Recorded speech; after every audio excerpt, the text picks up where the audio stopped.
downtown Dallas, our home for tonight's men's national indoor semifinal battles. Welcome in, everyone, to our Crack Racquets coverage of the 2026 ITA Division I Men's National Team Indoor Championships. Alex Gruskin here, joined by our coach here for the next couple of days. Of course, you may remember him as a Texas Tech head coach.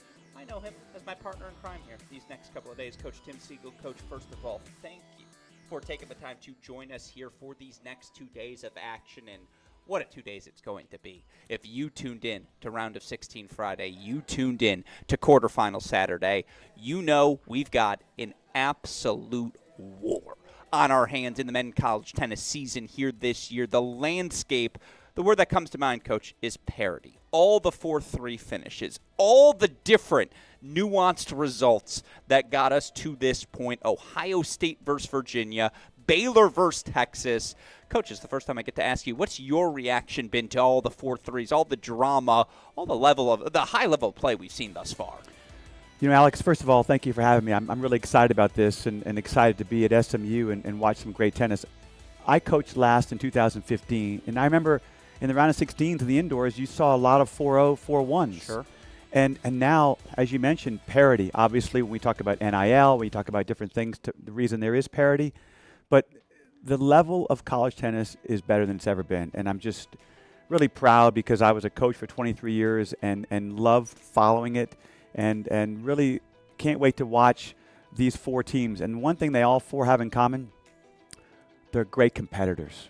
They're great competitors from the beginning to the end, and all four coaches know how to coach and know how to lead and know how to manage. And so I'm really excited about it. No, I mean, there you see, again, it's the best warm-up we have in all of tennis. Might be the best warm-up in all of sport as the Ohio State Buckeyes get ready to rock and roll. Of course, the Buckeyes led by head coach Ty Tucker. All he does is make Final Fours, indoors, outdoors, doesn't matter. 25 years, a quarter century of Buckeye men's tennis excellence. Of course, their opponents, dare I say, the defining team of the 21st century. Of course, that first NCAA title came back in 2013. That first national indoor title, 2008, for the University of Virginia. They've won 6 NCAA titles during this century. I mean, I'm trying to do the math in my head here. I want to say 6 national team indoor championships as well, 08 through 11, 2013, 2017. Some quick math for all of you.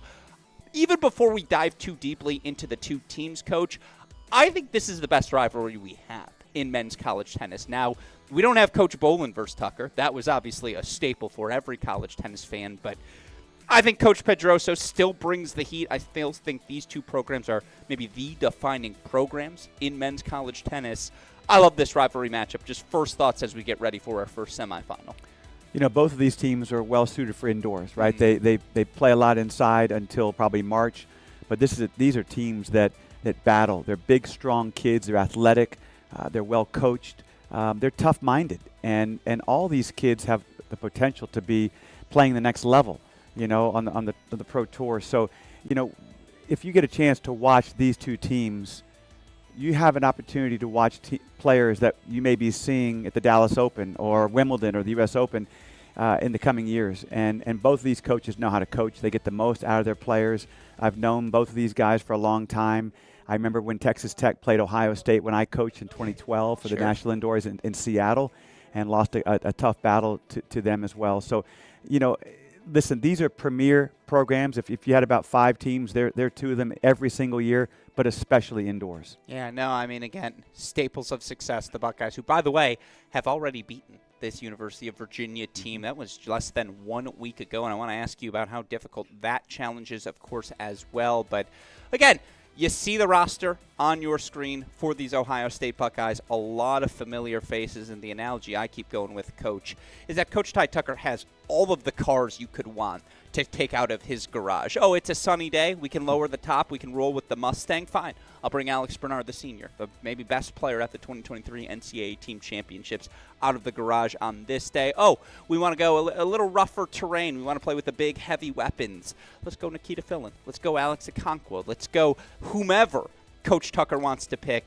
A lot of great options in this roster. I want to get your thoughts on this roster as well, but first things first, it's our job to introduce all of these college tennis fans to our competitors here today. So, without further ado, let's introduce you to your 2026 Ohio State Buckeyes.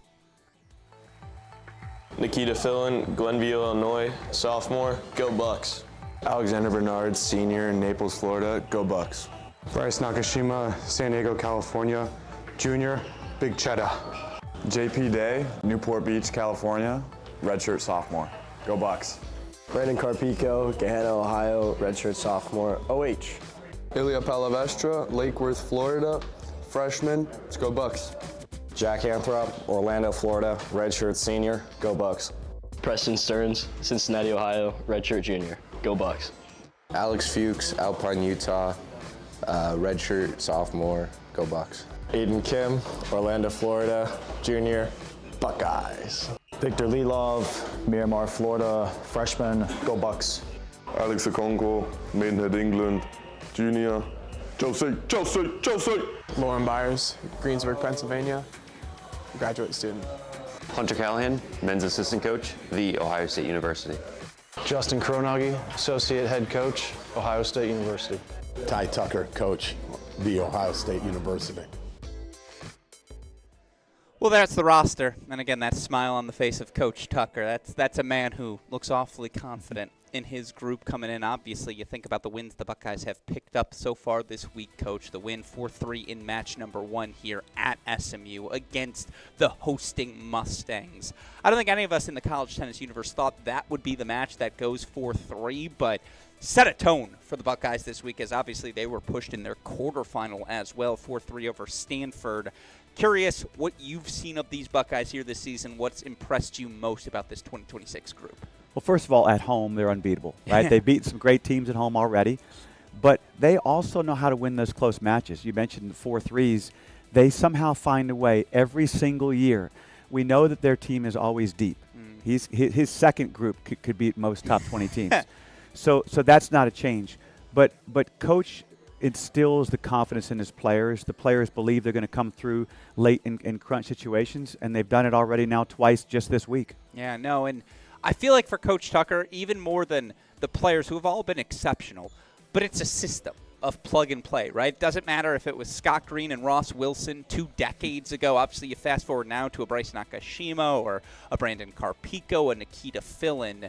I'm just curious what you think it is about a Coach Ty Tucker-led team that makes them such tough outs year after year. You know, it's very easy to talk about culture. I remember when I was coaching, you wanted a certain type of player. You believed in hard work and fighting. But Coach, because of who he is, he has that presence. Automatically, you feel like the players feed off him. And I always felt like, for me, my players were intense because that's how I was. Sure. Well, that's how it is with Ohio State. Yeah, no, there's a discipline that comes to everything they do, certainly. And, again, you don't get through the sort of matches that they have these last 2, 4-3 in each of them. And, by the way, some fascinating coaching decisions from Coach Tucker. Obviously, you submit your lineup. You can pull from there. He pulls Preston Stearns, the number 2 singles player who had been undefeated before his loss to SMU in the round of 16. He pulls Lauren Byers, who had been so good in the bottom of that lineup as well. Makes that decision to go with Alex Bernard, Brandon Carpico on that day 2 match for quarterfinal. I'm just curious, making those sorts of decisions on paper seems really easy for a college tennis fan at home, right? Like, why not just make that choice? I'm curious how difficult it is in actuality to go to your number 2 singles player, Preston Stearns. Hey, I know how good you've been, but I just like this matchup instead. Just, dare I say, moxie, like gumption from Coach Tucker there, Coach Siegel. I would assume Coach lets his players know ahead of time this could happen. Sure. Whether you play 2, 4, 6, 8, doesn't matter. This could happen. But it does come down to matchups, right? And he felt that, and he was right on his decision. The key, though, is that the players buy into what he's selling. Sure. And when you have a track record like Coach Tucker, the players certainly not only have bought into it, but they believe in it. And everybody wants to play, yes. But when you have a team this deep and so many players are so close together in level, it works, and it's worked so well for him. No, absolutely. And I want to show you our past champions of this event here as well, because certainly the Buckeyes plenty familiar to success at this event. Their last title coming in 2024. I was there. One of my favorite matches I've ever had the opportunity to call. 4-3. They knock out TCU at Columbia, and it was just one of those where were you moments. I was call it by the match points. That's the Cash rules everything around me. Robert Cash with the clinch on that day. But again, 3 times champions. They've won this event about 3 times in the last decade plus. Certainly, again, Ohio State, a staple of success at the National Indoors. And again, an opportunity to reach another Final Four here today. Of course, we had the opportunity to speak with head coach Ty Tucker, our own Chris Hallioris down courtside. Let's hear from the coach how he's feeling about a half hour out from his semifinal battle. Okay. All right, Coach, you played these guys 9 days ago. You kind of know what to look for. Any preparation different than the last time now that you've seen them once? What do the 2 different preps look like? No, I mean, obviously you got to get out to a fast start, and you've got to get after it in doubles. I mean, we were able to get after it on them early on, but we were at our home facility. So, I mean, that made a huge difference. But if we can get out there after them in doubles and try to get some momentum there, I mean, whoever gets that 1-0 lead is going to be in a pretty good position. You got a lot of horses. We've seen a lot of horses this week. Going to give me any indication of what we're going to see in singles? You can only play 6, and they've got 6 horses, and Texas has 6 or 7 horses, and Baylor's got 6 or 7. So, we'll try to put the best guys out there. All right. Thank you, buddy. Well, there you hear from the coach, Ty Tucker, keeping, again, the answers close to the chest as he always does. But, yeah, there's no doubt this Ohio State team, they will be ready for a moment like this, Coach. And certainly so will their opponents in the University of Virginia, a team that it just feels like over the last decade has always brought their best in the biggest moments. And obviously, to have a handoff go as successfully as it did from head coach Brian Boland, who put this program on the map, who saw it elevate from maybe top 25 curious to no, these are now one of the defining programs of men's college tennis. To go from, I mean, again, to have that sort of success, to produce the pros they have, and, even for Virginia, they thought they were going to have Rafa Hodar this season. Unfortunately, he was just too good. Makes the next-gen finals, wins and gets into the main draw of the Australian Open. And yet here they are in another Final Four for the Who's. Obviously, this team least tested relative to score lines of what we've seen thus far. Their 4-1 wins, respectively, in their first 2 matches. Curious what it is about this Who's program, the coach Andreas Pedroso, you see on your screen that's impressed you most, Coach. Andres has more of a calming factor about him, and I think his players feed off that as well. And I watched them actually play last year in Waco at the NCAAs, and I was very impressed with all their players, even the ones that weren't playing. What people don't realize when it comes to college tennis matches, sometimes it's not the players on the court, it's the cheerleading, it's the encouraging from players that are not playing. And both of these teams have great chemistry and great energy.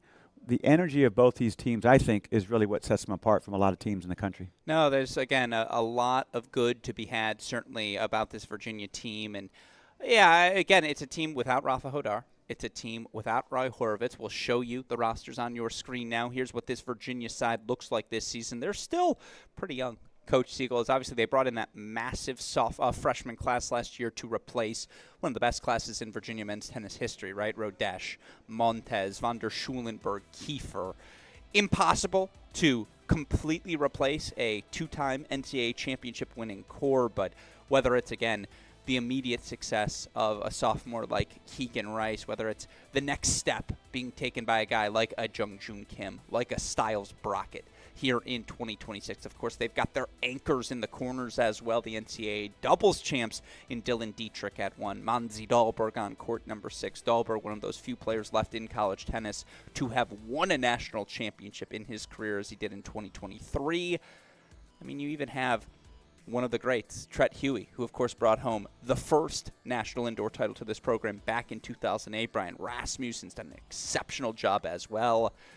It's a well-constructed, I haven't even mentioned the former world junior number 1, Andreas Santamarta. Like, he's not an afterthought, but, man, is this a well-constructed team, Coach. Every year. and you talked about the transition from Boland now, and Coach Pedroso, he has done a terrific job. And listen, their number 1 player last year was as good as a college player as I've ever seen. I coached 23 years. I've talked to a lot of coaches. he was the best player I've ever seen last year at the NCAAs. And as you said, they lose their number one, everybody steps up. And, you know, even though they've played 9 days ago, it was at Ohio State. Sure. And it's a big difference playing in a place like Ohio State. There are certainly some teams that have such an incredible home field advantage, home court advantage. Heck, we had that in Lubbock because of our altitude and the wind. But here we are now at a neutral site in a beautiful facility here at SMU. So I think it's going to be a very, very tightly contested match. No, the word that the kids use nowadays, coach, is aura. There's an aura in Columbus that's almost – I mean, again, you have to be Alex Scalia of Oklahoma. You have to be that aforementioned Virginia class that went there 2021 kickoff weekend, got to win. That's when I knew they were going to win national championships, because you just don't go to Columbus and win ever, no matter how experienced, how good your team may be. And certainly, again, we both think this Virginia team's got the goods to pull off a victory today, in case you at home are unfamiliar with this 2026 iteration of the Cavaliers. It's time for us to do our job. Let's introduce you to the other half of our first semifinal battle. It's your 2026 Virginia Cavaliers. Andres Santa Marta, Spain, first year. Dylan Dietrich, Zurich, Switzerland, third year. Aiden Kim, South Korea, second year.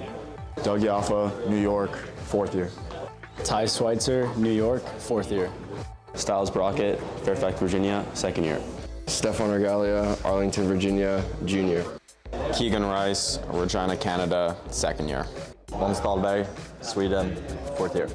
Andreas Pedroso, head men's tennis coach at the University of Virginia.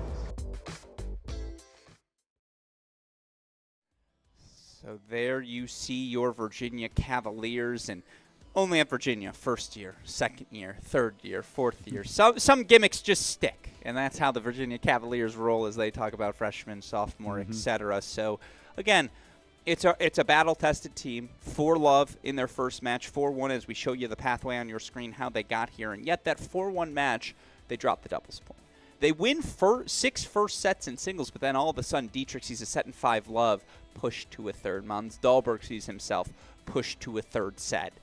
They had to get calloused up a little bit, right? And yet, I mean, again, I guess a day off for all these teams. These players are so fit. Like, you feel like they will be fine no matter what. Do you see in these pathways a clear-cut advantage for either side? I don't think so, and I think Coach Tucker said it perfectly. That doubles point is obviously the key. It's difficult to win 4 matches in singles against a very strong team. It's certainly possible, but I do think the team that wins the doubles point, has that edge. Virginia beating Mississippi State. Mississippi State played great last year in the NCAAs. It's a very, very strong team.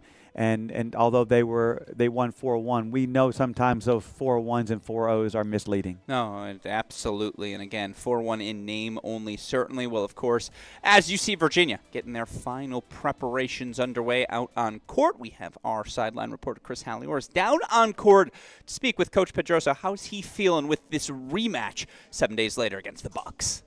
All right, recording. There we go. Coach, you faced these guys 9 days ago. Looking for a little different result today? What do you got to do to come out on top? Yeah, absolutely. We don't have to do much different. I think that last match came down to a couple points here and there. So just kind of, we've got some good game plans, and we've done a lot of preparation, and that match helped us. So feeling good about today. What do you think? What's the biggest thing that you need to change to make that difference today? I think we're going to try and play a little more offensively in doubles, try to get off to a little better start. And just believe in the game plans that we have. But I think it's more about just playing a little more offensively in doubles. Both teams, in fact, all 4 teams here, which is probably the first time ever, dropped the doubles point on their way to the semifinals. You've also obviously had a doubles team. I think you're going straight up to pairings here today. Is there a spot in particular you'd love to get out early on in doubles to get a quick start? Yeah, I mean, their number 2 doubles team I think they're undefeated. They've got a great record. But we feel good about that team. So, if I had to choose a place where I'd like to get a good start, is probably 2 doubles. We didn't fare very well at 3 doubles last time, so that would be nice too. But yeah, they've got a good doubles point. It's probably their strongest point. So our guys are going to swing for the fences and enjoy themselves, have fun, and it'll be awesome. All right. Good luck, Coach. All right. Thanks. There you hear from our sideline reporter, Chris Halliors, again, courtside with Coach Pedroso. It would have been funny if you said, well, you want to win today's match. He's like, do we? I don't want to win it any more than we did last time. No doubt about it. Coach Pedroso's got that fire, certainly. And, again, it's been fascinating to hear from all of these coaches, all of these teams, what's impressed them most so far about not only their own individual performances, but about, of course, the field as well. I thought, in particular, Coach Pedroso gave an exceptional answer about the parity we have within our sport, that defining feature. Let's hear for Coach Pedroso again, what makes this 2026 field such a tricky field to maneuver. Yeah, there's a lot of parity in college tennis. Everyone's an inch away. And I would say that about every team in the top 25, 30 in the country. Everyone's an inch away. And so you got to pay close attention. You got to be really prepared. And it's a credit to the system and how great of a job these coaches and these players are doing of taking advantage of these 4 years that you have in college to become a better tennis player, but, to invest in all aspects of your experience. And Coach Siegel, I just want to ask you again, you kind of alluded to it at the start of our pregame show, but I do feel that's the biggest difference between now and 10, 15, 20 years ago. It's not just that these top teams have the goods. It's that SMU can play Ohio State 4-3 in the round of 16. It's that over the course of our 14 kickoff weekend regions, we had 7 different upsets. We had 4 host teams lose match 1 of that kickoff weekend. That's a new feat, right, of this new men's college tennis landscape? I've been out of college tennis now since 2015, and back then, even maybe 2005, 2010, a team ranked 37 was unlikely to beat a team ranked 6. Yeah. But today, every team in the top 50, really, and certainly in the top 25, because sometimes the rankings, it's all about your scheduling. Sure. It's not necessarily, and whether it's UTR rankings, and also it's just how are we feeling today.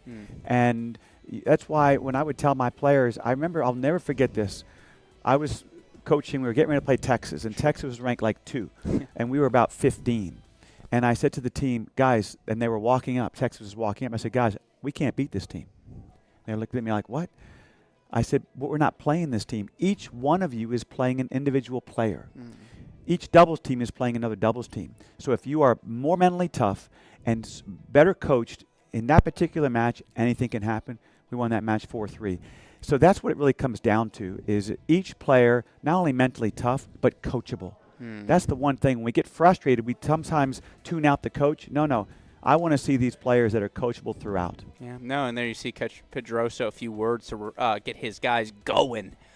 God, I would have loved to hear that pregame speech. I'd run through a wall. I think for either of these coaches, I imagine many of you at home certainly would as well. But no, I couldn't agree more. Again, it's who can focus on the little details, who can do those things better. If you can, you're probably going to have a chance to compete for a national championship tomorrow. Now, again, 3:30 p.m. Central Time, about 15 minutes from now, we will have Ohio State versus the University of Virginia very quickly because we won't have time for a pregame show coming after that.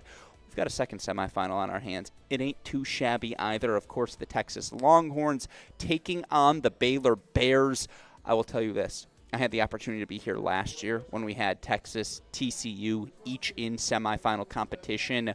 This Altick-Steisinger Tennis Complex, packed to the brim. And I expect to see something similar today, obviously, for both of those teams. The drama of quarterfinal Saturday. I'm still recovering from each of those wins. Texas, of course, 4-3 over TCU. They were healthy for the first time all season. On the other side for the Baylor Bears, a program that certainly in the 21st century you expect to see in the top 10. You expect to see in Final Fours. Well, they're back to a Final Four for the first time since the 22 indoors, as, of course, they knock off the defending champions Wake Forest 4-3. Coach, your first read, first inclination as you look at this Texas-Baylor matchup? Well, Texas is strong, and a bunch of new players, but Texas, Bruce Burke does a wonderful job, and those guys have been here. I was actually at the match last year between Texas and TCU, and as you mentioned, the crowd was phenomenal. It was an amazing environment, just a great college tennis match.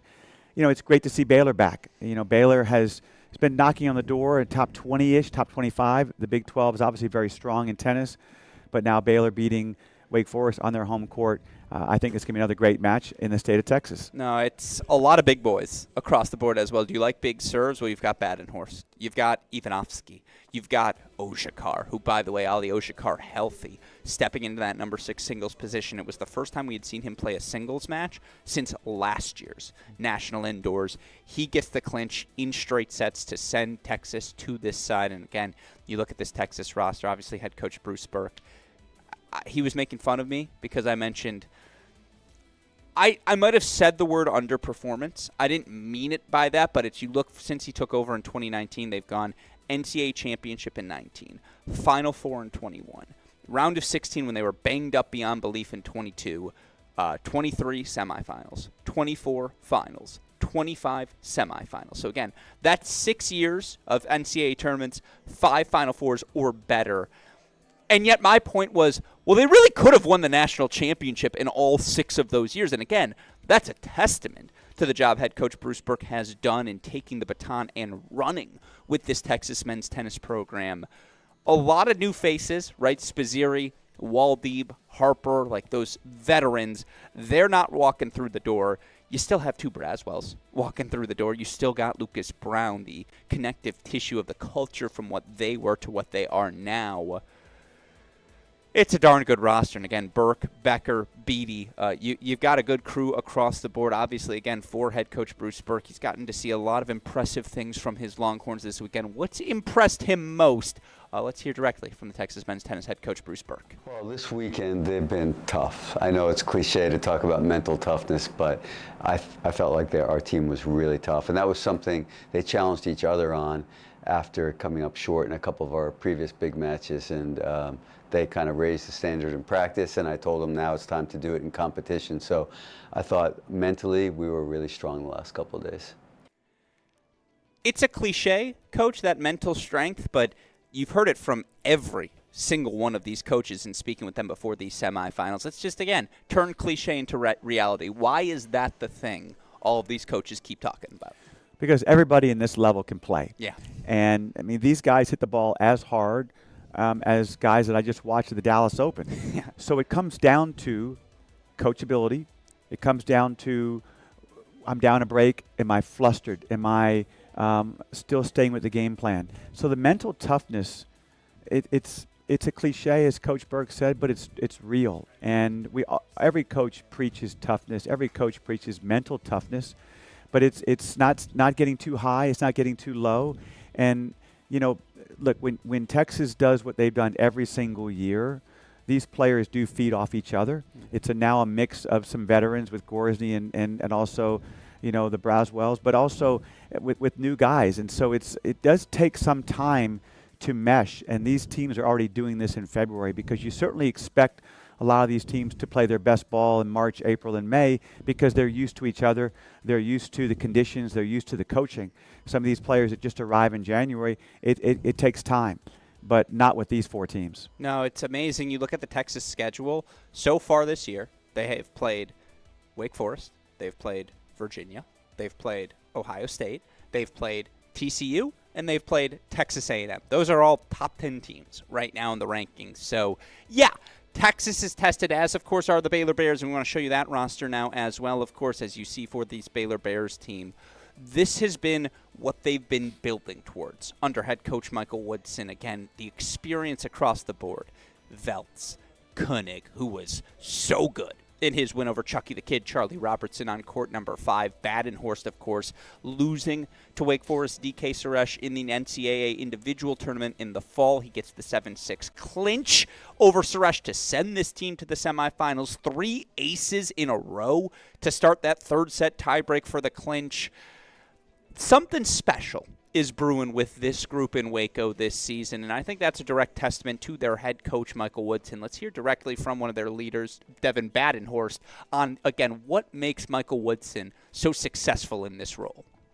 Well, I mean, Mike, I don't know where to start with him. I feel like in college tennis, I feel like you go to a place, especially as an international student, you don't really know where you're going and what you're going for and stuff like that. And I feel like with Mike, he just cares way more beyond tennis, especially with me. Me and him have a really tight relationship, and he has a great relationship with every guy on the team. So, yeah, he's just such a special guy in my life, not only as a coach, but also as a person. And, yeah, I'm just so grateful for everything he's done, and he's an unbelievable coach, too.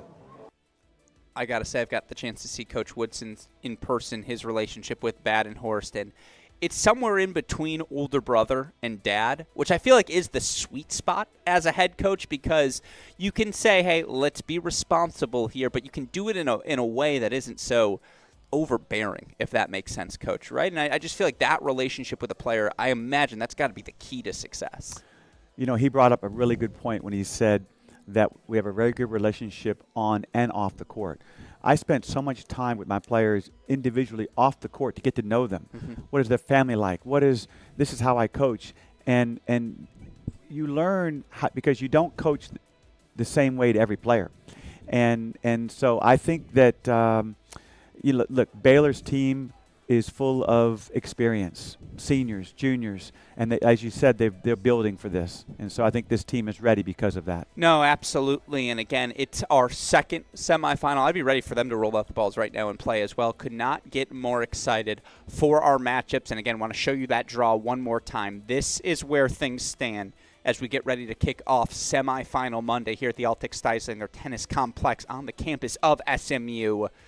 Look at those 4 threes. They're everywhere across this draw. I will feel robbed, Coach Siegel, if we don't get at least a 4-2 performance in each of these matches today. And I know better than to ask for predictions for match results. I wouldn't put you on the spot like that. Never in your first pregame show with us here, Coach. But just final thoughts as we get ready for what promises to be a jam-packed Monday evening of action.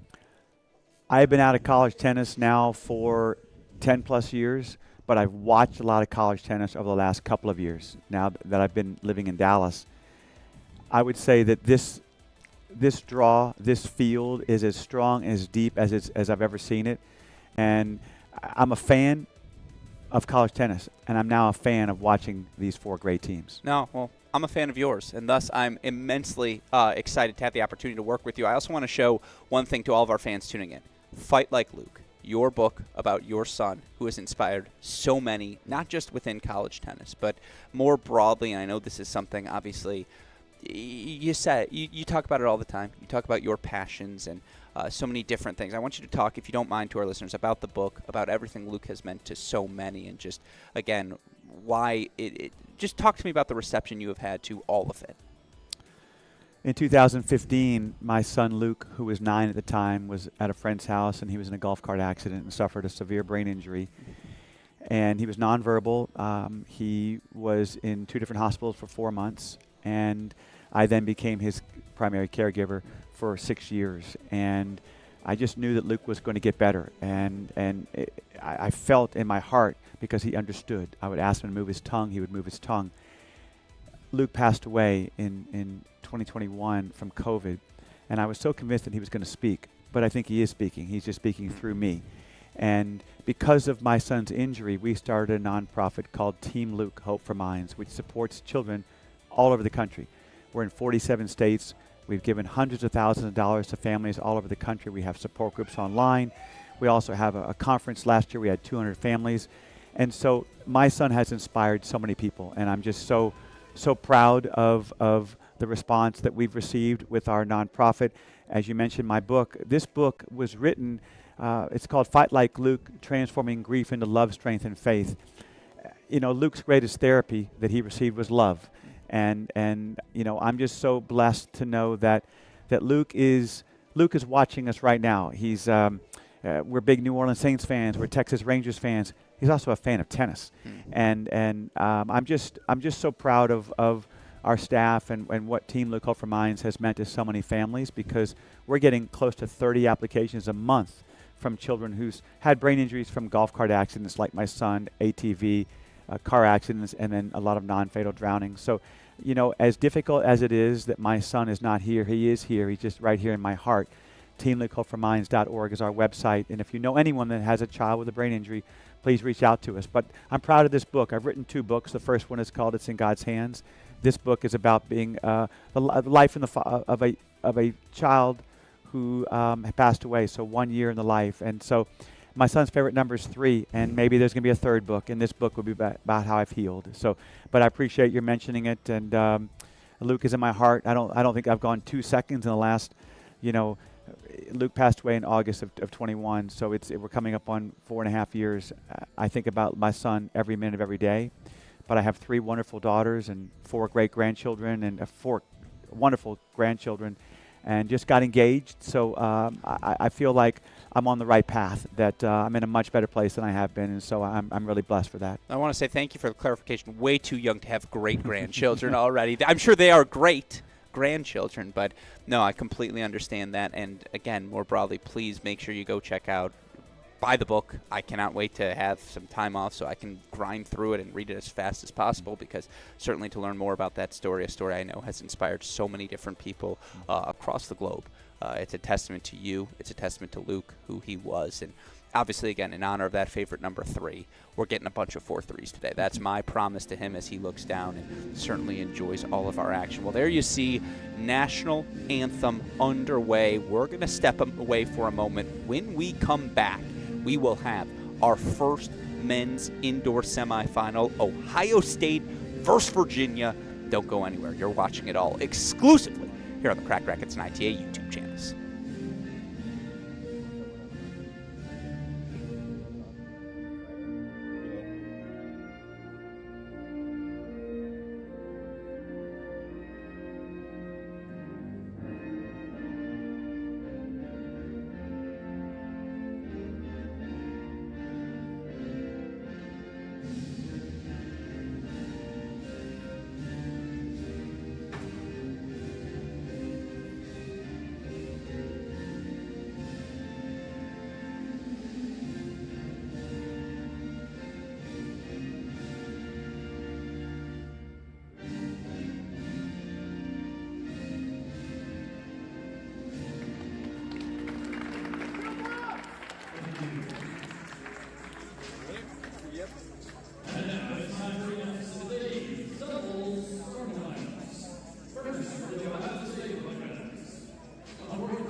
And now we are ready to rock and roll. Alex Gruskin, Coach Tim Siegel, ITA Men's National Indoor Semifinals. It's time to say those 4 magical words, Coach. Let's play some tennis.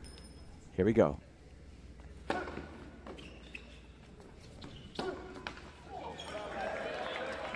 No changes across the board of this Buckeyes doubles lineup. A little surprising, given their struggles winning one the doubles point so far this weekend. Here at the number 1 spot, the junior transfer Alex Okonkwo, partnered with the senior Alex Bernard.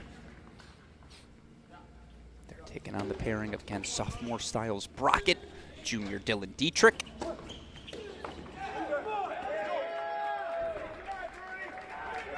I heard a statistic once, Coach. Mike Cation always makes fun of me because I always bring it up. Someone did a study, 73% men's doubles points, first 3 shots. Serve, return, first volley.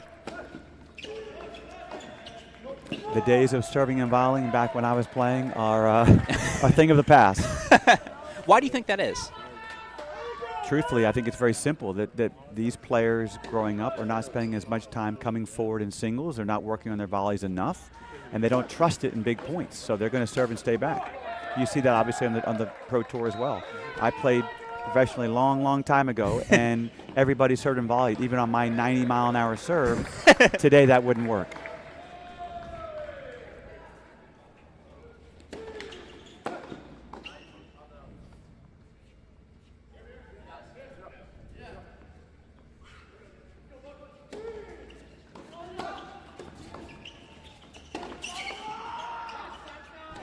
Such fast hands across the board as Dietrich landing the 2 volleys, 440-30. I've also heard the thought serves are just bigger. You just don't have as much time to get into the net behind that serve and volley. Is that a fair counter? I would say that there's some truth to that, but I also think that if you're you can serve big, and you know that the next ball you've got time on the forehand or the backhand. But it still comes down to one thing: who covers the net the best? Who's looking to move the most? The aggressive team with the movement. Those players that cover too much of the alley are not going to be successful. Take the middle away. I had a coach who always liked to use rhymes. There's a couple things. Low middle solves the riddle. That was just one of those things you always had in your head. He also said it had to rhyme every time. He also always pronounced the T and listen. So we got some things to litigate. In my past here, we head over, though, to court number 2, the NCAA doubles finalists. And they're a number 2 doubles team. All they've done is won. Since entered into the lineup last season, Nikita Fillin, the sophomore, partner with the redshirt sophomore Brandon Carpico.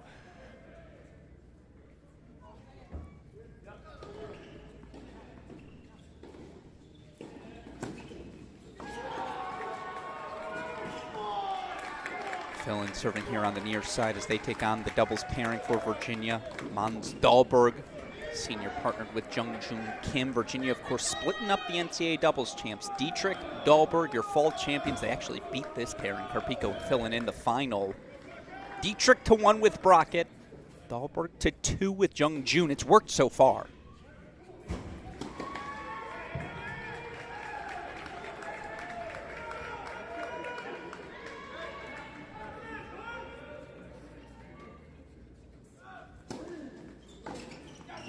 Yeah.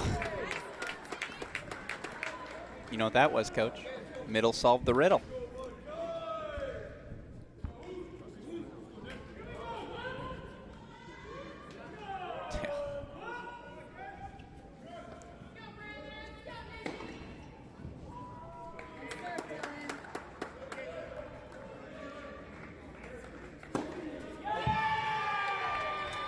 Deciding point hold. Well, we heard Coach Pedroso say this was the court he wanted to get off to a fast start to.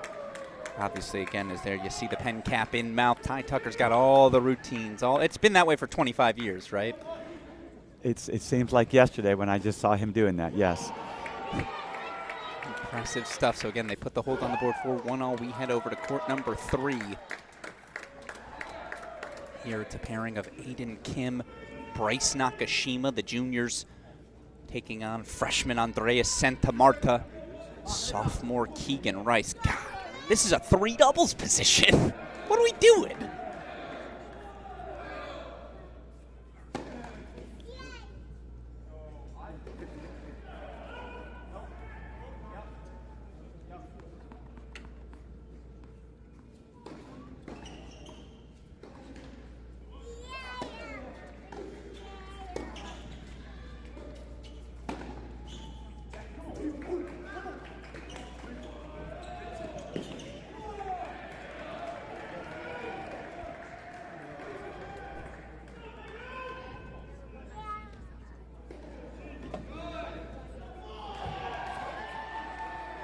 Gotta be nice to have the expert words of Tret Huey, former top 25 doubles player in the world. Just a few words of advice for his Cavaliers. So I apologize, Coach, but you're going to get used to this cadence fast. We got to race over to court number 2. It's break points for the Buckeyes. As, of course, that's just what Carpico and Fillin do. They connect on the line, return there, Nikita Fillin. 4 break points to start here for the Bucks.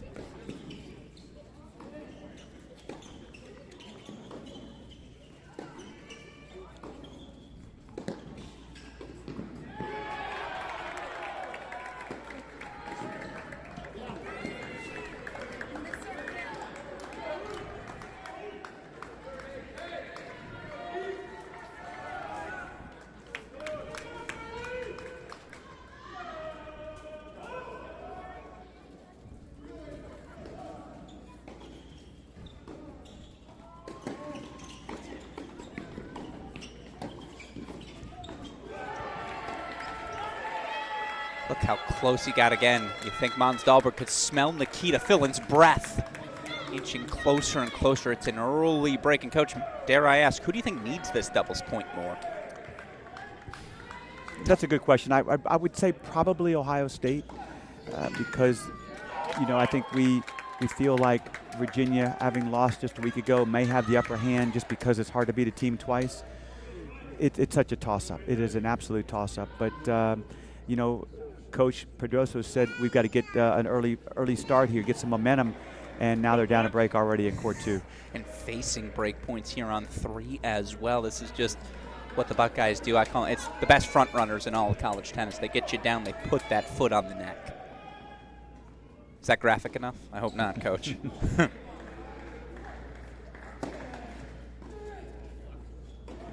Little let court luck. You like that rule change?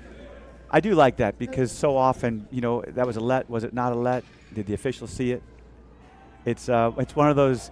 It's one of those deals that every player hates it unless it works out in their favor. So deciding point here for Keegan Rice. Yeah, make sure those shoes are tied. A little stalling.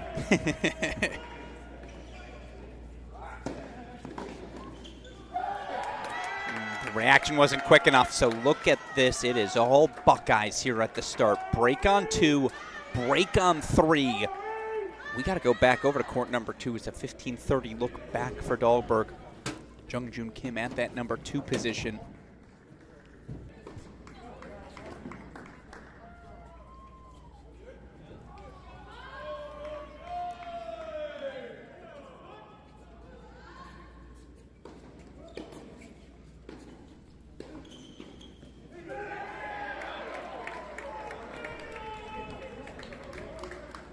Brandon Carpico stepping into that number 6 singles position in the quarters for a clutch win, serving.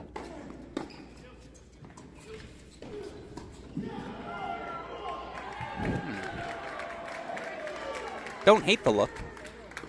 The lob could have been a good play, but I would have gone more middle there. Make these guys volley, especially at 15:30.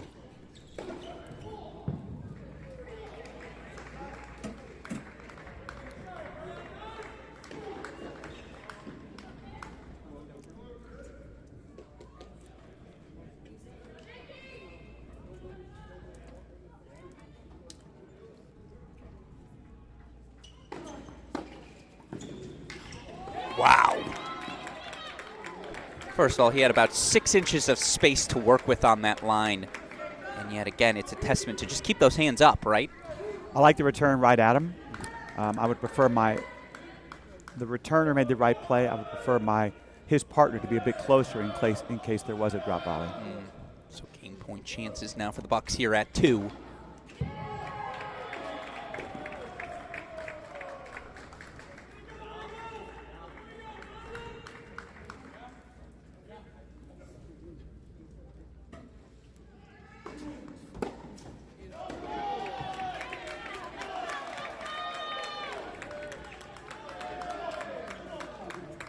Love out in front on court number 2. All right. So it's all Buckeyes right now. Let's head back over to court number 3, and eventually we'll go check in on 1, I promise. We just have action elsewhere, and this is what makes college tennis the best. Always something. Got to keep that head on a swivel. 15-30 look here in the service game of, that's Bryce Nakashima. I'd recognize that chest anywhere.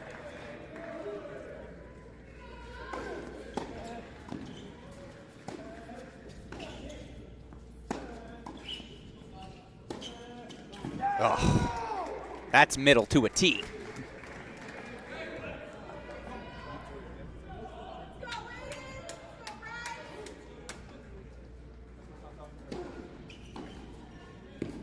So break point chances back here for Virginia.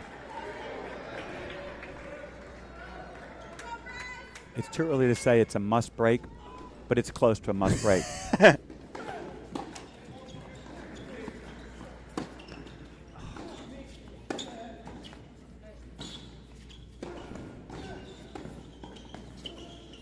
I think they heard you, Coach.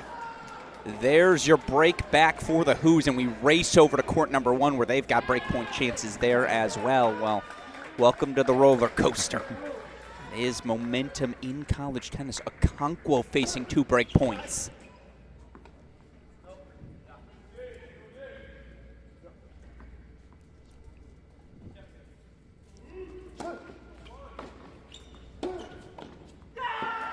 Sure. And again, pinched so tight. These guys are so athletic. That's why I feel like the lob doesn't work. They're almost going to guarantee to track it down, right, Coach? You know, the returns there are so big that then it puts the net person in great position to knock off that first volley. That's why that first serve is so crucial. So crucial indeed. It's okay. Virginia now up a break on 1, on serve on 3. Here, though, I just don't know how long you're going to be able to play these 2 at number 2 doubles, Coach. Again, Carpico, fill-in, doing NCAA doubles finalist things. Undefeated at number 2 this year. I think we now understand why.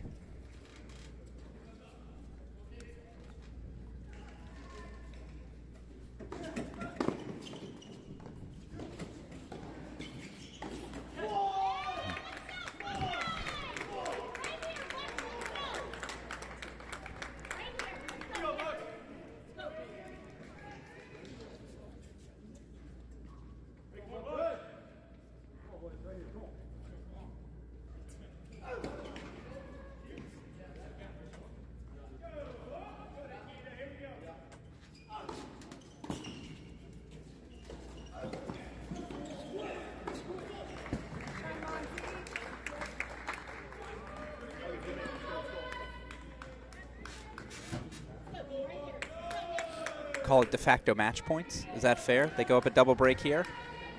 I think at 4-0 it's over, and now you're putting so much pressure on Virginia having to win courts 1 and 3.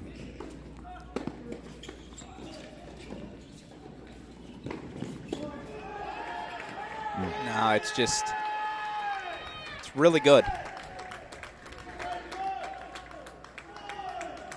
So for love, Ohio State here at the number 2 spot will hold with it. Coach Tucker moving over to court 1 because I think he's got court 2 in the bag. Yeah. I also just think he's a pacer. That is true. Likes to get his steps in during these matches, no doubt.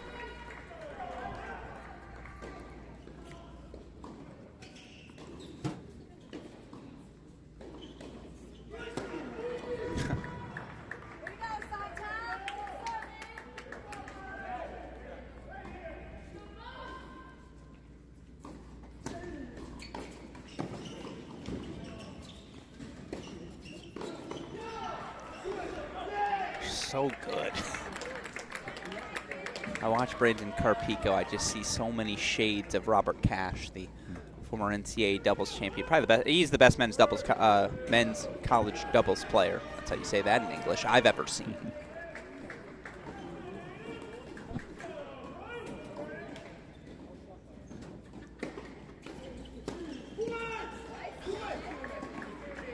There's sliders wide, and then there's that. You know, they do everything well. Solid off the ground. They move well at the net. And they're also, there's no panic about them. I think the conversation is do we need to use the electronic line calling available to us? Challenges available? No, they just missed the call. That was all. So 30 love again.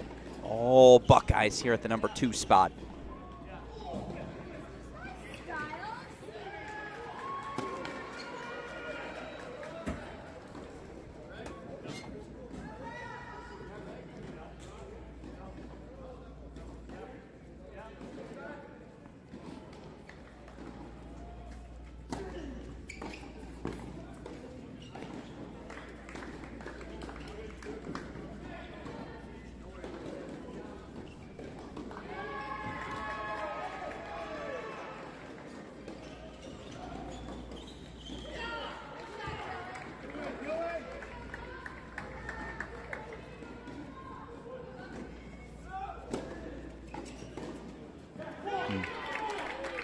Crisp.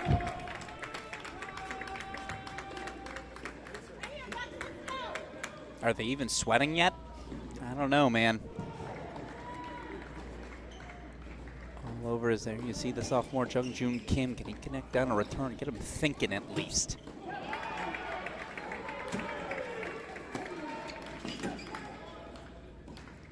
It's an easy hold, 4-5 love, so all Buckeyes at the number 2 spot. We go back over to court number 1, where again Virginia's got a break lead.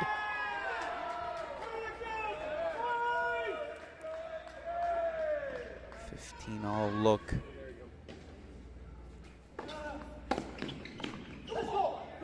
Now 15-30.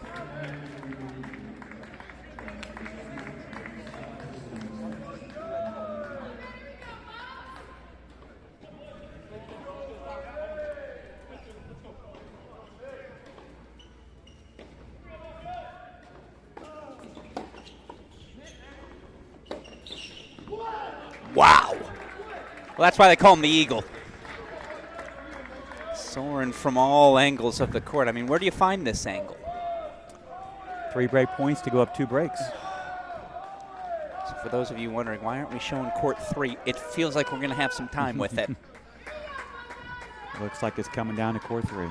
Alex Bernard here, the seniors facing 3 break points on serve.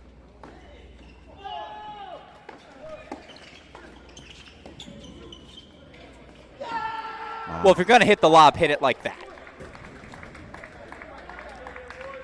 5-2, who's at the top spot, so they're matching that court 2 energy. And again, we'll check in on court 3 next time we've got ourselves a match point, which we might have very shortly there. 5-2, Virginia's about to serve for the set. Actually go to a split screen. We'll see if we have a moment. Ooh, love 15, Buckeyes on 2. Let's hold here for now. Keegan Rice serving.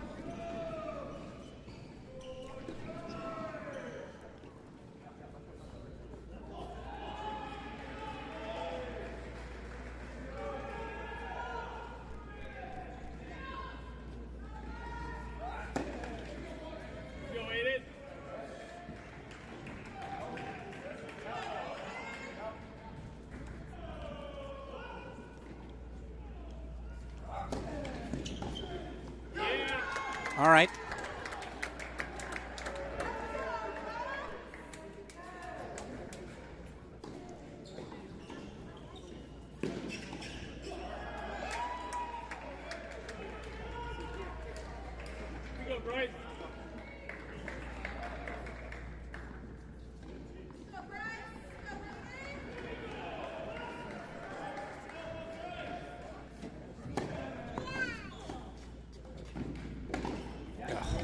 I think it's the best feeling in the world. There's nothing in life I enjoy more. Maybe seeing my parents, but smacking down on a volley like that where you're like, we've won this point.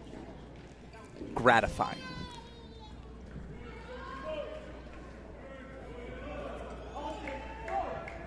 right, we actually got to take you to a split screen now. Courts 1 and 2 for the first time today. Reason for that is, as you see, above 5, 40, 30 spot for Jungjoon Kim as they try to get on the board. That's so good. As Buckeyes love 40. As they try to serve for the set on court number 1.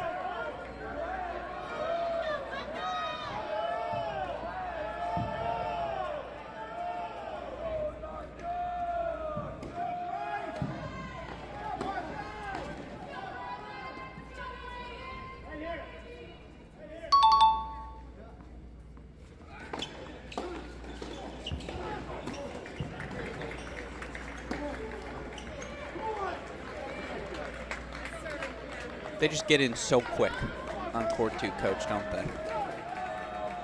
You know, Ohio State to me, and really all 3 courts, looks like the more aggressive team. The team that's wanting to put pressure. Play with no fear. That's what they try to instill in Columbus, and it all starts with that man you saw on your screen, head coach Ty Tucker. So 5-1, Carpico serving for the set on 2. You can serve and volley when you hit the first volley like that, but sometimes good loses to great. That was great from Jungjoon Kim. All right, this is going to be crazy. I know we're serving for matches here. I got to take us to a triple box because this could prove consequential. Deciding point coming up on court number 3.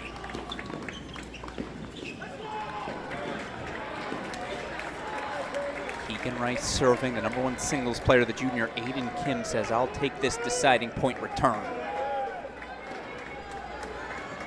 Long conversations. By the way, now match points on 1 for the Who's.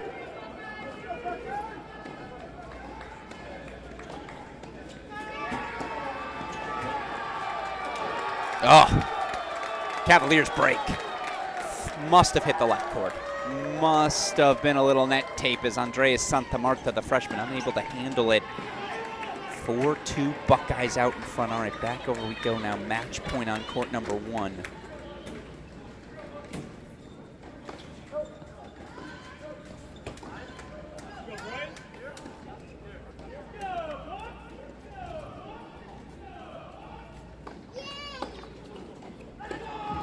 Who's strike first? It's Dietrich Brocken. 6-2 at the #1 spot. This duo has been excellent since coming together for the Who's. Question is, will it matter? As yes, first point belongs to Virginia. First half point belongs to Virginia. Problem is, again, they need to take both of our matches remaining. We'll take it back over, show you each of them again. Courts 2 and 3 here. 4-2 break lead. Bryce Nakashima serving to consolidate. 30-15 our score on court number 2. All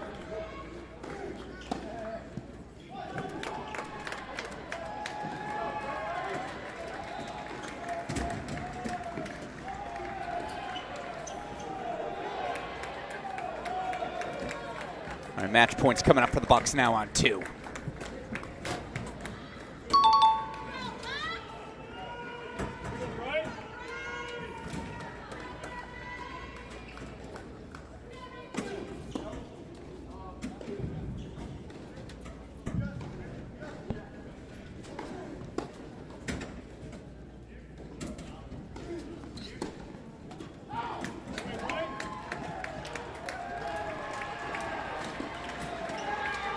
.24 minutes.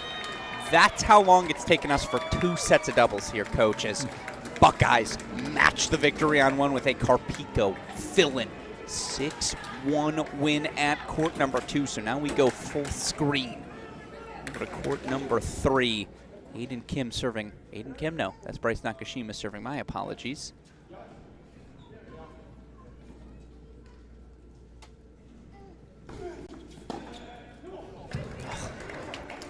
With the level of play as strong as it is, you don't usually see a 6-1 and a 6-2. No, sir. With these teams as strong as they are. But when you have no ad scoring, the returns are so good, the breaks happen more frequently.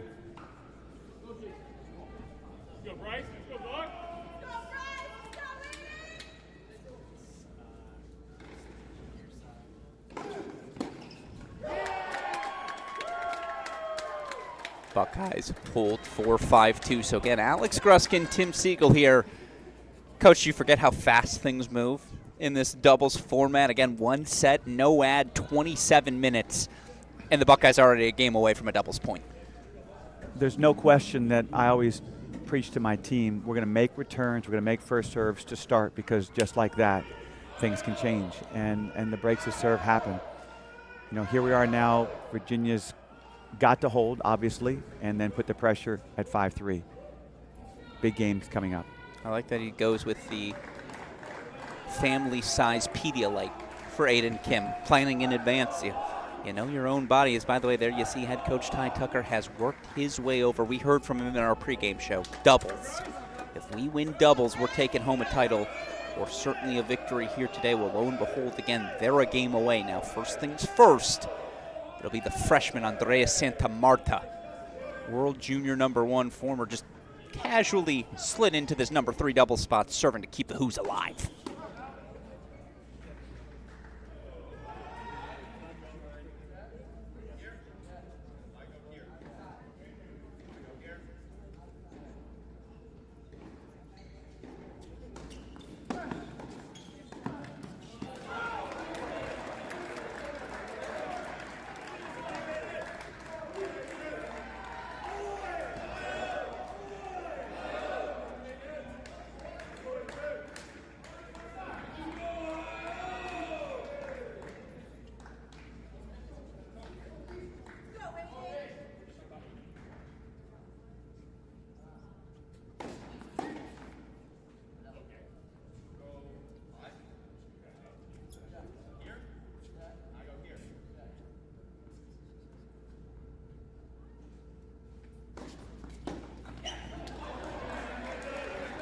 Thirty love. 2-5 serving, 30 love. What's the conversation here if you're assistant coach Trent Huey? What are you doing to keep your Hoos focused here at 3? First things first, we got to hold serve. Yeah. And you know, putting a lot of first serves in. I know that coach is already thinking about, okay, at 5-3 we got to put returns in play and put some pressure on them. You know, it doesn't matter what level. If you put first serves in doubles, you have a great chance to hold, because the player at the net has every opportunity to make the volley. In this game, a lot of first serves. Better sideburns, me or Santa Marta? Tied. We might be cousins. Got to find out.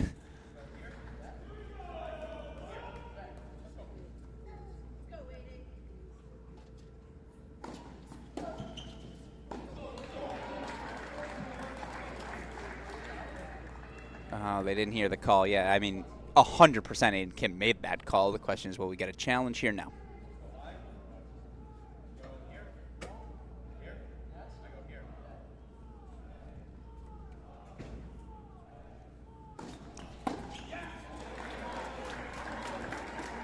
Hold that love. It's about all you could ask for if you're this Virginia Cavaliers sideline. But, of course, it's on the Bucks racket.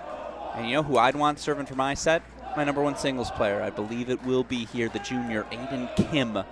Said he was from Florida. That's just a lie. Guy grew up in Michigan. I've known him since he was 2 years old. Older brother Alex, my age exactly. Went down to Florida for some tennis things, but again, Kim will serve here 5-3 for the doubles point.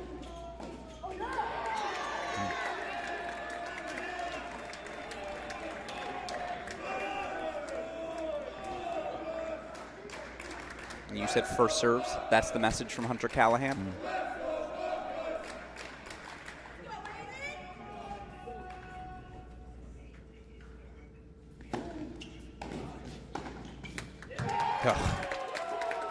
Two first serves, 2 points. Again, they preach that at Ohio State. I actually got to work the drill with them in Orlando, or I should say our intern, Owen Alderman.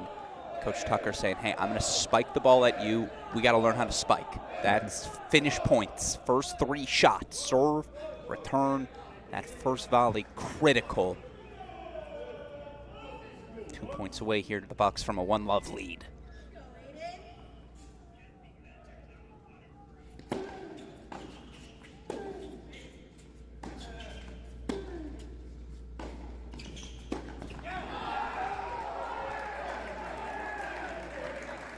Almost caught him.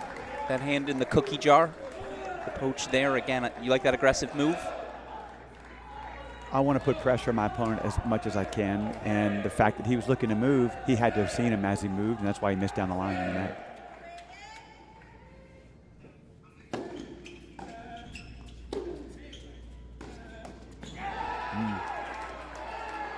Both returns at 30-15 and 30-all. Excuse me, 30-11, 30-15 were good, solid returns. They got into the point. They made them play. Now here we are, 30-all. Buckeyes duo here, Kim Nakashima, clinched the doubles point on day one. They've been here before. They felt this pressure this week.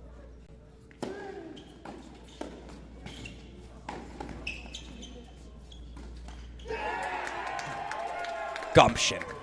Moxie. It's Buckeye toughness. Bryce Nakashima holds his ground. Match points for the Bucks.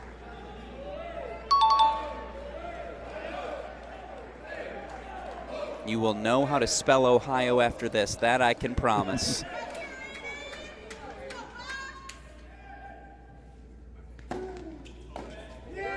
Doubles point to the Buckeyes. Let the OHIOs ring here at the Altix Styslinger Tennis Complex as Ohio State's Kim Nakashima. They get their one break of serve. They hold on to it. 6-3, Ohio State takes doubles.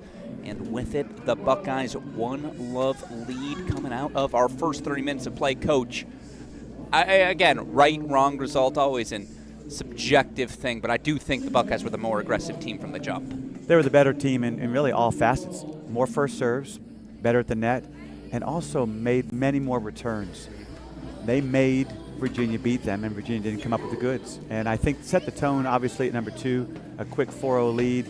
And just too much for Virginia to handle. No, and so again, Ohio State, where they are so often up 1-love, they get to act as the front runners. But look, this Virginia team's not afraid of anyone.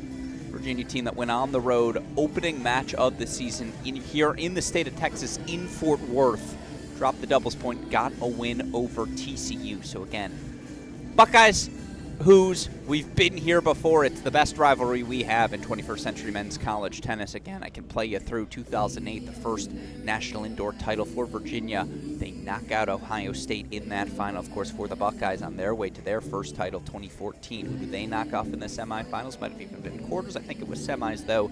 They knock off senior year Alex Damajan's Virginia Cavaliers. I mean, again, pick your spot, 2023 NCAA final if you want a more recent memory. Virginia, of course, over Ohio State on that day. Buckeyes beat the Cavaliers, 2024 national indoors on their way to that title. So I could talk you through every past matchup, or, Coach Siegel, we can enjoy the present. And again, we will get you ready for the start of singles here in a moment. In the meantime, I want to introduce, of course, one more time, all of our competitors playing out here on court today. It's our job here at Cracked Racquets to shine that sort of spotlight, to make sure all of you college tennis fans are just familiar with nothing, if nothing else, the pronunciations of each of the names of the members on this team. So, without further ado, let's introduce you to this year's squad. Let's introduce you to, first, the team up 1-love. It's your 2026 Ohio State Buckeyes. Nikita Fillin, Glenview, Illinois, sophomore, go Bucks. Alexander Bernard, senior in Naples, Florida, go Bucks. Bryce Nakashima, San Diego, California, junior, Big Cheddar. JP Day, Newport Beach, California, redshirt sophomore, go Bucks. Brandon Carpico, Gahanna, Ohio, redshirt sophomore, OH. Ilya Palavestra, Lake Worth, Florida, freshman, let's go Bucks. Jack Anthrop, Orlando, Florida, redshirt senior, go Bucks. Preston Stearns, Cincinnati, Ohio, redshirt junior, go Bucks. Alex Fuchs, Alpine, Utah, redshirt sophomore, go Bucks. Aiden Kim, Orlando, Florida, junior, Buckeyes. Victor Lilov, Miramar, Florida, freshman, go Bucks. Alex Okonkwo, Maidenhead, England, junior, Josie. Lauren Byers, Greensburg, Pennsylvania, graduate student. Hunter Callahan, men's assistant coach, The Ohio State University. Justin Kronagi, associate head coach, Ohio State University. Ty Tucker, coach, The Ohio State University. got to be nice to have 3 Buckeye alums on a coaching staff as well, no doubt again. Very, very familiar, certainly, this Ohio State side with success at this event, 3 times champion of this event. Of course, on the other side, a 6-time champion of this event, their last title coming at home in Charlottesville in 2017. Little work to be done. They'll have to find 4 singles victories. They certainly have the roster to do it. Let's introduce you to your 2026 Virginia Cavaliers. Andres Santa Marta, Spain, first year. Dylan Dietrich, Zurich, Switzerland, 3rd year. Aiden Kim, South Korea, 2nd year. Doug Yaffa, New York, 4th year. Ty Schweitzer, New York, 4th year. Styles Brockett, Fairfax, Virginia, 2nd year. Stefan Regalia, Arlington, Virginia, junior. Keegan Rice, Regina, Canada, 2nd year. Måns Dahlberg, Sweden, 4th year. Andreas Pedroso, head men's tennis coach at the University of Virginia. Of course, Coach Brian Rasmussen, Tread Huey, the other members of that coaching staff. And again, Huey, of course, brought home that first national indoor title to Virginia back in 2008. So there you see our matchups. What's the thing you notice most? First and foremost, I will tell you, no Alex Okonkwo. Second thing I noticed, Preston Stearns back in the lineup at 2. Alex Bernard's in the lineup at 5. That, to me, I don't want to say shocking, but given their success in the quarters, and their success in doubles, I thought we'd see Philin and Carpico at that 5 and 6 spot, Coach. Anything shock you about this configuration here for the Bucks? I don't think anything shocks you with Coach. You know, with Yeah. with what he decides, it's a feel thing sometimes. It's a matchup thing. And it could be maybe one player is more fresh or had a better practice. So it's hard to determine why he makes that decision. But I know this. What he thinks is right is going to be right in his mind, and he trusts his players so much. No, there's no doubt he has more cars in the garage to bring out, as I've alluded to, than maybe any coach in the country. Again, you've just got an Okonkwo serve sitting in the back of your bench. Carpico makes 1,000,000 returns. He's got a lot of options. That's why it was fascinating to see what he rolls with. On the other side, we know the 6 who's we're going to get. And again, given the injury to Roy Horvitz, out for the season with injury, given Rafa Hodar's decision to turn pro, right?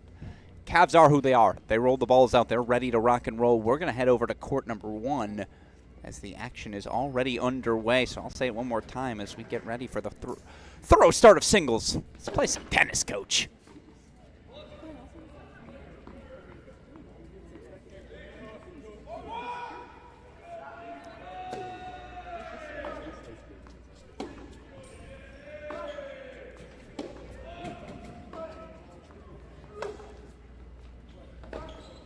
Alex, is there a matchup that we saw 9 days ago that is still the same here? A lot of them. A lot of them, actually, including here at the number 1 spot. Aiden Kim taking on Dylan Dietrich. Again, it was a 5-2 win for Ohio State when they did face off a week ago in Columbus. I won't lie, didn't watch 1 second of that match. I had my reason. I was a little busy with the women's national indoors, attention otherwise divided, but I do think this is one, again, for the Who's. If there's going to be a comeback today, it starts with Dietrich being the best player in the building at 1.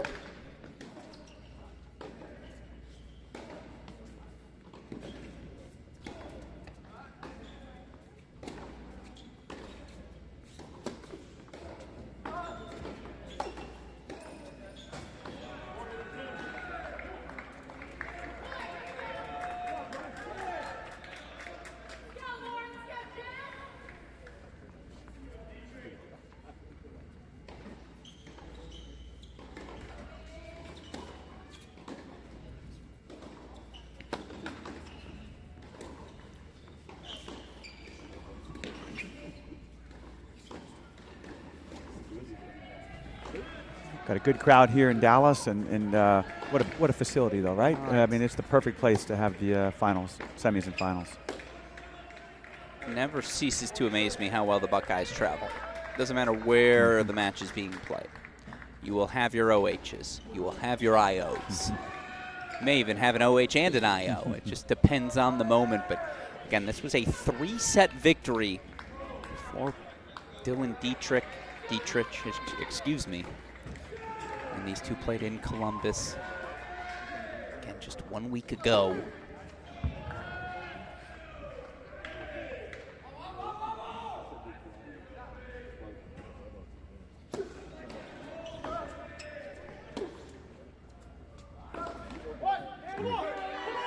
He's going to take his cuts. But there you see again the opening hold. 1-love for Aiden Kim here at the top spot. We move over as we want to introduce everything. Let's go over to court number 2. Was a 4-4 victory. Preston Stearns, I don't want to say gave him the business, because that's a little hyperbolic.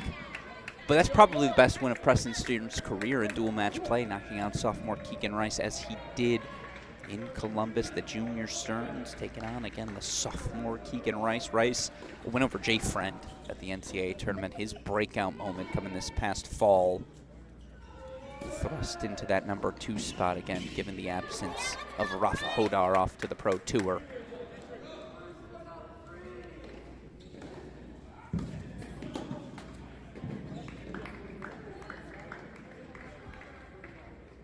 Stearns knocked out his first loss of the season coming against SMU.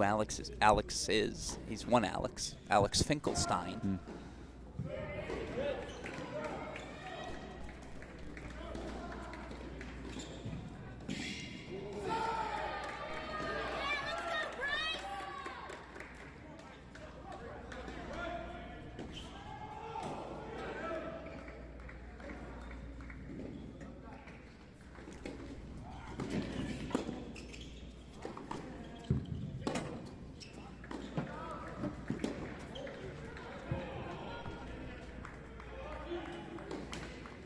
Your opening hold from Keegan Rice, 4-1 I do think, look, top of the lineup. If you're these Virginia Cavaliers, especially when you lose a doubles point, that's always where you're going to have to thrive. 1-1 again on serve early there. What about court number 3? How's this for a matchup? Old school versus new school.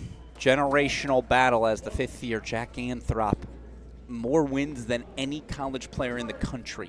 These last 4 seasons in dual match play, last 3 seasons, excuse me. He'll take on the newcomer, the former world junior number 1, Andreas Santa Marta.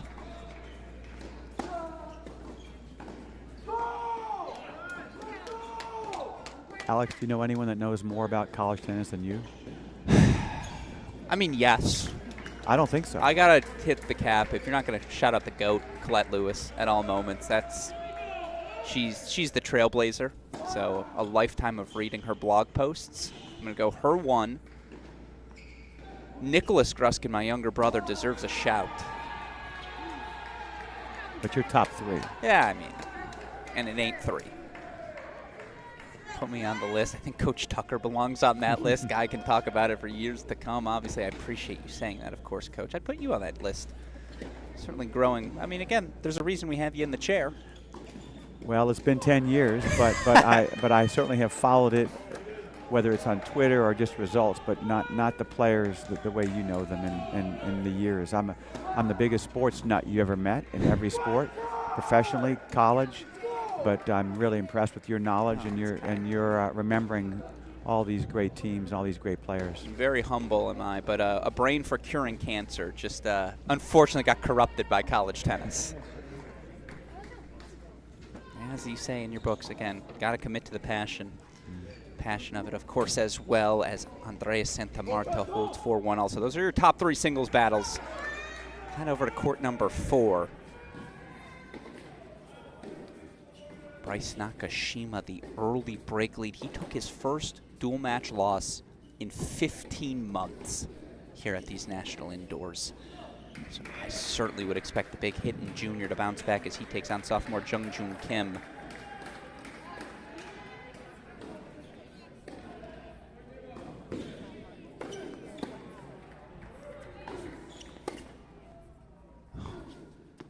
It's this sort of pace on court 4, where it's just like, what are we doing? This is a number 1 match in most every other school, isn't it? It's a number 1 match in any other year. Mm-hmm. Instead, here in 2026, the era of the super team. Top 10 former junior in the world in Jung-Joon Kim, and he's 4 singles.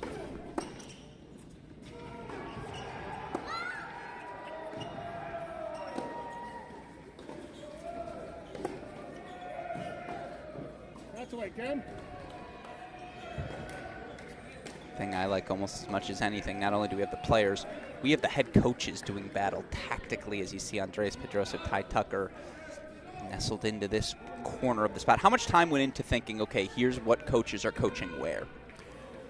Well, we always talked about you have these courts, 1, 3, and 5. I may have 2, 4, and 6. But what I find interesting now that I watch college tennis and I've been following SMU and TCU now that I live in Dallas, where coaches are on the court talking between points, whereas before it was, changeovers only. And these guys are talking a lot in between points. Some players it works well, others I'm sure coaches know how much to say and when to say it. But as you can see, Coach Tucker on the court giving out his 2 cents or even 3 cents. No, he's got a full court. He's got 25 cents of thoughts.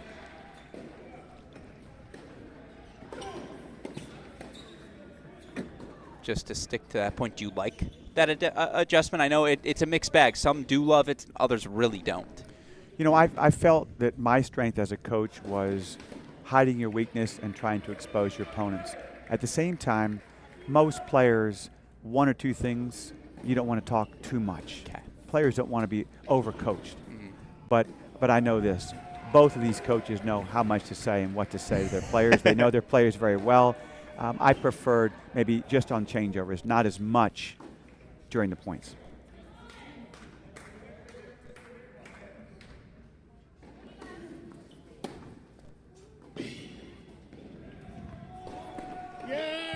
Well, it's exactly what you'd expect in indoor tennis. They trade breaks here on court number 4 to get things started. Again, we will check in back on this one, court 4.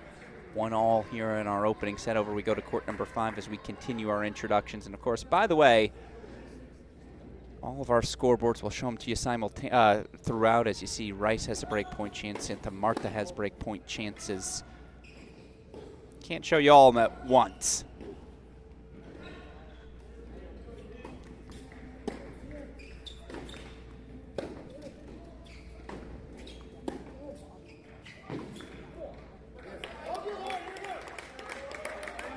Here you see the transfer. Lauren Byers was playing top 2 in a Penn State singles lineup. Now he's got to fight to get into this Buckeye lineup. Byers taking a rare loss again in the round of 16 against SMU. Back out on court. Taking on Styles Brockett, who has made a massive sophomore surge in the first 5 weeks of his season. All right, we get our first challenge. No, Byers agrees. Missed it a little long, so here we go. Deciding point coming up. Both of us old enough to remember when they first made this switch at the 2014 National Indoor Championships. Here we are a decade later. It's just become part of the lifestyle. As Byers holds for 3 love, arms up on the sideline. Again, we will have all the energy. You think it's the tennis that's most important? No, no, no, Coach Siegel. It's about the extracurricular juice as we head down to our final singles matchup. Kita Fillin, sophomore, taking on the senior Mons Dahlberg. Dahlberg, a national championship 6 singles player.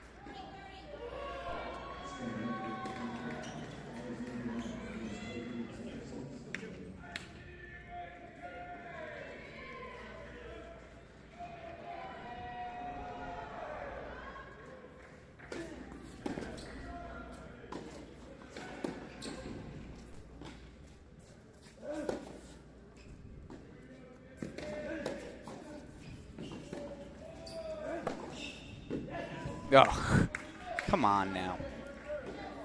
See the C on his chest. I know how much that means to Mons Dahlberg to be that guy for this team. And look, the leadership vacuum of the last 2 years. Iñaki Montez, the beating heart, maybe he epitomizes everything that you love about this sport. You go from him to James Hopper last year, same deal.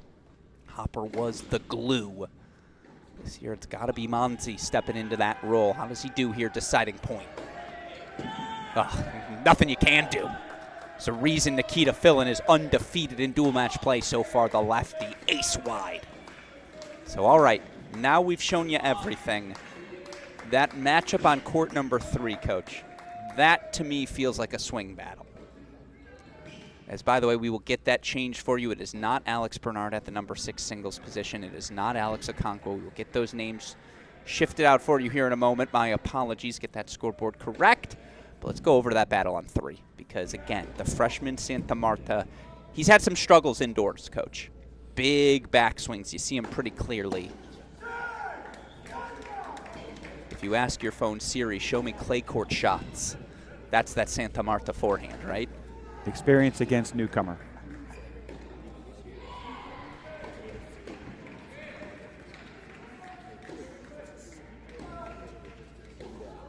So, Alex, you see number 3 as sort of the swing match. I do. Buckeyes usually go as Jack Anthrop goes. And Virginia, one of those rare teams that, again, has a guy who can come out and beat Anthrop. Again, Anthrop straight set win against Stanford. 3-set clinch. His flick of the wrist on the tiebreak, match point, round of 16 against SMU. We're going to forget it in the broader story that is a ridiculous national indoors. But it's on the short list. Like, we will see it on the list of shots of the year come May. Well, that's good. We already have a ball issue. We got other things we can show you, so let's do that now. Take us over to, oh, so many good choices. Let's go to court 2. It's a deciding point for Keegan Rice.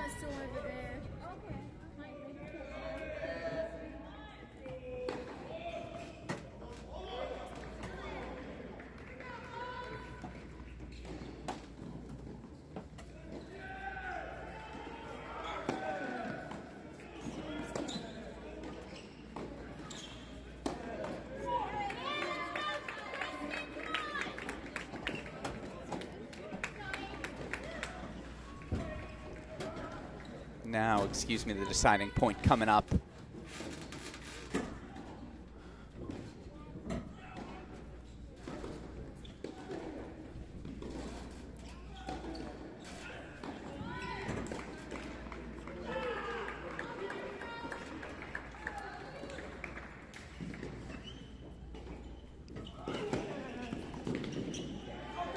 Yeah, that'll work.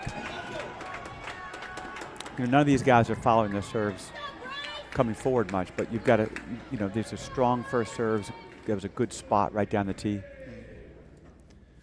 There you see again Preston Stearns, coach, giving him the green light to go today. He has been well worthy of that number 2 singles position. Only, by the way, took 1 singles loss last year. Stepped up here in his redshirt junior year on the job. Meanwhile, back over to 3 we go. This is right beneath our broadcast booth. I've already seen Santa Marta talking to the chair about something. This one has the, again, it's not only that, it's the spirit. Santa Marta, he plays with freshman energy, if you know what I mean.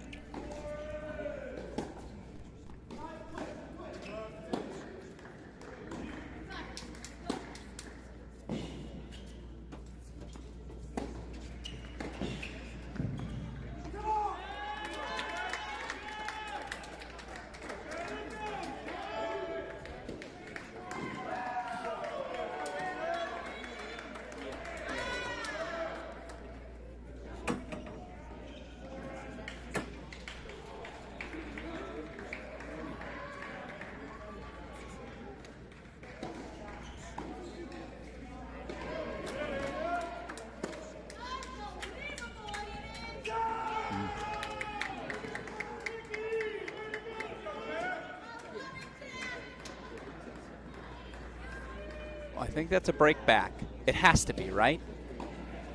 You don't sprint like that at the net for 30 all. Only at this level do you see, again, it get that animated. So it is a break back there. So they're back on serve again. The breaks right now, courts 2 and 5. 1 for the Bucks, 1 for the Who's. A lot of good choices where to pick from. A lot of good tennis everywhere, coach. Hold here for now. Anthrop begins his 2-all service game.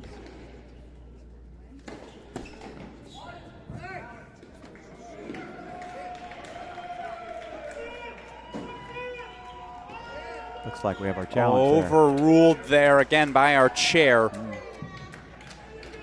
Point penalty system a little bit adjusted. Given the presence of ELC, boy, what a luxury it is to have, right? I don't have to tell you how many hours did you spend litigating line calls on court, Coach? That's the one thing I don't miss.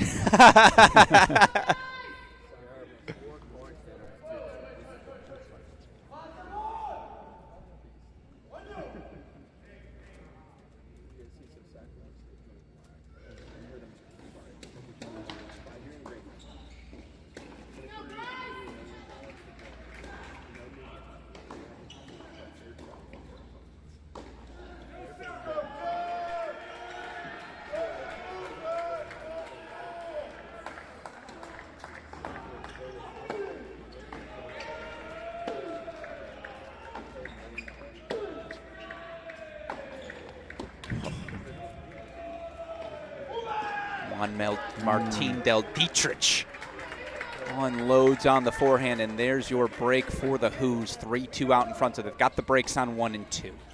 It's going to go pop back over to court number 5. Again, the Buckeyes, given the depth they've got, given the options they've got, 5 and 6, they should be up 3-0 on everyone. Doubles, 5-6, Coach. I feel like that's – no one does match calculus quite like Ty Tucker.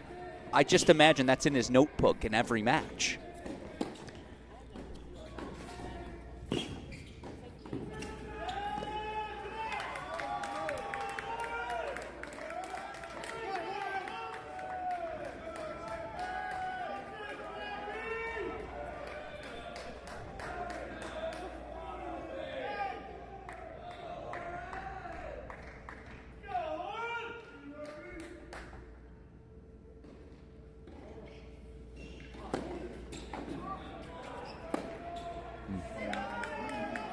Frustration showing there.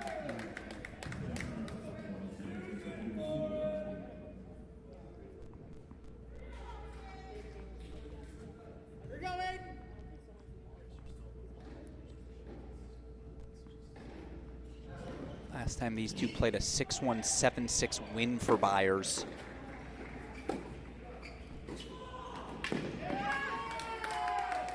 Just all the passes. It's a safe target there on that approach. Byers makes him pay. More breakpoint chances fast here on 5.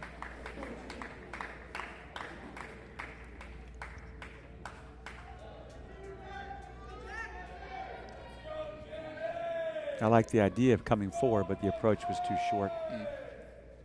Just got to mix it up, put a little more pressure on him.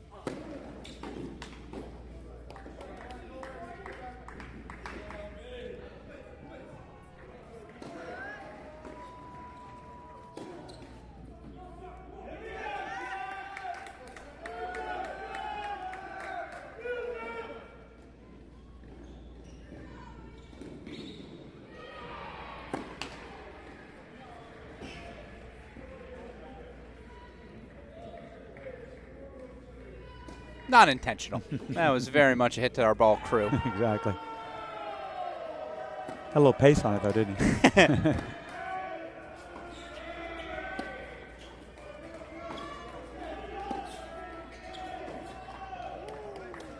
How big of a mental hurdle, burden or blessing for Byers going from a 1-2 in a lineup to a 5-6? Does it change your perspective?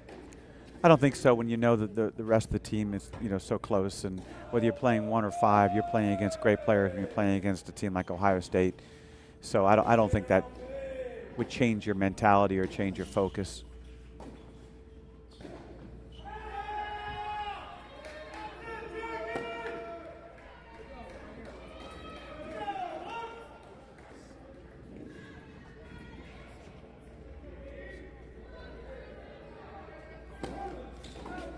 Double fault on him, so Lauren Byers, just like that, is going to serve for the set. We're going to get back over to it in a second. In the meantime, I want to show you court number 3, because from down an early break, Anthrop's got 4 break points in this match, again, right beneath our broadcast booth. Animated. Feels whatever the opposite of hyperbole is. I'm underselling it.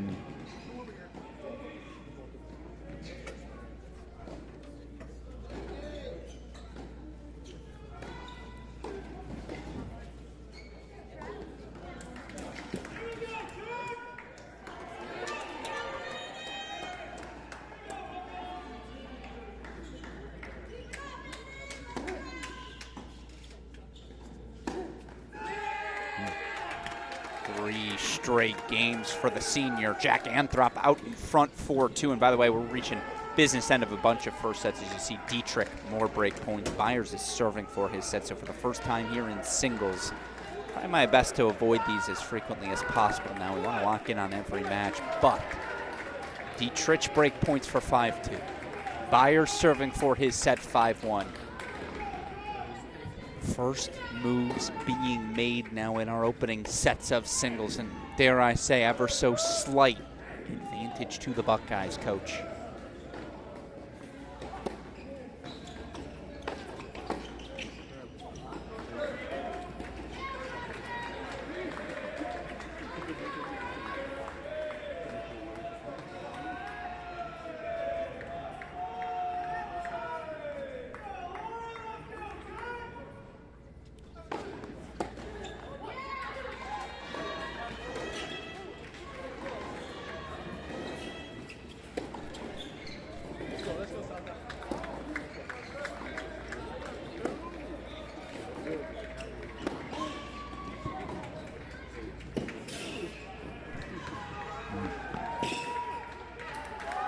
Byers just too solid there at 5.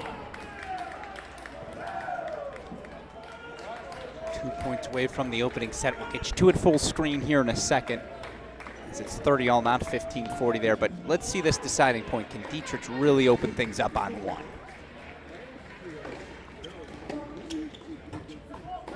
No, misses the return, pushes it long. So it is a hold 4-3-4 still. Over we go to court number 5.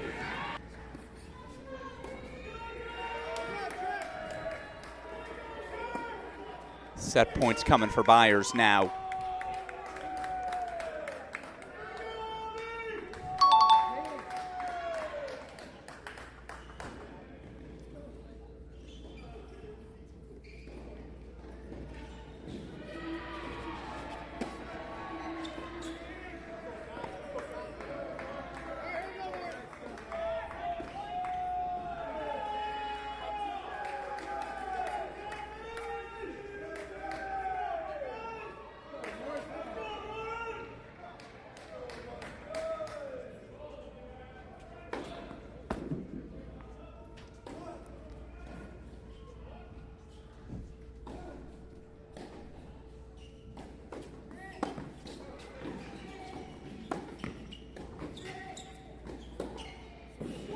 Can we agree, if you're going to rock a mustache like Byers is, you got to grab breadsticks. Put it on the board, a 6-1 set again for the Bucks. Looking awfully familiar to what they saw in Columbus right here on court number 5 at least. Anthrop's got the 5-2 lead. Dietrich 4-3, 30 love. We're on serve in all of our even courts. So we're going to go spend some time on that side of the building in a moment. In the meantime, let's go back over to court number 1.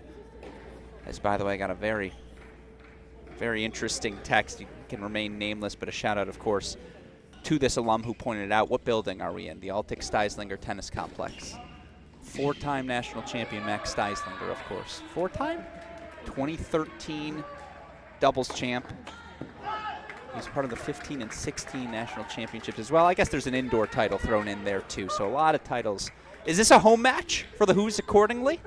Well, you know, you mentioned Steislinger. Well, Mark Steislinger, of course, sure, is a former SMU Mustang, was a great player. Spent some time with him just this past couple of days at the Dallas Open. Just contributed so beautifully to this incredible stadium. Is there a better indoor facility in America?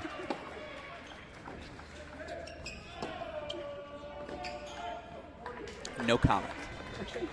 It's on the list, though.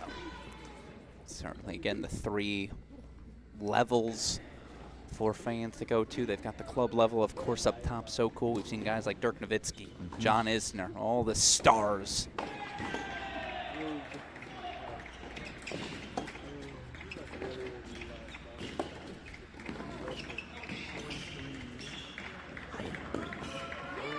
And just got to move in corner to corner.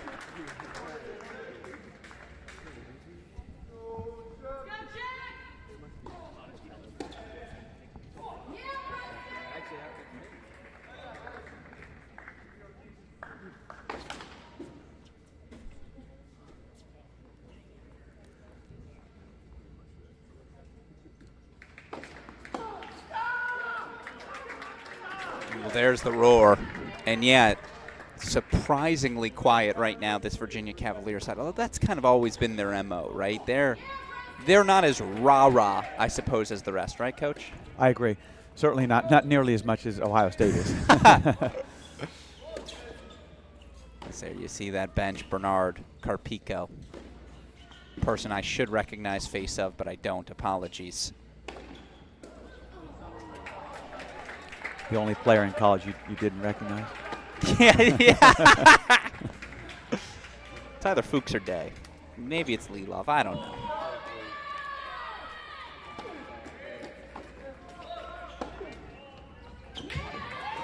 It's really well done.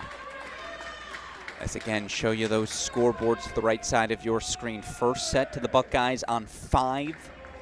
Blues have a break on court number 1. You see Stearns has gotten things back on serve on court 2.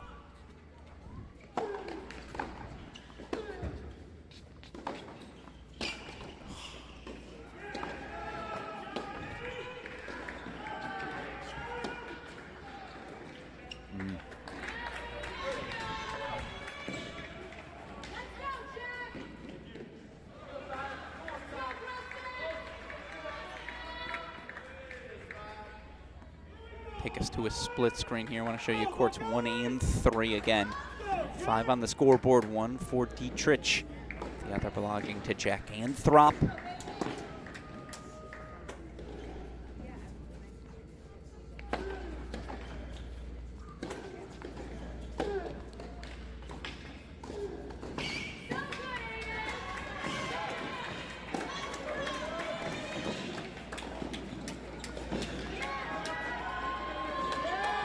Such a good ball. I've noticed it. I'm curious if you have this.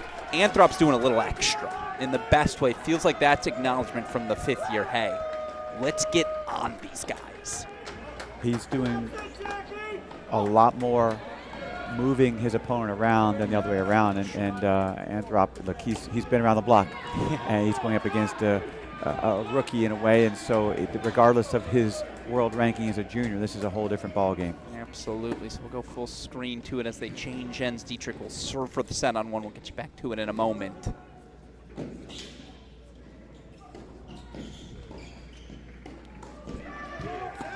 Yeah, I missed that long.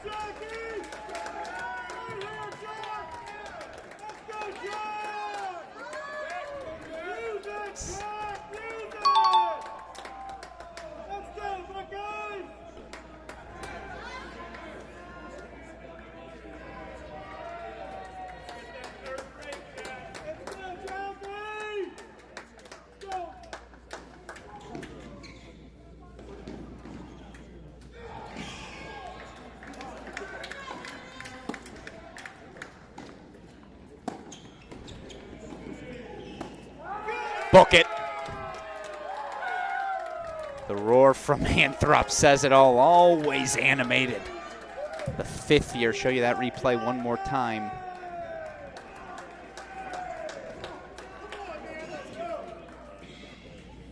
Two-pass combination, a tale as old as time, Coach. Volley wasn't strong enough. Show you the celebration. I wonder if this matters to him. Can't quite tell as we head back over to court number 1. Dylan Dietrich serving for the opening set. Who's needed? Just something, right, to slow the run, slow the roll.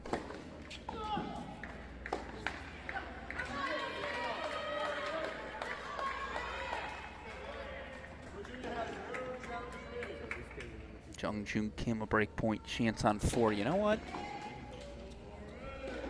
Old school little split screen action.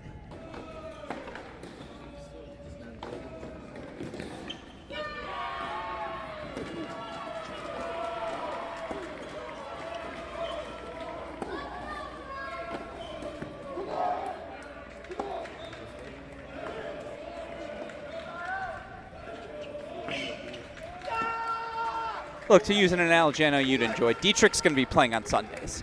And we will see him in the league. Quarterfinals of the Charlottesville Challenger this past fall. It's the pace, man. It still feels like he's only 70% of the player he might be. He's got all the tools.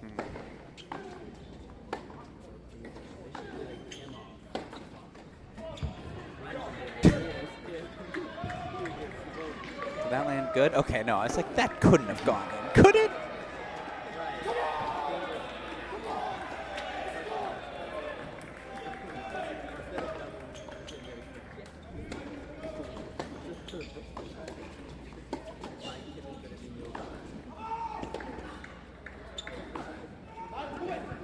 No, he pushed it wide.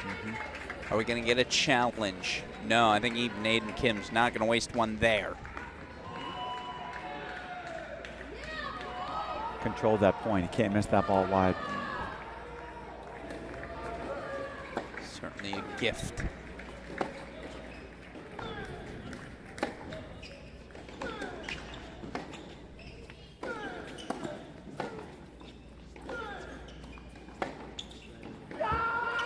First set, Dietrich.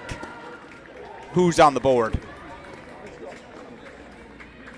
6-4 set to the Cavaliers. So 1 for Virginia on court 1. Courts 3 and 5 going the way of the Buckeyes. Hit you with our first triple box. Unless we go check in again on that east side, west side of the building. I defer to you. I can do college players' names. I can't do that.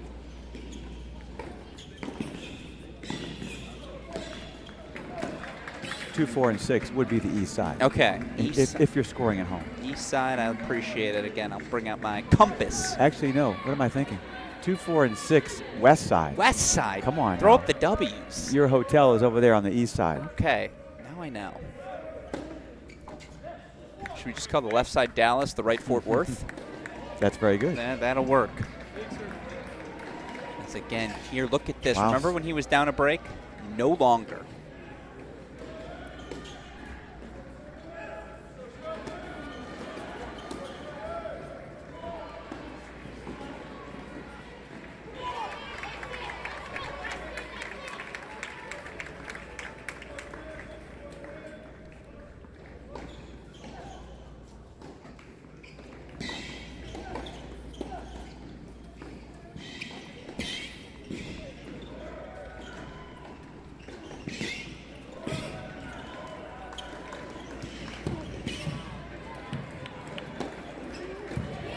That's why he's up to the number 2 spot. Is, by the way, very quietly, that was an awesome hold from Jung-Joon Kim to have break points, not convert, and then hold that love.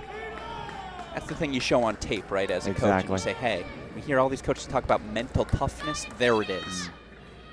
Take us over to courts 2 and 6.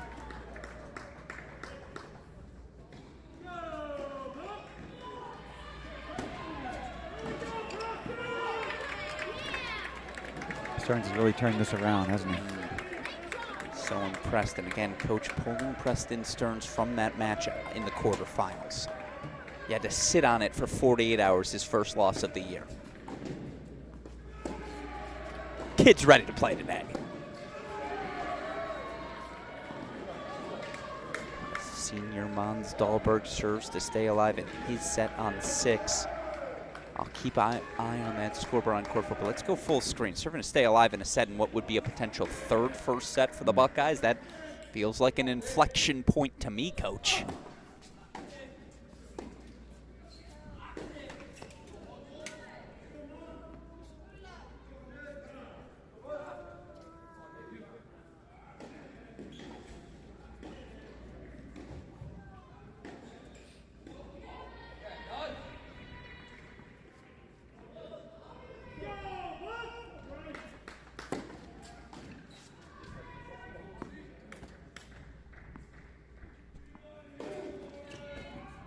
Again, really is amazing. Any other team loses a guy like Rafa Hodar 2 weeks before a season starts.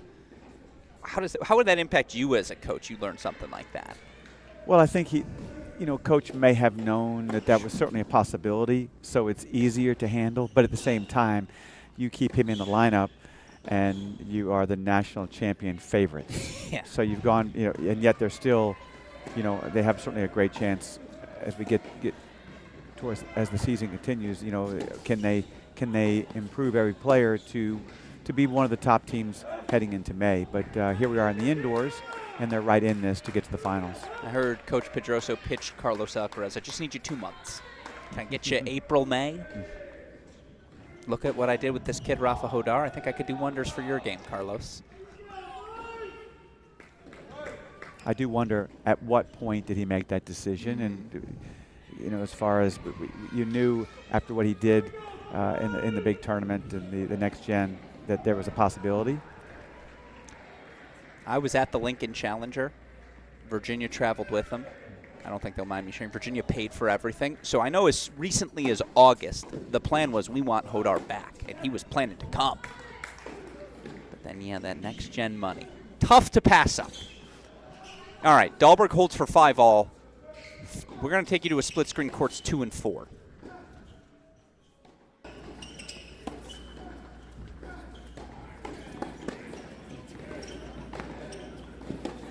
Way to go, Kim.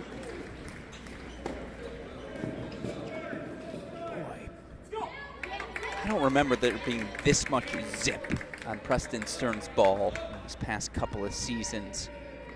Work in the gym, work on court.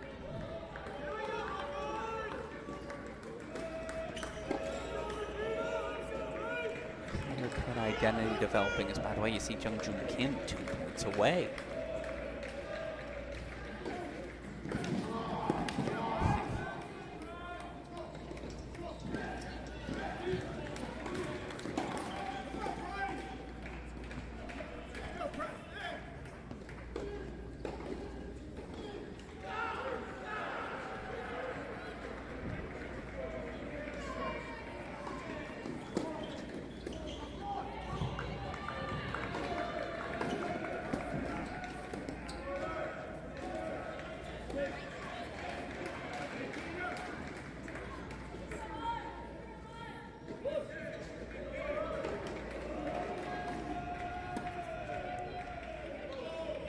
Set points coming up after the double fault. 40-30 for Rice. Let's go full screen to it.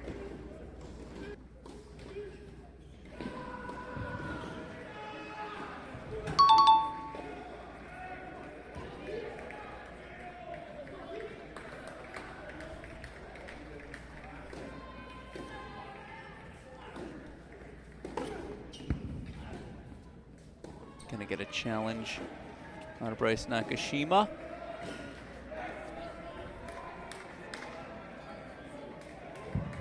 Call confirmed.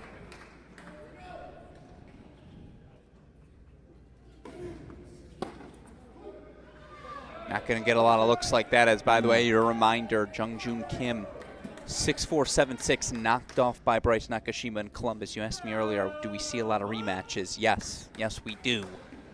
Part of that a byproduct of, again, the Who's kind of know who their 6 are. And actually, we talked about it in our preview show, it's a credit to Ty Tucker, the options he had. He really got to pick the matchups today. He was the one who said, I want this piece here, I want you there, knight to e5, whatever it may be.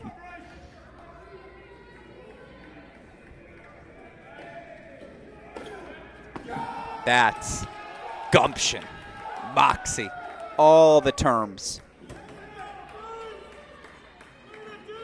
5-all on 4, 5-all on 6. Stearns serving for the second set. It would be a third first set for the Buckeyes.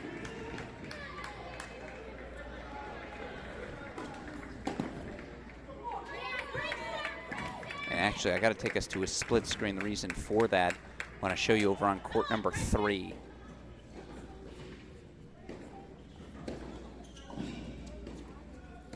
Anthrop 6-2, 2-love, 30.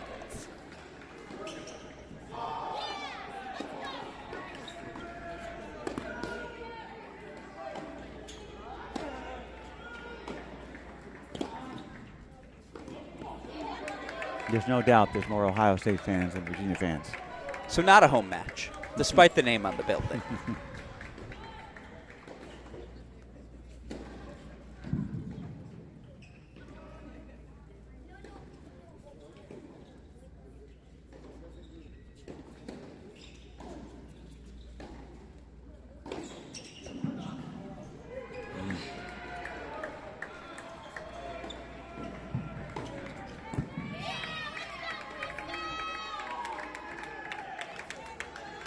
Set points Stearns. Game point chances for Anthrop as well.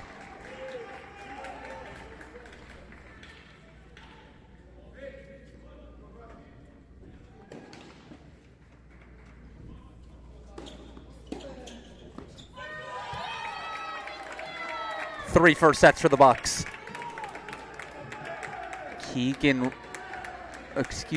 Preston Stearns delivers.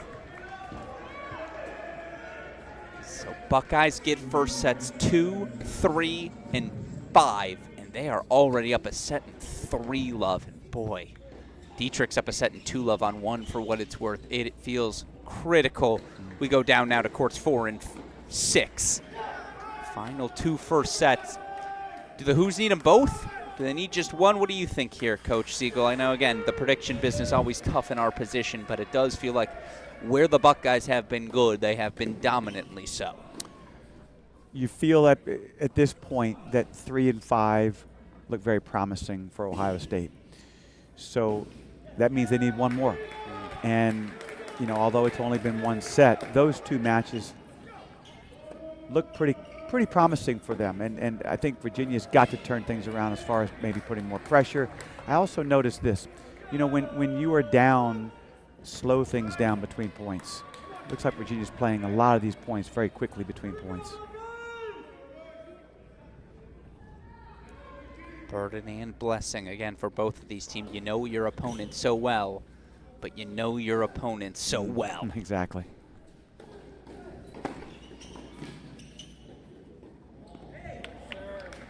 Jung keeps firing away.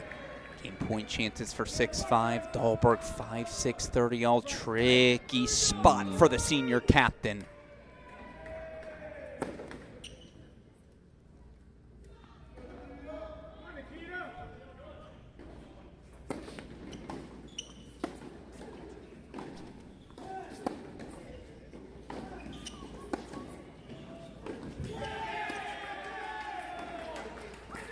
Set points, Nikita Fillin.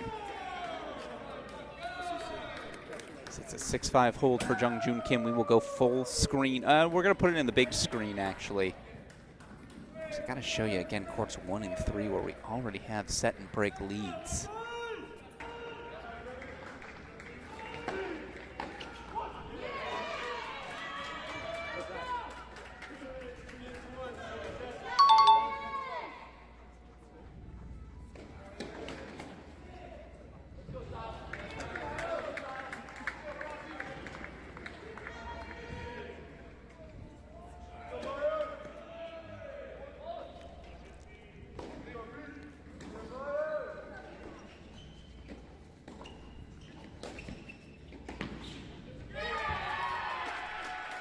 It's a full-on path with some room to maneuver, as well as its first sets for the Buckeyes on 2, 3, 5, and 6.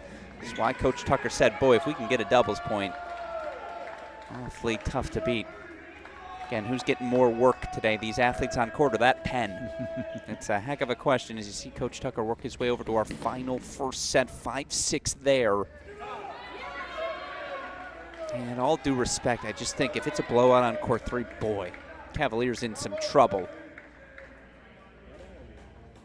Take us over court 3 again, full screen, where it has just been all Jack Anthrop.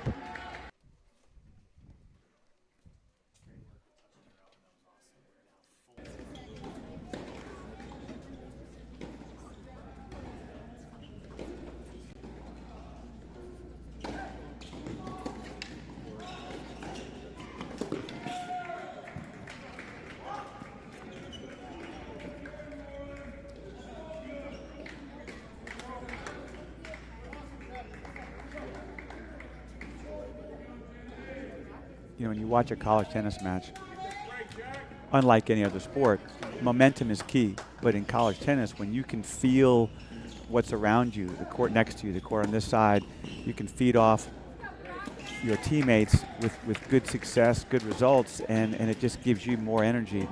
And right now, Virginia's got to turn the tide quickly. Next. I can't believe, first of all, that Santa Marta made that slice. I cannot believe that one hooked back in. This is about as well as I have seen Jack Anthrop play, and this is a guy who has earned a lot of wins in his time in Columbus. Breakpoint chances for a set and 4 love.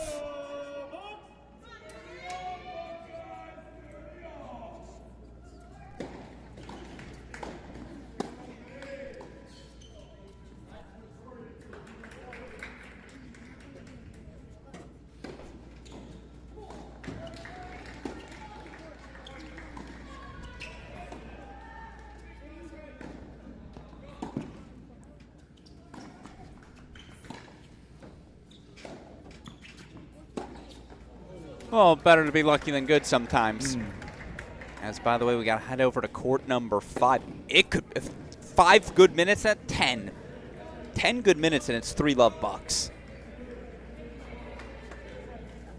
Look for Lauren Byers here in the service game of sophomore Styles Brockett.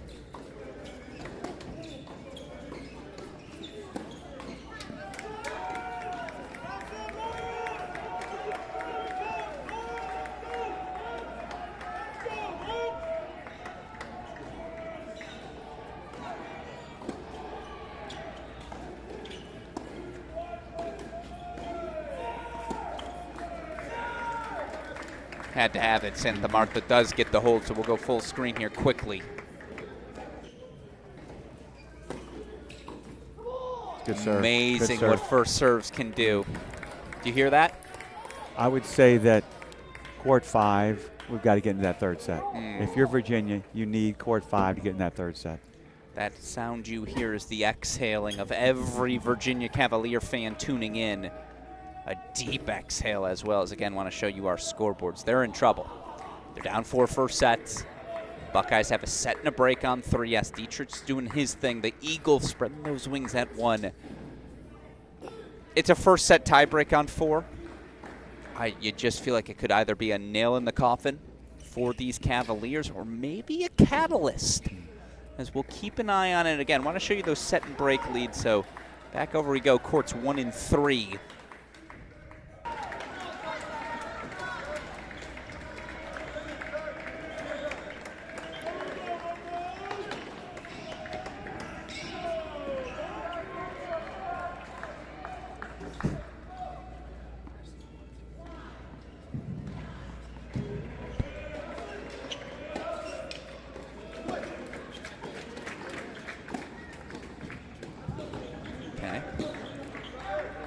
Why that hold was pivotal. All of a sudden, Santa Marta's got to love 30. God, I love this sport. Nothing's safe. No. Not ever. You know, that ball that he missed, you're in the middle of the court playing the angle that's not there. Play through the court when you get that middle ball and wait for a ball outside. Big point. No, leaks wide. Just a sloppy service game. It's his first sloppy game of the match. So I have a proposal for you. Let's watch these 2 games finish first. Curious your thoughts on it. Something I always like to use. I mentioned #1 in college tennis knowledge. I always like to poke the bear with Colette Lewis. I throw some ideas at her every now and then. I got one for you too, Coach. Okay. Looking forward to it. First break point fought off by Santa Marta. Yeah, that's better from Aiden Kim. Game point chances for 2-3. Guess I'll throw it at you now again. You see 4 first sets for the Buckeyes. Some difficulties in some second sets as well. Every other sport, what does a head coach have at their disposal? They've got a timeout they can call. Should college coaches get 1 timeout? I know you've got changeovers, so that's the argument against. But 1 60-second timeout, every court stops. You bring your team back in. Well, that's something I need to think about. So my initial reaction is no. Okay. Because a timeout, then you're asking, are we changeovers and then a timeout, or it's 15 all and we call it a timeout? Anytime. 1. You only get 1, but anytime. Could we have you become the commissioner of college tennis? I've pitched it many a moons. I think, you know what? I don't mind this. It's interesting. I don't mind this. I just think about some of the great, like you drop 5 first sets. You're like, guys, timeout. Come on. What are we doing here? On the other side. Because what you're doing, though, I can call a timeout with one of my players. Yes. But now you have all 6. I don't mind this. Plus the malaise of, like, let's say your team's fallen asleep up a doubles point 3 first sets, but you're down breaks in a couple seconds. Hold on, timeout. Guys, let's wake up. As, by the way, Dietrich is serving. We're going full screen here. Anthrop's gone from love 40 to deuce.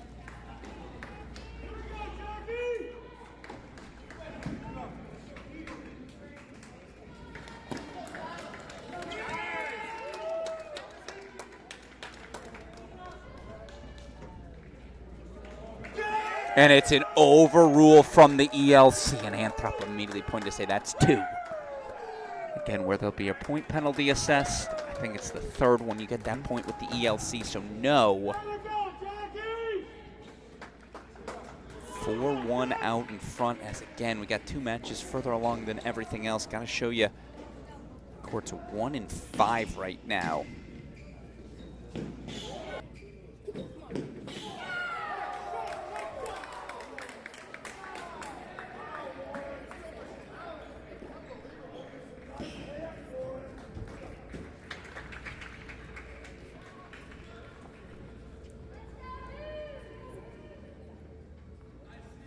Watching this makes me want to get back into college coaching. That's what I like to hear. We want you back.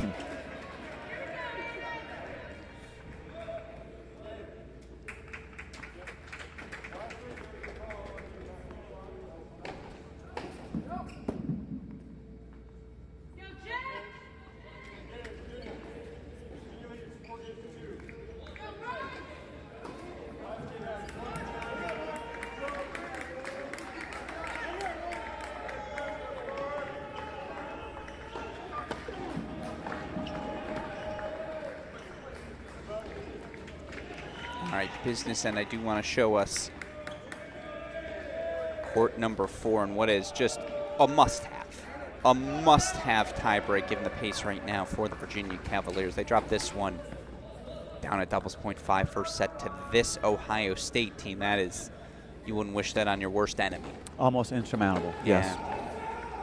Would you wish it on your worst enemy? Maybe. That's pretty tough. Pretty tough outcome to have to deal with. As again, 5-2 lead here for the sophomore Jung-Joon Kim has made a massive leap. And this would be a flip of a result. Ooh. And yet, I'm sorry, we're going to keep it on our screen, but we actually have to go to 5. Break point chances for Lauren Byers.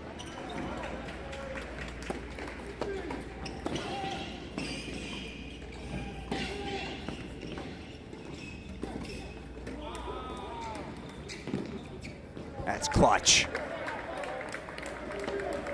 Successful foray forward. He just fought off a break point. 3-all deuce. Trent Huey trying to get him pumped. It's a man who would have thrived in the no-ad format. Little lefty cutter wide on a deciding point. Absolutely.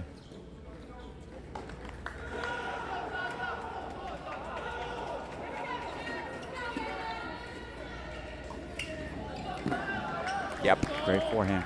Yep.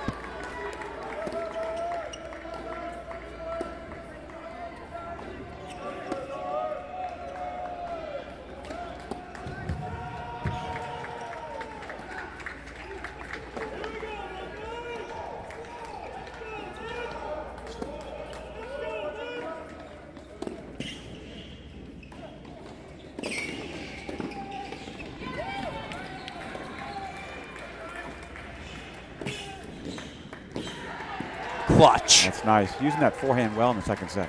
3 first serves as well. That's what you always call for, I know, Coach. So Brockett fights off 3 more break points. He holds for 5-4. Gets a little interesting now, Coach. As we head over to court number 4, where again it is set points for Jung-Joon Kim. Let's get us back over to court number 3 as well. Bottom left. Nope, nope, nope, nope, nope. My fault.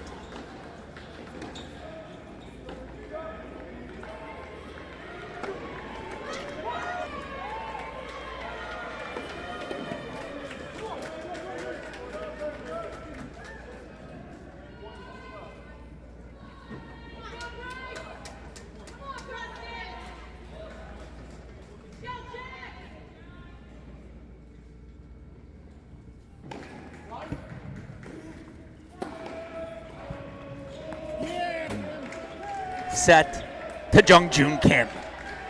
Is it a catalyst? Let's find out. Again, who would you rather be right now? Of that, there is no question. The answer is Ohio State. Doubles point and 4 first sets for the Bucks. 2 first sets for Virginia. However, in a tournament that has been defined by 4-3 results, write anyone off at your own peril. Again, we'll show you our matches further along now. We're going to go back over to court number 3. Anthrop had 3-1 love 40, fought off 4 break points. Now 6-2, 4-2. He leads the former world junior number 1. Dietrich setting a break on 1. Brockett has fought off 4 break points in his last 2 service games to stay up 5-4 there.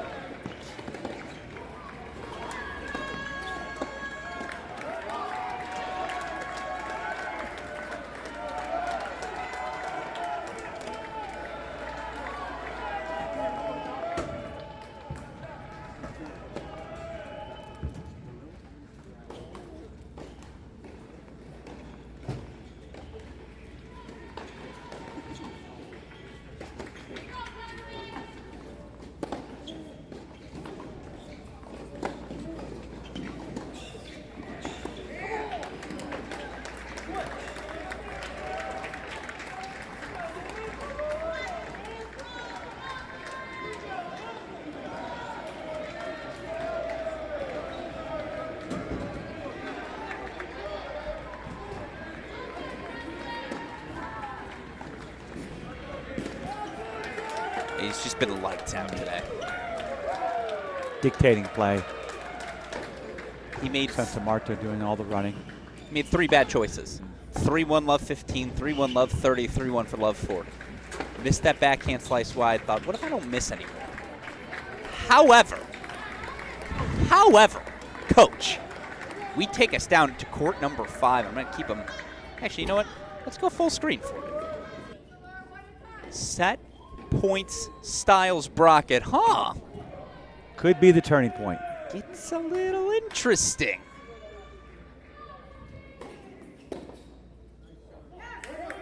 Falling off 4 break points did Brockett. Big serve from Byers. Again, Byers a 6-1, 7-6 win over Brockett in Columbus.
Make a mental note. Window open briefly, closes there. That was the longest point we've seen on court 5, Coach. Great physical point there. Byers was not going to miss. It had to be a winner's the other way. Absolutely. This, by the way, shout out Crow. I think this is the longest I've seen him go without a hat. Full head of hair. Show it off, my friend. 5 all to hold here as, by the way, Aiden Kim got the break back on court number 1 for 4 all. You do see that massive Keegan Rice lead on 2. Mons Dahlberg breakpoint chances on 6. You'd rather be the Buckeyes. They're not out of Dodge yet. Not by a long shot.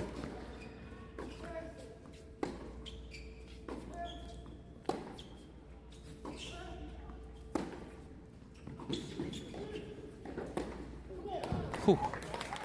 Beautifully crafted. So we'll get you back over to court 3 here in a moment. Obviously, Jack Anthrop's going to have the chance to serve for the victory. And very quietly, he submitted his resume to the committee. Hey, most outstanding player of the tournament, just check out my results.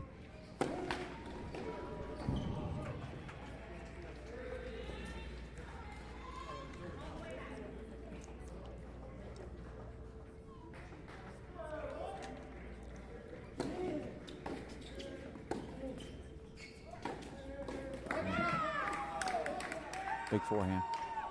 Big forehand. This is court 5, I just want to remind you. This is a guy who was playing 1 and 2 singles for Penn State.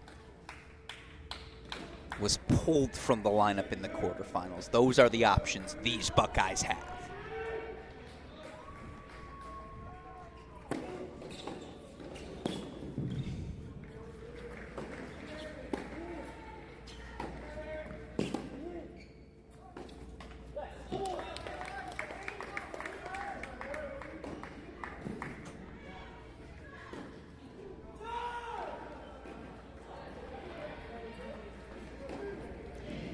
Take us over to court number 3. The reason for that, again, a little bit of a controversy, something about a line call. It's always about a line call, even in the ELC era.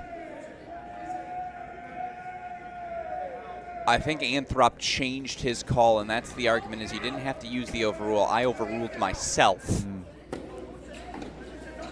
Either way, it leads to a Santa Marta hold.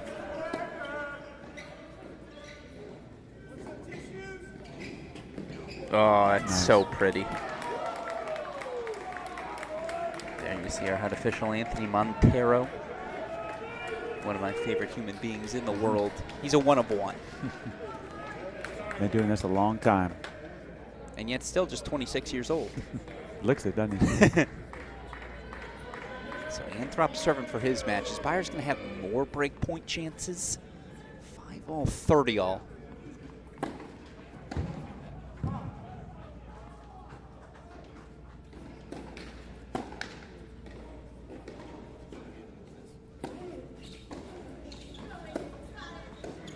Yes, he will. The forehand sails long, so this is a massive moment for the Bucks.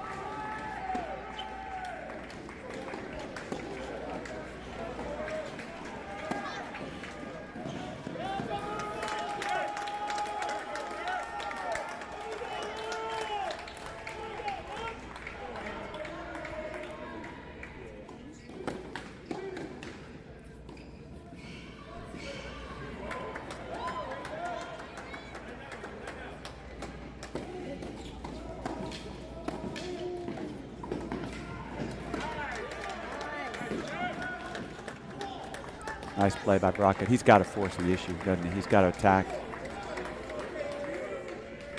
And he has, it feels like, on all 4 break points, right, Coach? Use the forehand, get in, pressure. The long rallies favors Byers.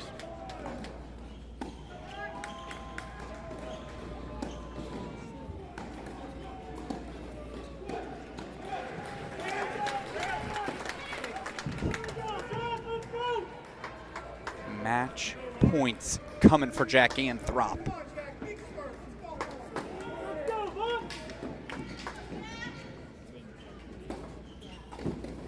It's massive. Well, Brockett continues to fight off match points, but for now, break points, but for now, and there you see, talk, it's cheap, says Jack Anthrop. All right, not a ton of love there. Uh-oh, someone said something. That wasn't the sweet handshake that we are used to. No, that was a quick tap of the hands again. Richard Rogers, our head official, gonna try and litigate what's left. It wouldn't be a national semifinal without a wee bit of drama, Coach. And there was a lot of talking in this match at all times, but again, talk is cheap. Results do the talking for Jack Anthrop. 6-2, 6-3. He grabs it on court number 3. All right. There you go. So 2-love Buckeyes. Take a full screen. I know we spent a lot of time on court number 6. So actually, where haven't we spent time?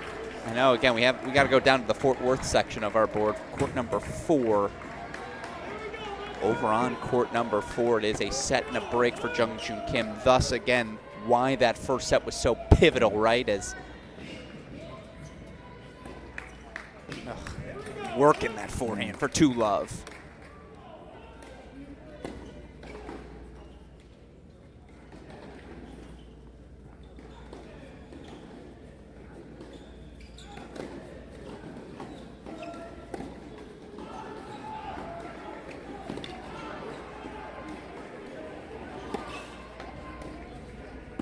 Forcing the issue, Coach. You're on it. Got to keep the pressure on him. Absolutely. As again, set and a break lead. Keegan Rice has a set and a break.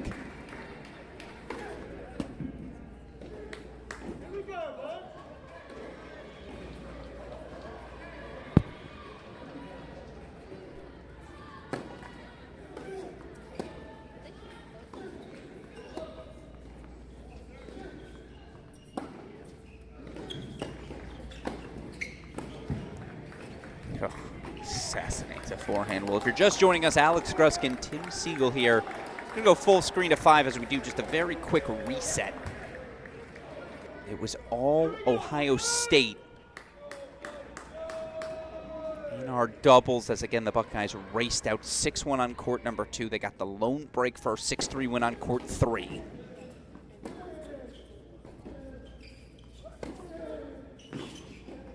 Oh, Styles Brockett. He's got more break point chances now, and there's set points here as well, Coach Siegel, as again.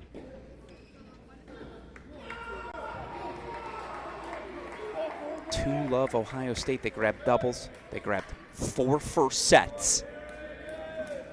Here we go. Set points for the Hoos.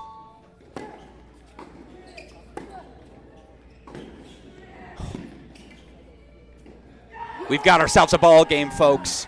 Now they need to take 2 second sets. One's not going to be enough.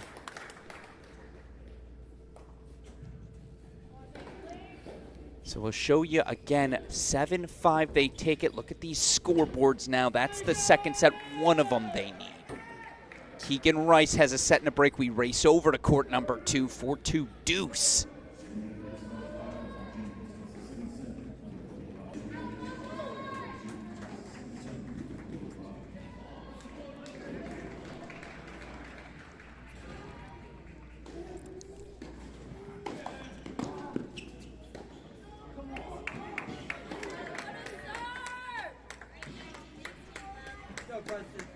Keegan Rice holds for 5-2, so he'll have a chance to serve for the set. And by the way, hand up, that's on me. Won't happen again, I missed it. Over on court number 1, we show it to you.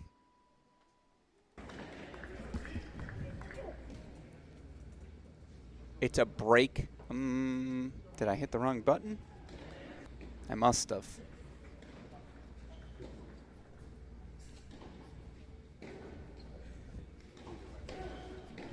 Set in 6-5. Dylan Dietrich will serve.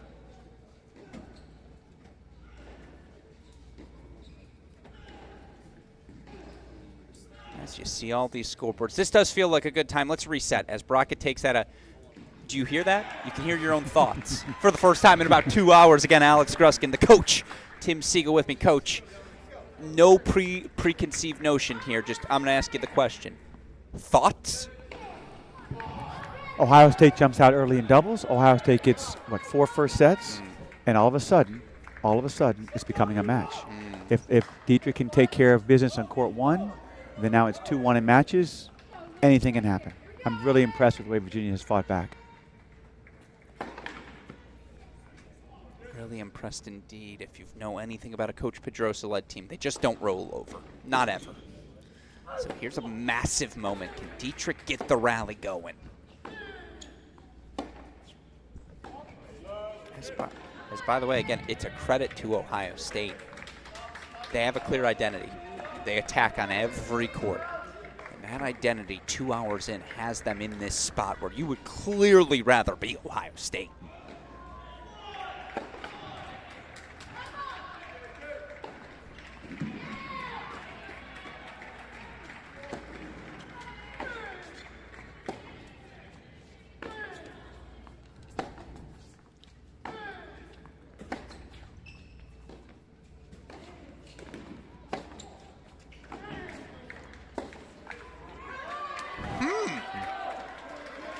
An opening.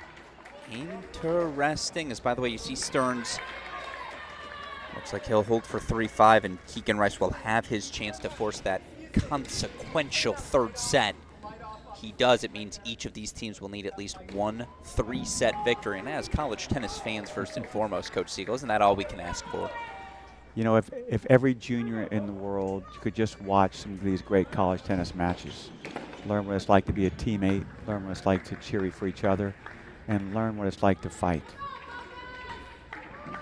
Nothing better.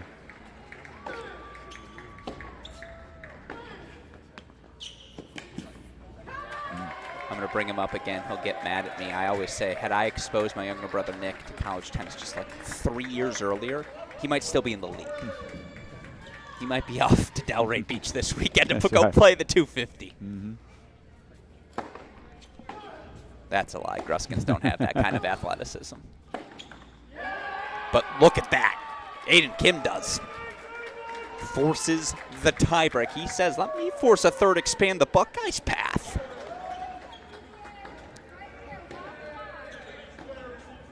Pretty loose game there by Dietrich. Yeah, that was sloppy.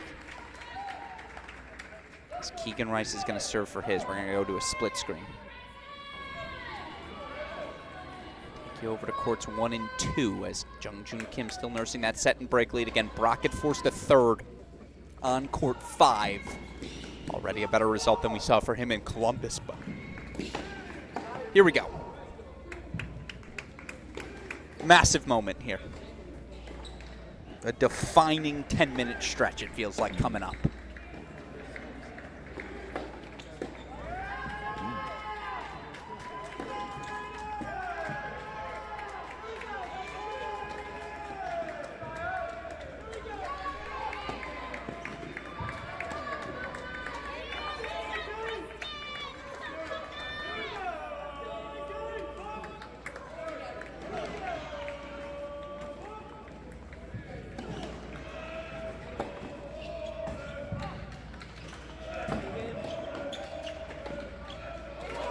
Nice response from Dietrich. And it is worth noting, Dylan Dietrich in the quarterfinals against Mississippi State. Had to remember who they played. He was up a 7-5 love. Lost 7 straight games. Team was ultimately okay, but you do wonder if somewhere in that back, we'll say left lobe's the memory one, or is it the right lobe? I don't remember. Somewhere back there he's thinking about it.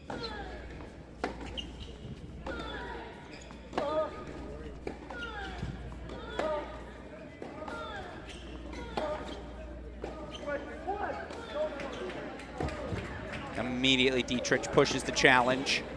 I think Coach overruled him to prevent the challenge and the point penalty, and that's what Brian Rasmussen is litigating immediately.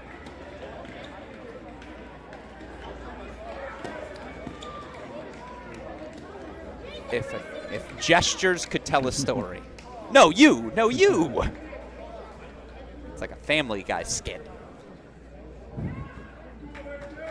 Brought in Richard Rogers, they brought in Anthony Montero. Everyone's got a word to say.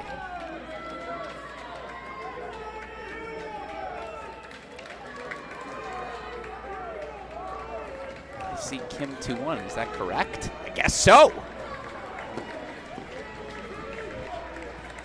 It's Keegan Rice just quietly 2 points away from forcing a third.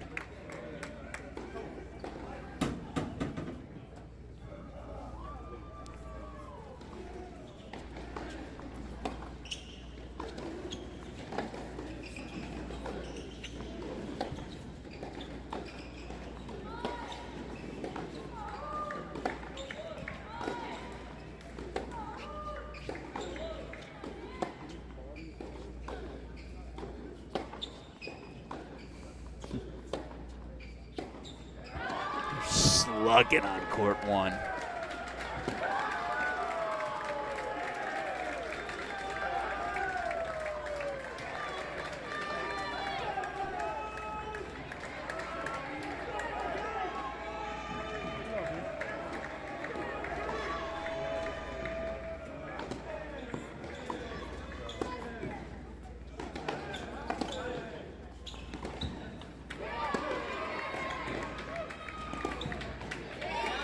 breakpoint Stearns.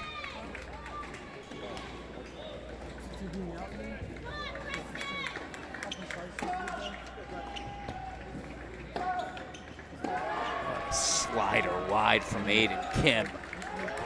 4-1 out in front.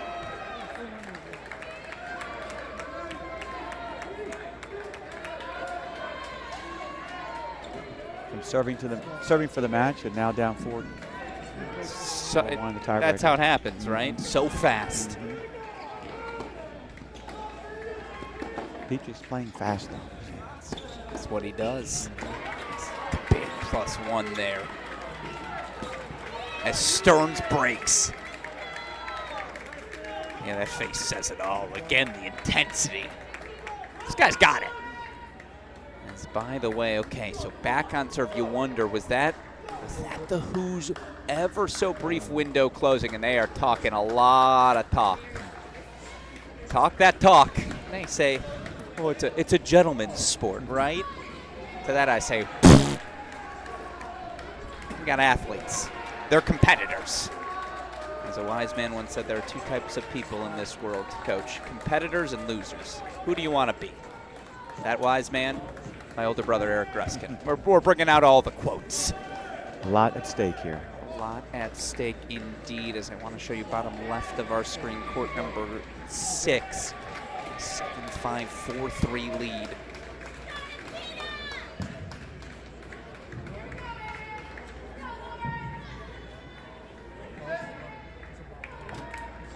One all in that third set on 5. You know what?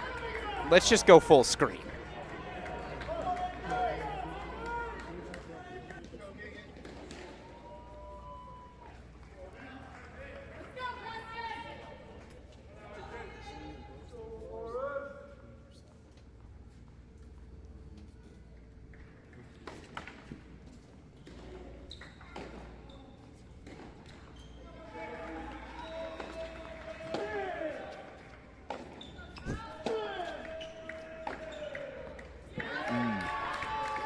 Big miss, big miss. 5-2 Kim. Chance to force his own third, and again, only 2 first sets. Now, Jung-Joon Kim is up a set to break on 4, but you do think any Cavalier comeback today. Got to find something easy.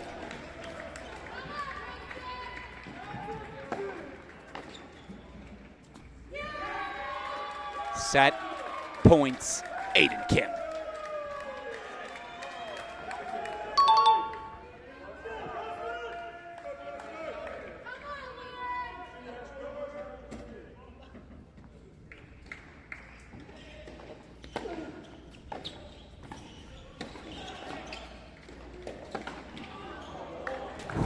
Ooh. Didn't get back for that, did he? Make a mental note. That set, obviously, he's still got 3 more set point chances coming up here. But if you watch the women's national indoor final, you saw a player overcome a 5-1 tiebreak deficit, overcome 4 match points. Never say never. Ooh.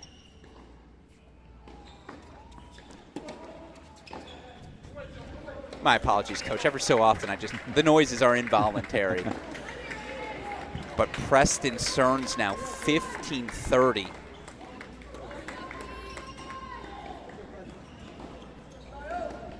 There's no doubt who you'd rather be still. It's Ohio State.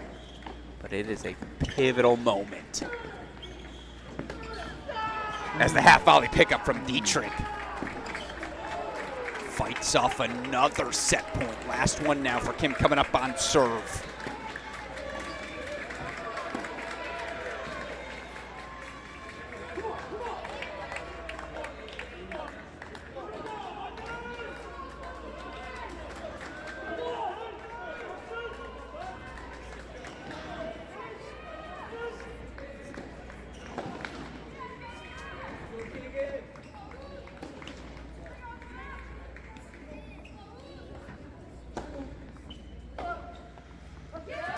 Let's go the distance. Third set forced on court 1. Second serve, missed return after being down 6-2 in the breaker. Get to 6-5 and miss the return wide. Bad miss. Boy, what's the dialogue there? Wouldn't you love to know? It's obviously all the teammates going to come roar again. 2-love Buckeyes, a doubles point, a straight set win for Jack Anthrop on court 3.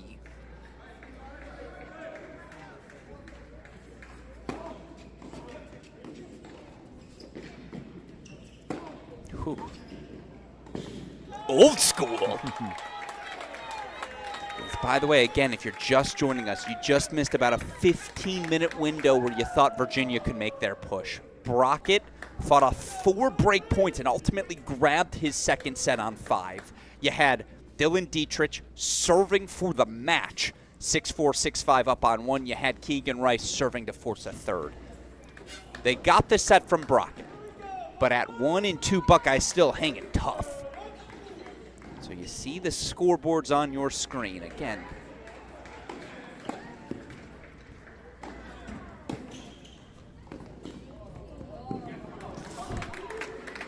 Set 3.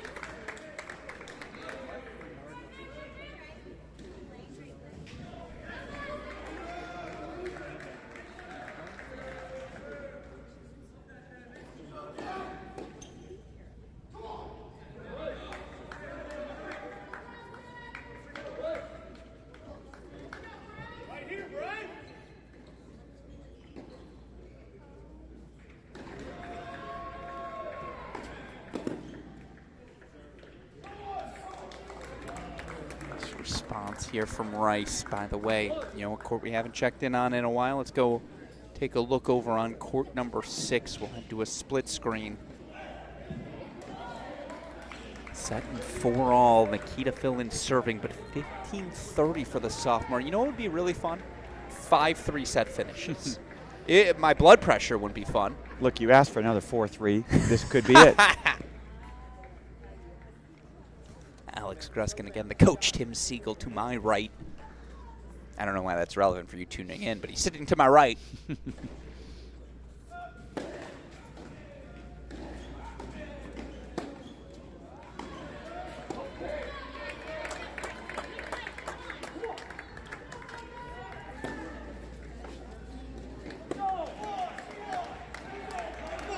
Sort of freebie again. If you're Virginia, you've just run out of lifelines to hand that sort of return away, right?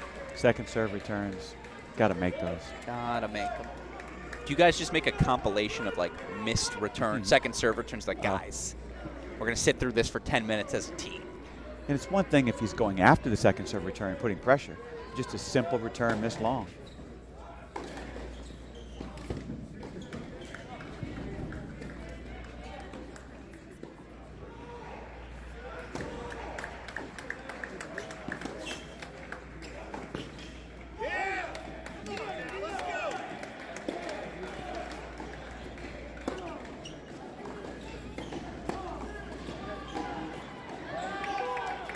All of a sudden,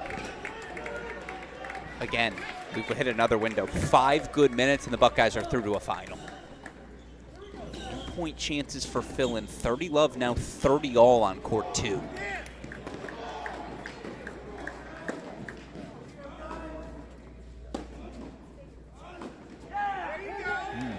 It's a 5-4 hold to a little full screen here to court 2.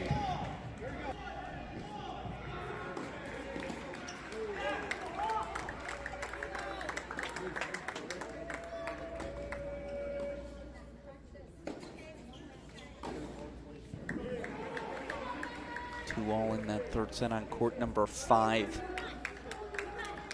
Massive moment here on court 2. Jung-Joon Kim still doing his thing.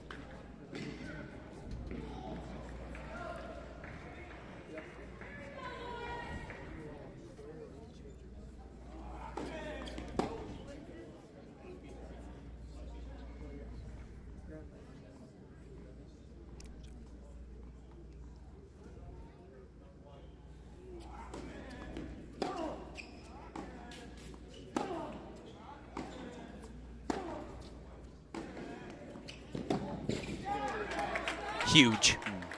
Holds for 6-5, keeps the pressure on, but again, you see that right side of your screen, our scoreboards. Over to court 4 we go.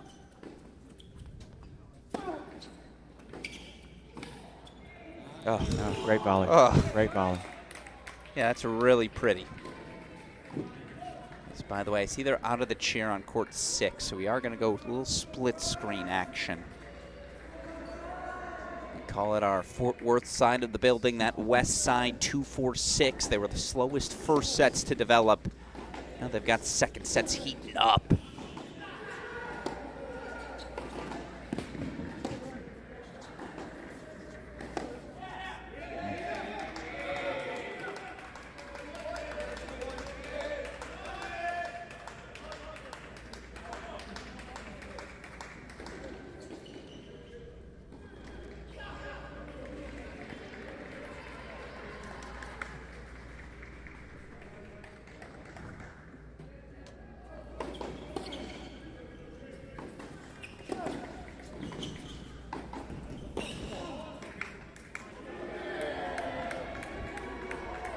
Holds for 5-3.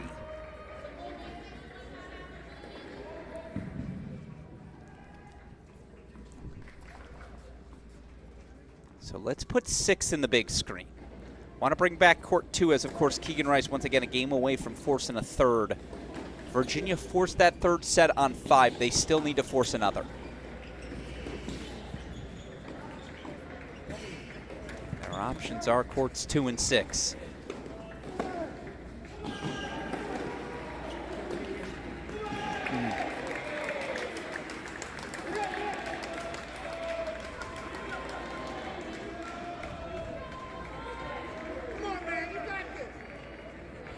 Again, undefeated. You've got guys like Okonkwo, Bernie, Byers. They may have more pedigree, but man, Nikita Fillin can ball. Lefty, a clear identity. He gets forward.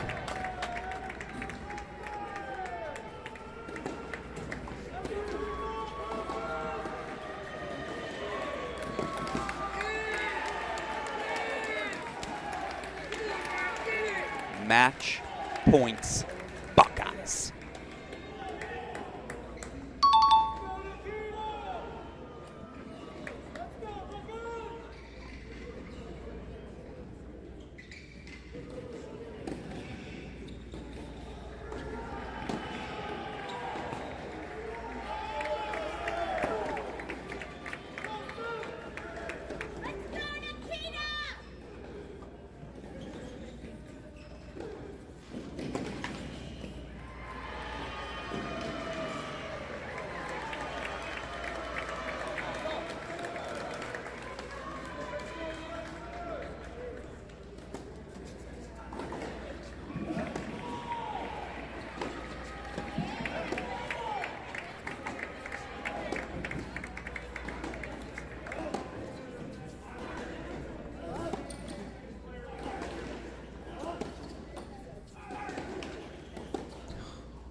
Great last point. Oh. Just too tough. Oh, my apologies. I think it was called out from Dahlberg. Oh, it was. And there was a challenge immediately.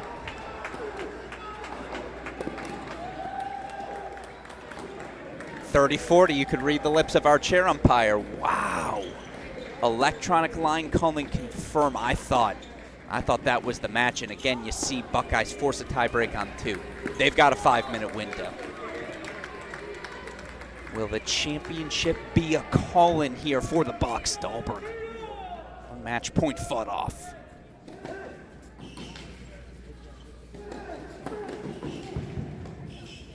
Oh, no doubt there. Murphy volley for the NCAA doubles champ.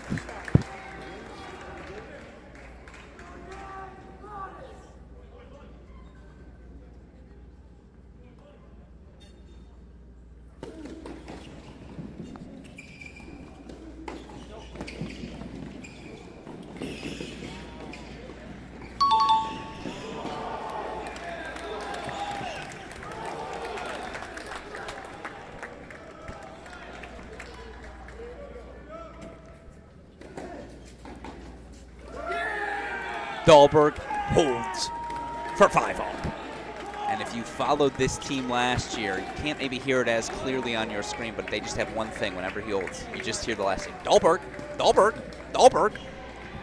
The Dahlbergs echoing across this Altic-Steislinger Tennis Center now as center complex, vernacular unclear to me. Obviously, you see Nakashima game point chances to ask a question. He does. Jung-Joon will serve for it on the other side. In the meantime, back over we go. And I think we have to stay in a triple box here, Coach, right? That's the beauty of this sport. We've got 3 things happening at once. Although, you want to see something funny? Show you top left of your screen. It's 4-3 in the third on 5. What are they, just holding at love? Fast third set, huh? Fast. Too fast. Slow down, guys. I'm calling a timeout because I would like to watch. Meanwhile, Dietrich, that's how you want your #1 singles player to respond, right? Talk to me just mentally. What you see that on the scoreboard, what that means. I'll tell you what I saw. When he lost that, when he missed that second serve return, he came up, he ran to the changeover, and he looked confident, like, I got this. And that showed me a lot. I was going to point that out earlier, so I was impressed with that, and I'm not surprised that he's up 2-0. Things move so fast, we forgot to bring it back up. That's on me, Coach. I'll set you up better. Got to let you poach more. Exactly. We're an aggressive team here in the booth. And I like to move. Come on. Well, again, if you're just joining us, doubles point, and it felt like a lifetime ago. But Jack Anthrop won 2 and 3 on court 3 for these Bucks. It's win number 700 of his career.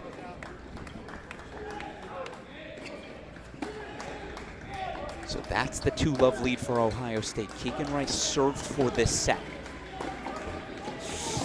Overcooks that forehand, so he hands the mini break back.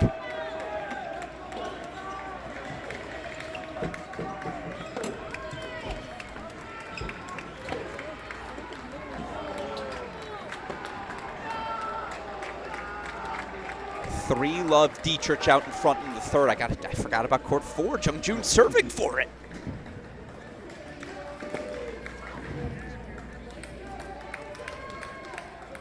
We're going to go split screen. All due respect to Dahlberg. Fill in. 3-all. They'll change ends on court 2. Again, Jung-Joon Kim 2 points away. We'll put him in a big screen for you.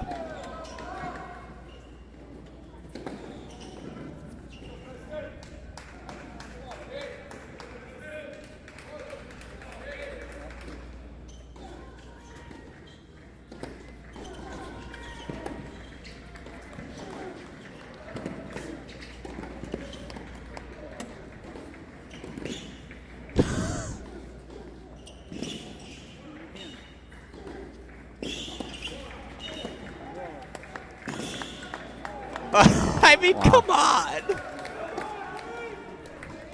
What a point. What a point. This is 4 singles. Trying to think who played 4. I mean, you know what? Ryan Getz could play some ball at 4 singles. So could Von der Schuh. You think about the 4s over the past couple of years. The national championship 4s could hang. This is just a standard 4 here.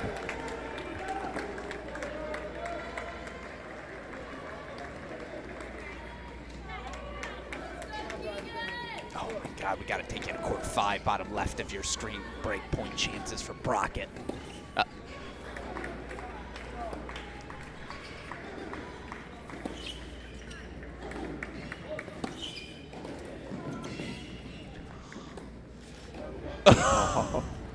Disgusting. My goodness. Disgusting, that angle, Coach.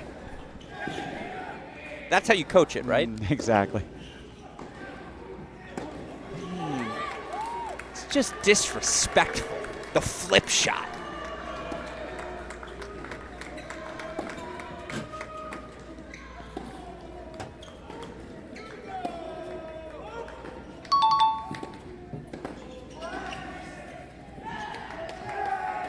JJK knows the way. It's why Virginia can weather the absence of Hodar, weather the injury to Roy Horovitz. Jung-Joon Kim's just stepped up in year 2 on the job. Who's on the board? 2-1 overall, and we got no time to rest on the laurels because Styles Brockett's serving for the match. So throw him center of your screen over. As, by the way, I also want to take us over to court number 6. Filling up 6-5. Rice has the set points, though, on 2. Getting fun. Getting real fun here.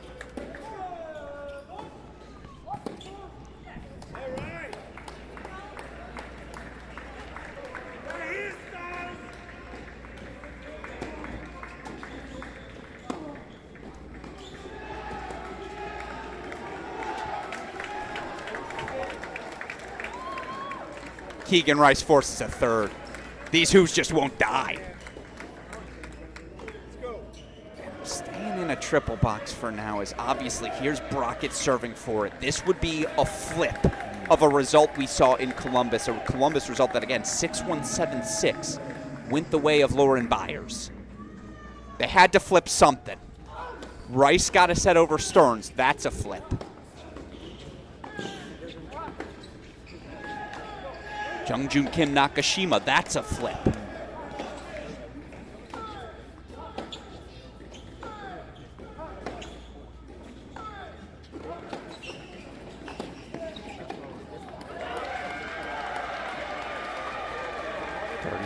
Now for Brockett, he's 2 points away. And again, you think about the great battles between these teams over the years. 2011 NCAA semifinals. 2024 National Indoor semifinals. 2017 Indoor finals. 2017 NCAA semifinals. There's just, I could keep going. Whenever these two teams share the court, something special happens.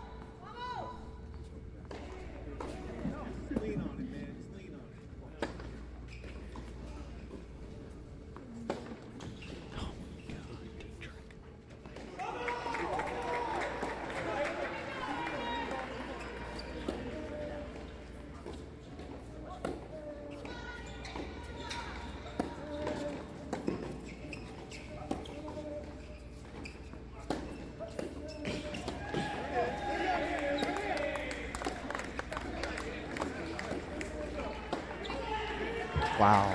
Match points Brockett. What are you seeing, Coach? 30 minutes ago, we would have said no chance. No chance.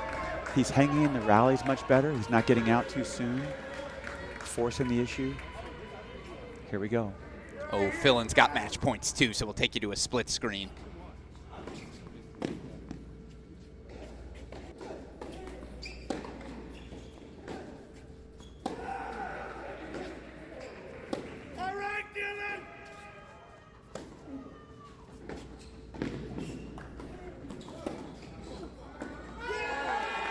Put him on the all-tournament team. He might end up your MOP. Sophomore Nikita Fillin, 3-0 in singles, and we saw what him and Carpico did in dubs. Now, obviously, you have the match points as he did in 4-5. To not close out there, but get the job done here. I think he scared our ball kid. There's a little love there. I love that handshake. Adorable. So, all right. 3-1 Buckeyes. They're a point away. We go full screen now to 5.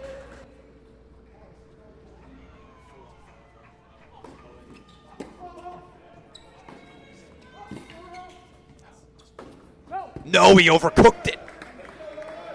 Aiden Kim got a break back on court 1 as well, but here we go. Overcooks the sitter, Coach.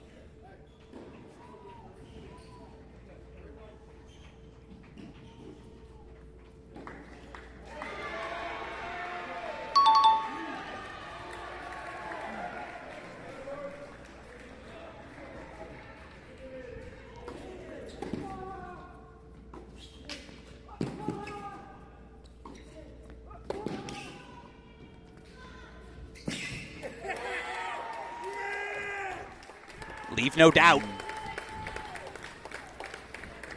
Moxie. It's a great effort, a tremendous effort. Incredible. 1 in 6. He was knocked out a week ago. Today belongs to Styles Brockett as the Who's narrow the deficit 3-2. We've got 2 matches remaining. We can show them both on your screen now. It's courts 1 and 2. And would really help if I went to the right courts. That's on me. Hand up.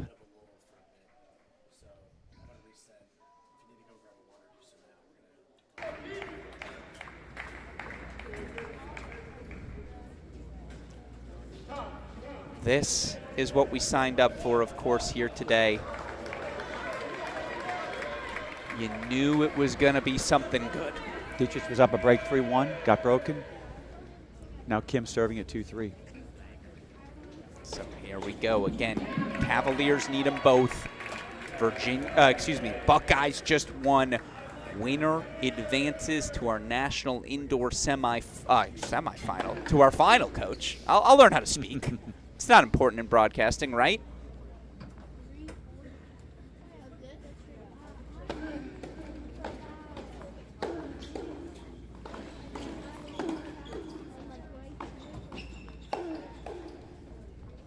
Can I ask you a very silly question? Let's hear it. Who would you rather be? Well, I think Ohio State, mainly because they just need one. and they're on serve at 1 and 1 set all at 2. Absolutely Ohio State. And they've got the 3 on the board. Now, when I was coaching, I had certain players that I trusted, but I had certain players I trusted even more when it was 3-2 or 3-all in matches. I'm sure both coaches feel the same about their 1 and their 2.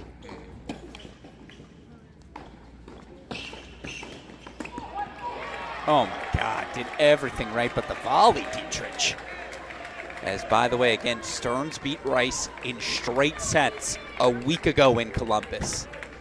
Match on court 1, win 3. It was a Dietrich win in 3.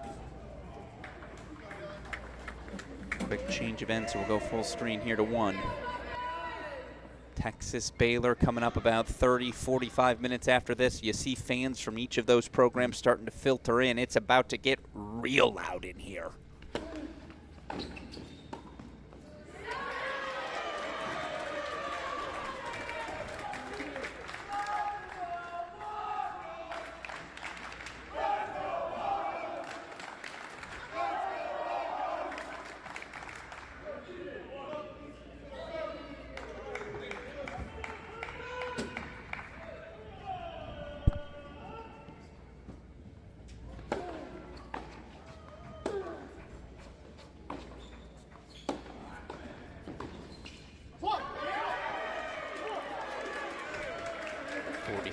Chances for Aiden Kim. Take it back. You know, it's still early in that 3rd set, so we're going to stay full screen here for a moment. Again, there you see all of your scores. I can see that. You can just see that active match on court 2.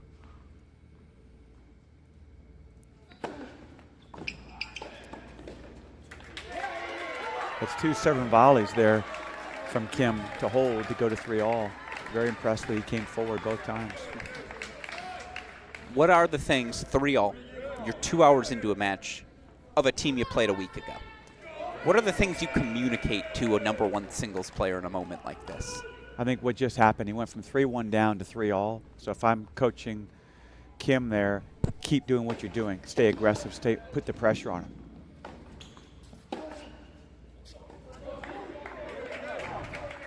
Even knowing Dietrich will give you an error or two. Like that's what I'm always curious, because respectfully to Aiden Kim, this match has been on Dylan Dietrich's racket. It has. You're right. He was up a set in a 2-0, served for the set at 6-5.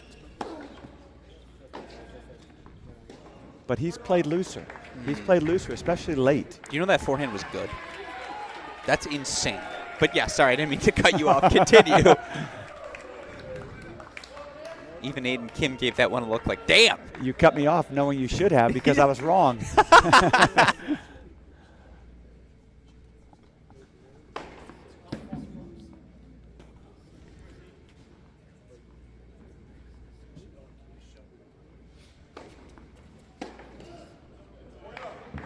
All right. Calms the nerves here if you're Dylan Dietrich. 40 love spot. You see again our final 2 remaining matches, and my voice is cracking. I'm nervous. Crack rackets, cracking voice. No, I just haven't hit puberty yet. Or I'm still going. I got another 2 inches of growth in me. I could use a couple of 2 inches of growth.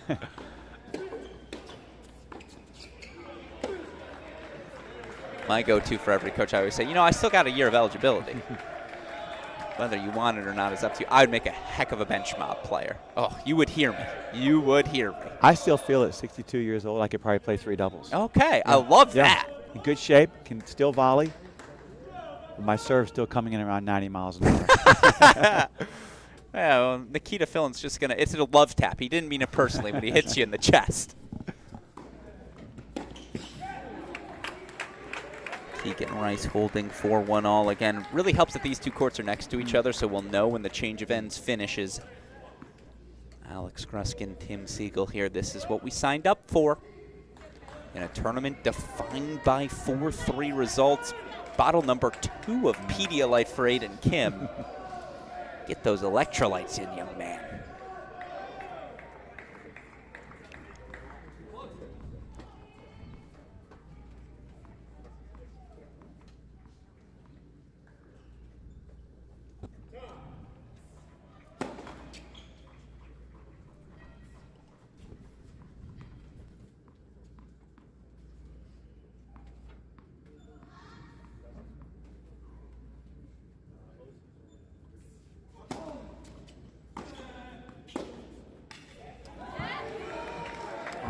Due respect to this match, but it's 1-all in the third. If we get to come back to it, it means, again, we're going to get it on its own. Let's go back over to court number 1.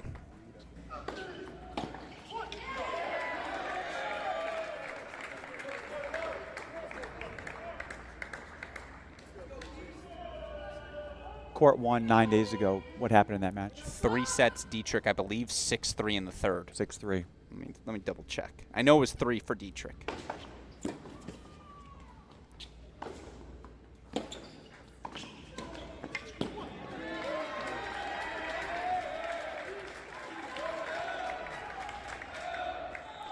Over the last 2 games, Kim has come in at least 4 times and been successful all 4 times. 6-4 in the third, Dietrich.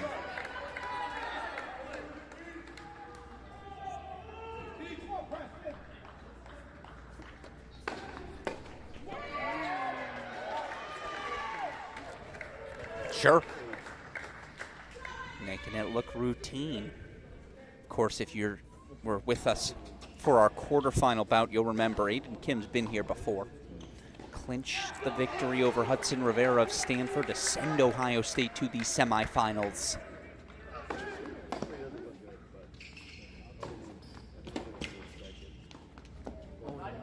No, misses that one wide on the other side. Wins Dylan Dietrich's last clinching opportunity. I was going to say, we'll see if the YouTube chat can beat me to it. Round of 16, Arizona. Jay Friends up a set, and Jay Friends served for the win on 2. Second set. Dietrich grabs the second set, grabs the match. Who's to the quarterfinals last year? So both these guys have been here before.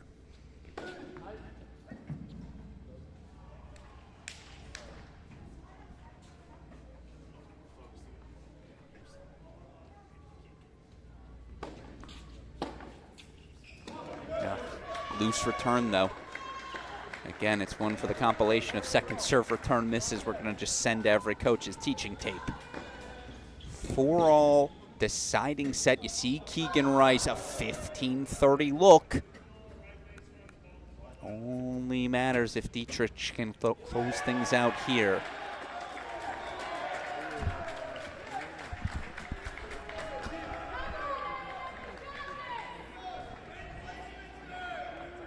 Oh, never mind, overruled. So from 15-30 to 40-30, that's a point penalty assessed.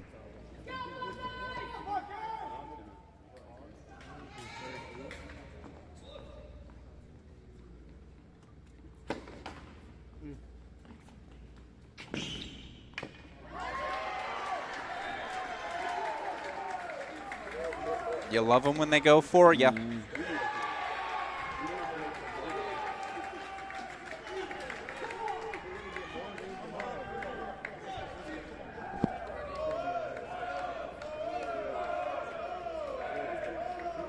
Again, you know how to spell. Shout out to the Buckeyes.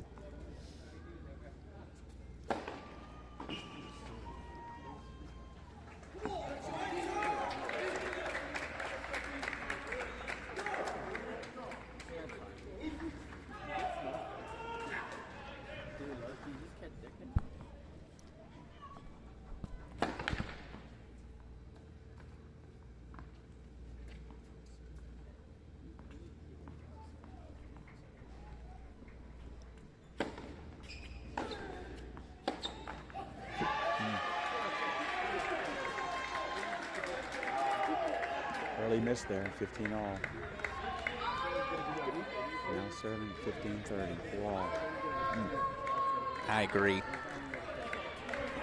And tactically, it's been the same match from the jump.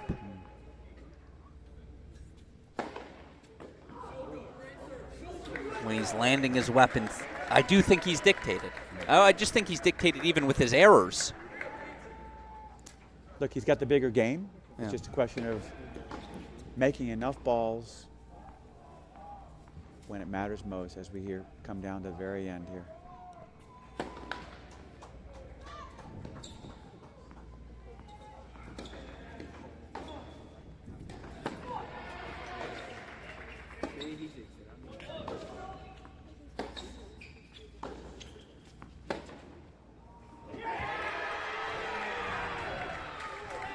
That's got to be the longest rally of the match.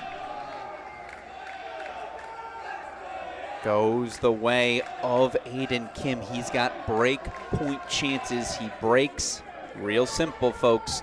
He'll serve for the final.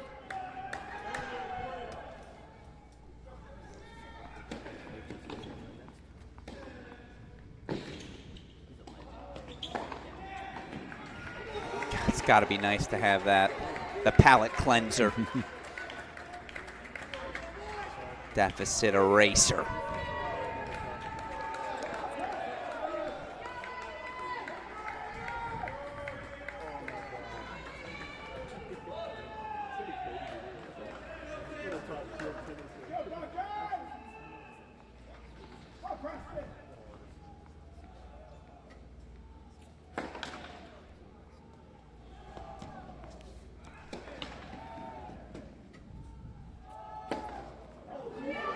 It's heartbreak.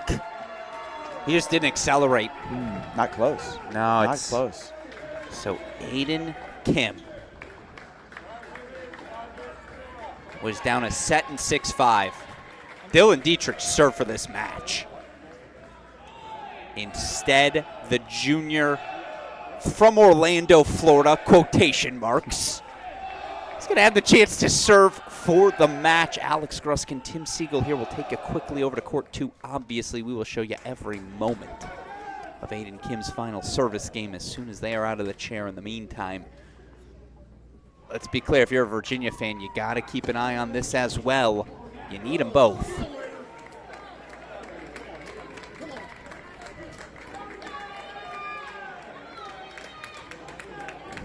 All here, and okay, I don't want to miss a second. I think they're out of the chair, so we're actually going to go back over to it. There you see Dylan Dietrich as he works his way back to the baseline. Can he summon some magic here?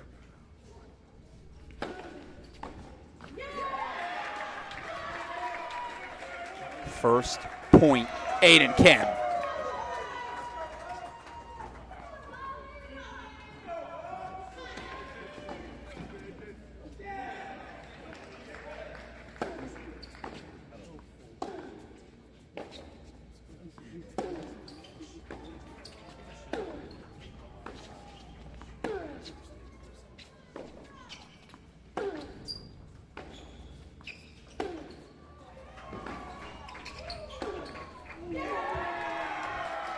I mean, again, it's the discipline. It's the most tentative point you've seen from Dietrich, and so Aiden Kim says, thank you for the time.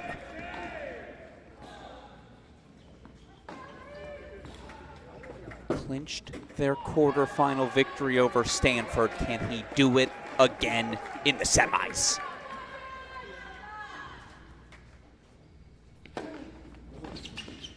He's got 4 match points.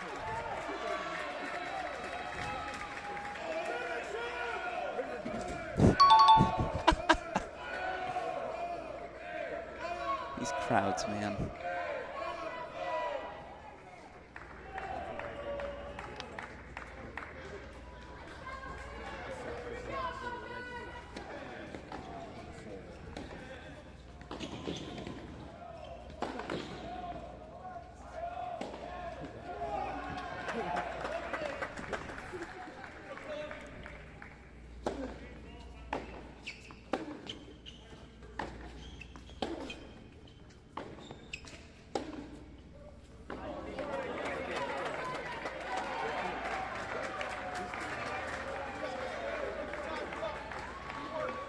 That's one fought off. As Rice holds for 2-all.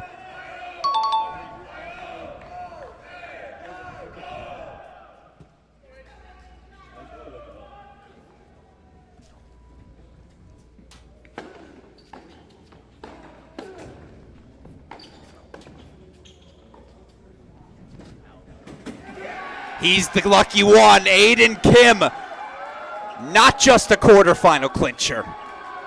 He's sending the Bucks to the semis. From 6-4, 6-5 down, Dylan Dietrich served for this match at 1. In the end, he would not be denied, Coach. Aiden Kim, 6-4 in the third. Buckeyes, 4-2, through to another final. He was the more solid player, but he also was the more aggressive player. Came through, I would say in the last 4 or 5 games, he came in, and then every time he came in, he won the point. And of course, it was fitting on match point. Comes forward, good volley, missed lob. Ohio State to the finals. Ohio State through to the finals. And one more time, we'll show you all of our singles results now. Again, Buckeyes grabbing the doubles point. Carpico filling at 2. Kim and Nakashima at 3. Aiden Kim's just all about the clinch. SMU doubles. Stanford singles. Now here, Virginia singles as well. And again, you see those score lines. It got tight. There was a world where the Buckeyes were running Virginia out of the gym. Had Byers closed out any of his break points on court number 5 in that second set. Certainly you thought Philin, he was going to close things out 7-5, 6-4. Now ultimately he got through in straights. Let's not forget about redshirt senior Jack Anthrop. Now his match finished 2 days ago, but 2-3 over the former world junior number 1 in Santa Marta. Buckeyes through to another national indoor final. It's their second in 3 years. Obviously, you look at them, they've won this event 3 different times, 14, 19, 24. They will have a chance to win another one now tomorrow, 6:30 p.m. against either Texas or Baylor. Coach Siegel, tone has been set. Not the worst semifinals, 2 hours, 41 minutes on the clock. What'd you see, what'd you learn today? Ohio State dominated in the doubles, came out strong in the singles, winning 4 first sets. Virginia did not allow themselves to get knocked out. They came back. There was a moment there, if at number 1, he holds a 6-5, it's 2-all in the third set, it's anybody's match. But I think Ohio State deserved this. They played better in the bigger points, and now they're on to the finals. They are on to the finals indeed. I will ask you, Coach Siegel, slide that seat back for me so we can come back to our broadcast booth here. Alex Gruskin, the coach, Tim Siegel, of course. Now you get to see why it's relevant. He's to my right, joining me as always, and will join me for our next semifinal as well. But when this sport is good, in my opinion, there is nothing better. And again, the twists, the turns, there were moments. You had Dahlberg fighting off match points to extend things on 6 as well. And you mentioned it. There was a real window there for Virginia. If Dietrich gets off court in straight sets, it's coming down to Rice and Stearns 2-all in a third set. By the way, Brockett, the turnaround for him, the sophomore at 5, the sort of confidence you'll gain after losing a match a week ago, then beating that same player 7 days later. I freaking love this sport. I don't know what else to say. Final thoughts on this match can belong to you, my friend. This match had it all. It absolutely had it all. Ohio State, I feel like, was the better team in bigger moments. Played better in the doubles, came through in a lot of the big matches. You know, all the credit to number 1. Kim was fantastic. But I think ultimately he came through because he came through to the net. He put pressure on at the end. He deserved that match.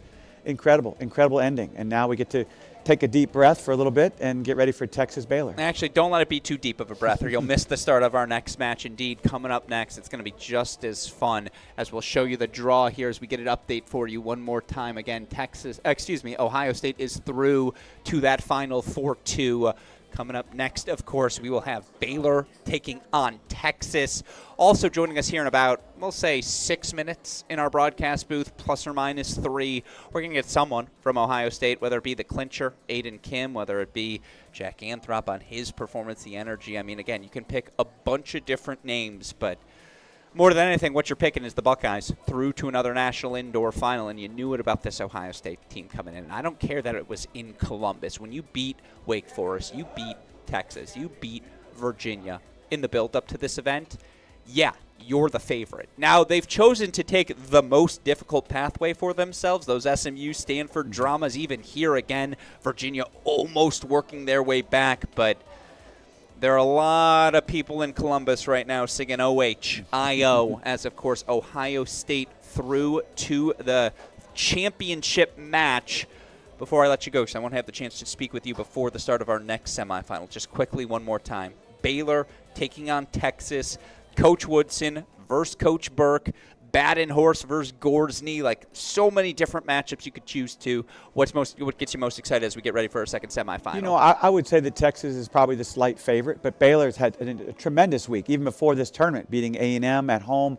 So Baylor's hot, but I think Texas probably is the slight favorite going in. Yeah, no, absolutely. I no doubt about it. And again, with all the firepower in that matchup, it's going to be fascinating. By the way, both those teams dropped doubles points on their way to quarterfinal victories. So even if there is a little adversity, I think both teams going to be particularly prepared for it. One more time, we will show you that updated draw. A shout out to our super producer, Daniel Westhoff. He put that draw together in 12 seconds.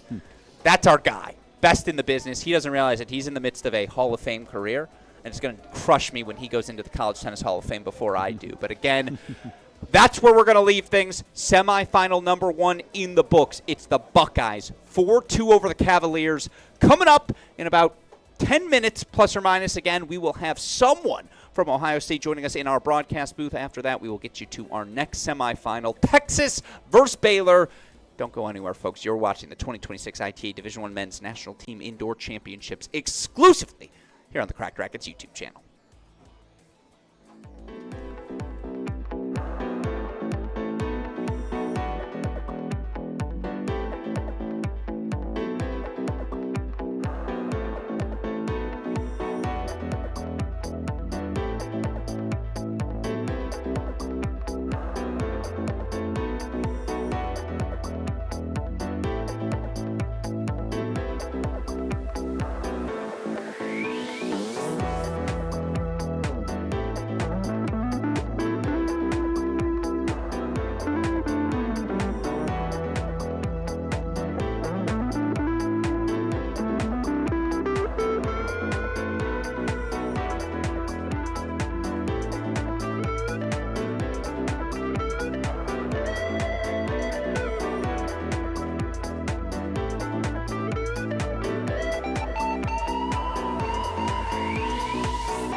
And joining us now in our broadcast booth, fresh off of his clinching 3-set victory for the Buckeyes. He's a little bit soaked. It's not sweat. They got him with the post-match celebration. It's Ohio State junior Aiden Kim. Aiden, first of all, congratulations on the victory, my friend. Just talk me through what's going through your mind in this moment, what it means to send the Buckeyes to another national indoor final.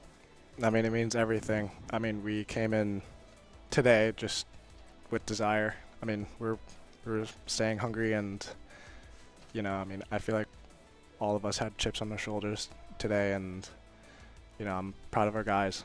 Really am. No, it was so impressive to see, and I want to talk about your match specifically in a second, but just given the circumstances again, you're playing a Virginia team you played 7 days ago. Yeah. I can only imagine how difficult it is to play a team twice in 1 week, knowing that challenge.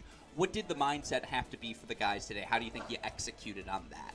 Personally? Yeah, just across the board. Yeah. No, across the board, I mean, you know, our coaches did a really good job taking care of, you know, studying almost. Sure. Yeah, because, you know, it's definitely fresh in our minds, obviously, knowing that it was like 7 days ago. Yeah. So, yeah, all of our guys knew what to do. Yeah, and obviously to grab the doubles point, as you did, something I know you guys have had a little trouble with here this week.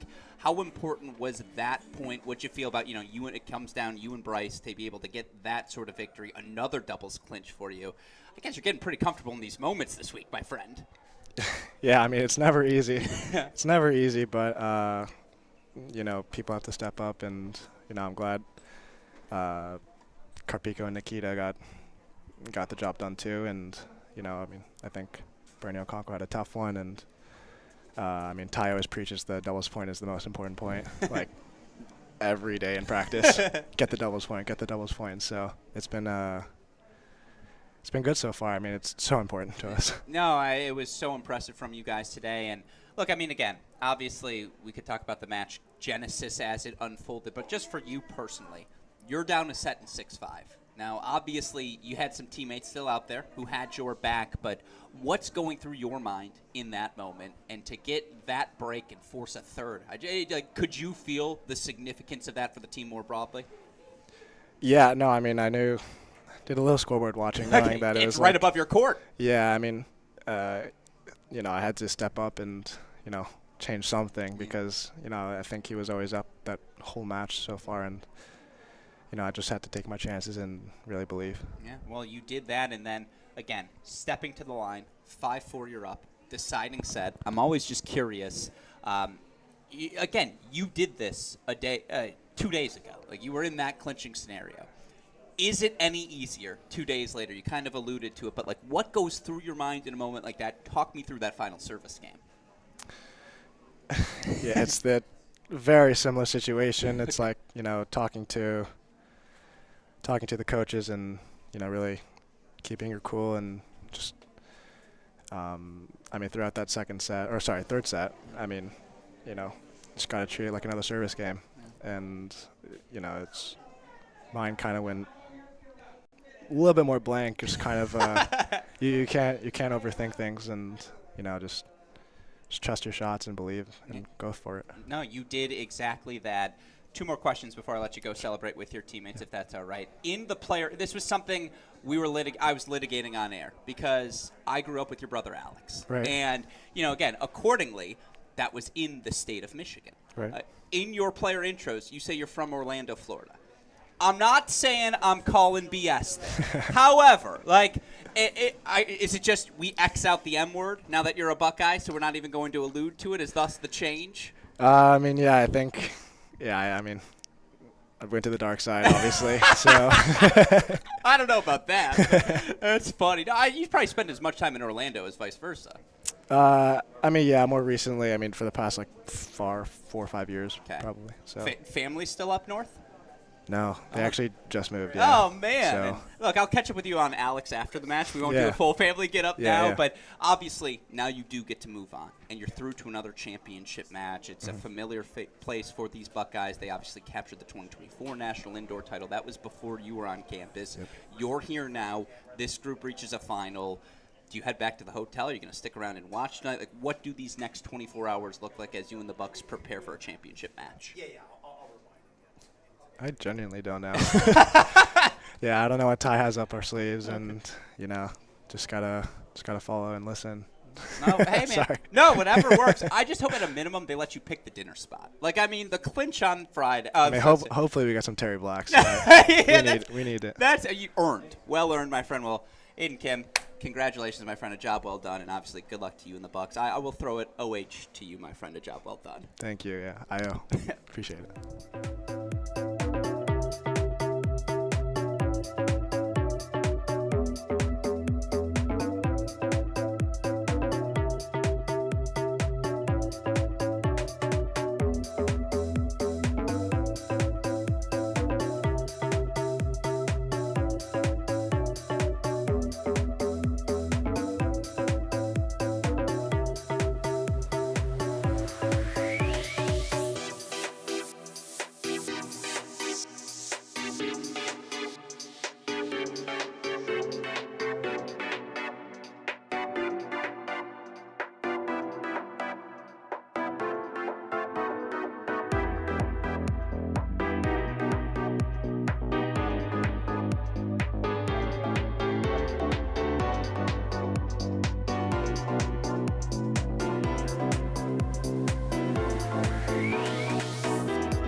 welcome back in, everyone, as again, this is an aerial shot I will never get sick of. A beautiful look at downtown Dallas, our host these past 2 seasons for our ITA Division I Men's National Team Indoor Championships. Of course, you look even closer, you'll see the Seislinger Altic Tennis Complex, our home, once again for these final days of action. And back in our broadcast booth, Alex Gruskin here with our coach, Tim Siegel. Coach, 4-2 Ohio State through to the National Indoor Finals. A shout-out to Colette Lewis, John Parsons, who made clear that's the first time that's happened in half a decade. Shout-out to the 2021 UNC Tar Heels.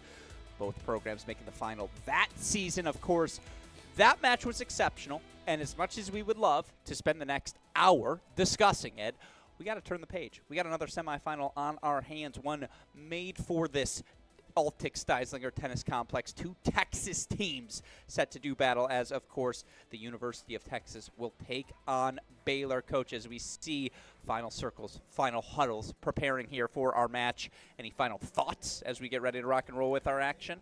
Baylor has had an amazing week, defeating Texas A&M at home, then beating UCF, and then a huge win over Wake Forest, of course, #1 in the nation.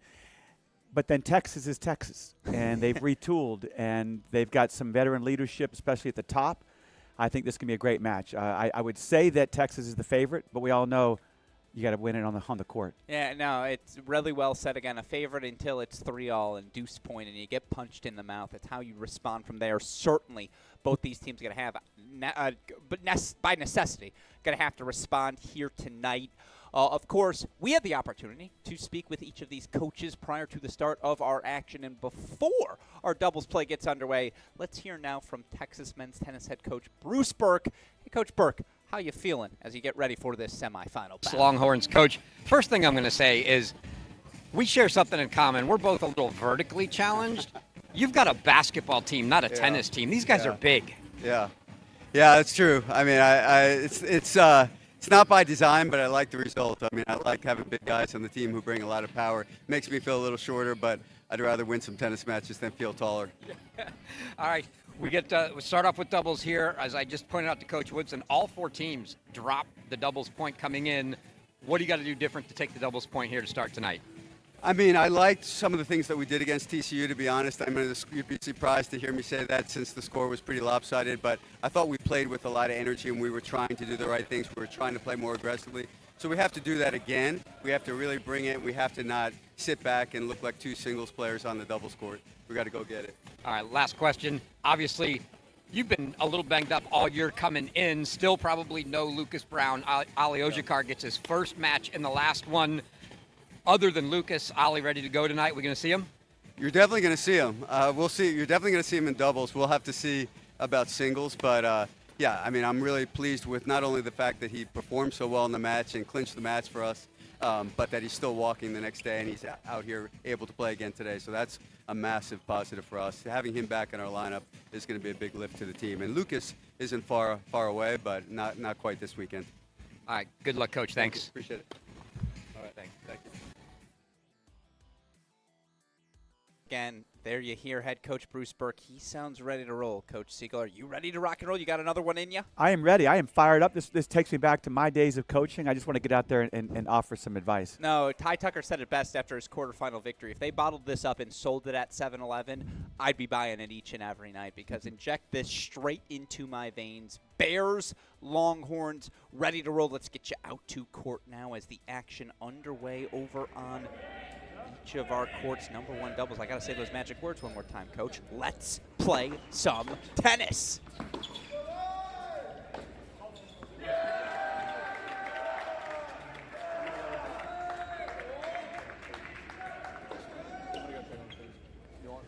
You know, when it comes down to the doubles, it's very easy to say it's the more aggressive team that wins. It's really the team that more first serves, more returns in play, and who's more active at the net, covering the middle. We'll see what happens there.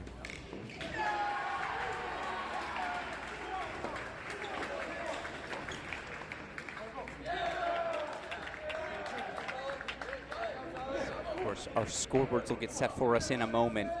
What I love so much about this matchup is, again, the size of these Texas Longhorns. I like that Chris Halliors was joking around it with Bruce Burke. You got some behemoths here on court number 1. A couple of 6'5" freshmen. Karen Ivanovsky serving on the near side of your screen. He's been dealing with injuries. It is not 1 love, by the way. It is now 40 love for the Longhorns. Ivanovsky partnered with fellow freshman Abel Forget. And on the pairing of junior Connor Van Skalwick, senior Luke Koenig. And it's a hold that love. Big ball striking. It will look a little different than it did for Ohio State. They're your classic get two up, rush the net. Texas just likes to blitz you with weapons. At least that's my read on it so far, Coach. Weapons, big serve. You can't deny that. That was an easy hole to start the match. Absolutely. So by the way, now you see our proper logos on your screen. Texas, Baylor, rocking and rolling. Let's introduce again all of our matchups, and then we can start scoreboard chasing. That's not number 2 doubles. That's not number 2 doubles. Oh, we don't have 2 doubles. That would explain it. Okay, so we'll go over to number 3 doubles. My apologies. If we did have court 2, you'd see a battle between Jambor Velt, Alex Carita taking on senior for Texas, Seb Gorsey, freshman Lucas Mariano. We'll get back over to that. In the meantime, break point chances here on court 3 for junior Badenhorst, the freshman Blake Anderson.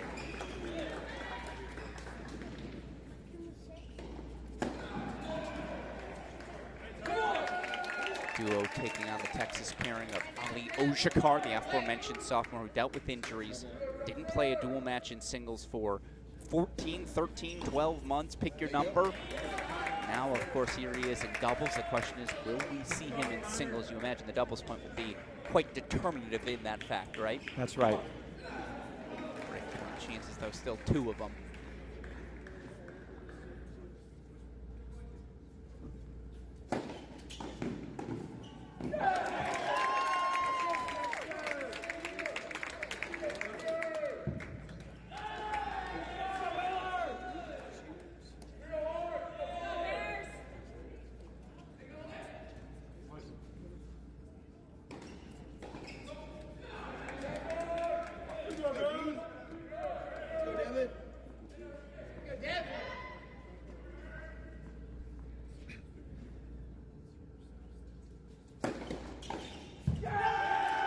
How's that for a start? That's the way to serve yourself out of trouble. Serve out of trouble indeed. We saw Ojakar just rain down serves again in his clinching 6 singles victory over TCU in the quarters. So 1 love here. Get you our scoreboards to the side of your screen in a moment. We appreciate all of you joining us again. Now we do have court number 2. Just a little head fake for you, Coach. Wanted to make sure you were still with us as 1-1 here. The pairing of Jambor Veltz, senior partner with the grad student Alex Carita, taking again the Texas pairing of senior Seb Gorsey, freshman Lucas Mariano.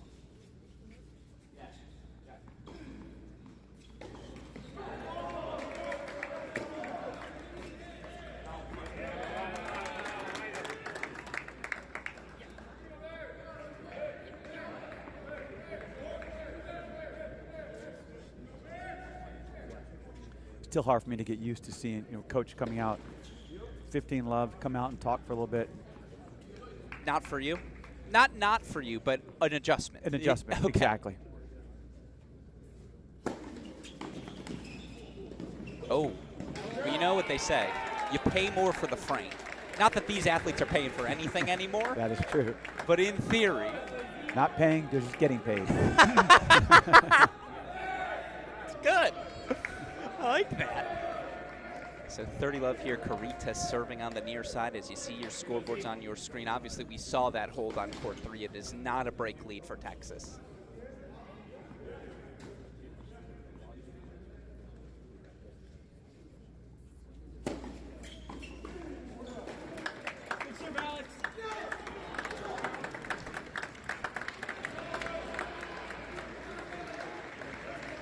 I'll tell you what, again, their win over Wake Forest certainly was a stunner, right? Anytime you beat the defending champs. But it started on Friday for these Baylor Bear teams. I got the chance to see every round of 16 battle in Waco. Baylor was the best team in the building.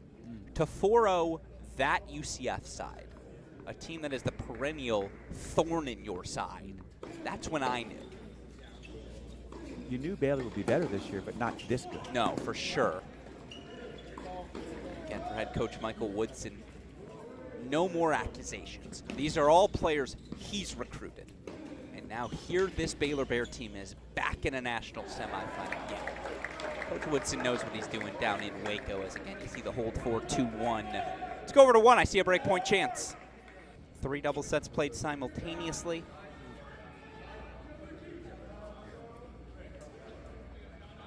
Wonder what it's like for Benjamin Becker, former Baylor superstar, now assistant coach for Texas, coaching against his former team.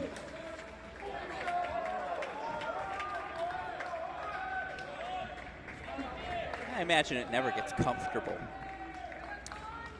When you see that color green for him, I'm sure at times he's like, wait a minute, no, I'm not coaching you, I'm coaching burnt orange. Benjamin Becker was one of the greatest players to ever play for Baylor, of course, ended Agassi's career back at the U.S. Open.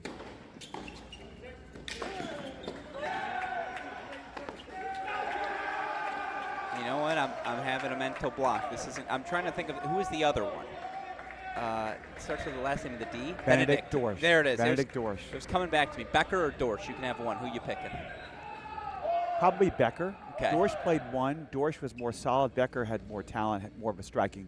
He struck the ball beautifully. Answer is win-win, though? Absolutely. Okay, that's good to know. Those two guys, I hated watching them play because they beat us a lot. Well, again, just a little history lesson. That's what you do here on a Cracked Racquets broadcast. All right, let's go back over court number 2, 2-1. Oh, no, I lied. We're going to court 3 because I think we might have a deciding point coming up. Go 2.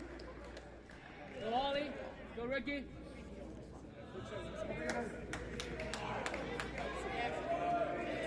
Go D. Right here.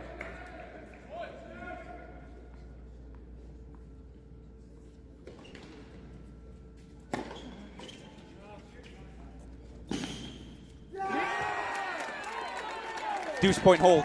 They trade deuce point holds early, and look, I don't care how hard you prepare. I don't care what you did the days before. There are going to be nerves in a moment like this. By the way, I'll say it because you're all thinking it at home. Those Baylor uniforms are unbelievably cool. That's a great look. Now, Alex, I coach at Texas Tech, and red and black beats the heck out of green or burnt orange. But I'll give you that. They look good. That is it's clean, crisp. I'm going to grab me some of those shorts. I need a pair. Burnt orange always looks good as well indeed. And there on that far side again, Seb Erickson, the sophomore serving.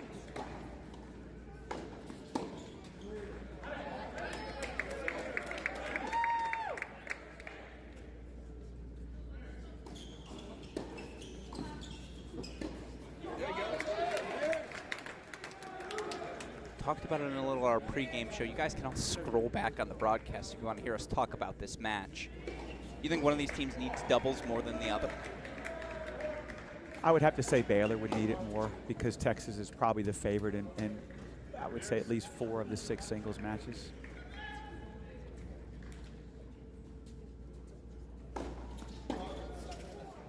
I would agree. I just think, again, yes, there's some new pieces, right? Forget, Ivanovsky, but the rest of this Texas team competed in an NCAA semifinal last year.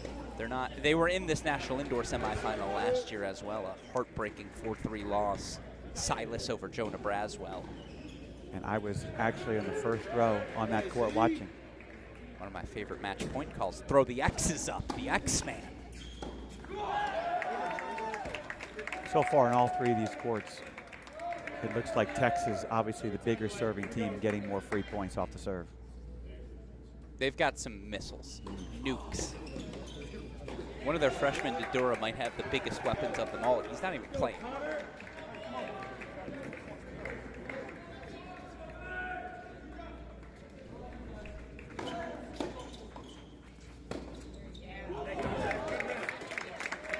There's the freshman, Blake Anderson. Obviously, he's the surprising piece. Why play him here? I'm talking to Coach Woodson. It's the chemistry.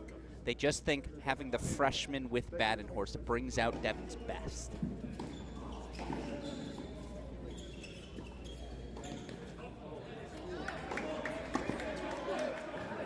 Always curious, because singles, you feel a little bit, merit-based feels hyperbolic, but What was your thought process in putting together a doubles lineup? For me, I feel like that's the trickiest thing as a coach. There's about 3 or 4 things that come to it. Number one is who returns well on whatever side. Serve, who serves well, who's better at the net. But also, do they like each other off the court? You know, that really is sometimes underrated. It's important to have that chemistry. Knowing, and you said this earlier, the tennis is going to be equal, right? As you see, by the way, former Texas #1 Timo Legoo still on the sideline as the grad student supporting his Longhorns. Ooh, a deciding point on one. We're going to race over to it, but chemistry, skill set. I'm sure it's, again, you're weighing both, but the tennis is equal. Is the chemistry the more important piece? It is, because you're not only, you know, how they interact with each other, but also do their games mesh, and so the chemistry is everything. And there you see again, he's got the big ball strikers as Bruce Burke. I haven't seen a fist pump like that out of him since, I don't know, 03 Illinois final? Since Brian Wilson was doing his thing. I went up against Bruce at the NCAAs. We lost to Michigan at Michigan when he was coaching there, and then we beat them in Austin in part of the kickoff back then. So played Bruce a couple of times. He's done a great job taking over for one of my good friends, Michael Center.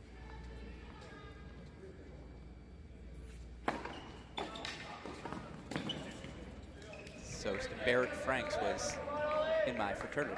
And that's how I got to know Bruce for the first time.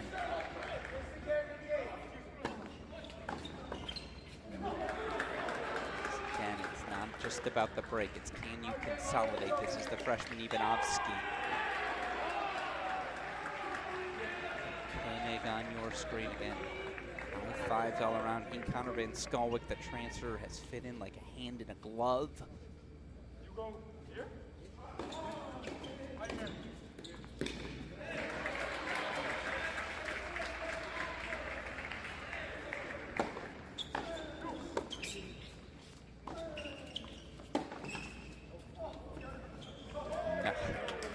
It's just easy firepower off of Ivanovsky's racket as well. That's what jumps out to me. Yes, live arm. Live arm. What I wouldn't give.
Let's get into a discussion. What do we? This match started 20 minutes ago. This was long overdue. Exactly. Bitter rivals.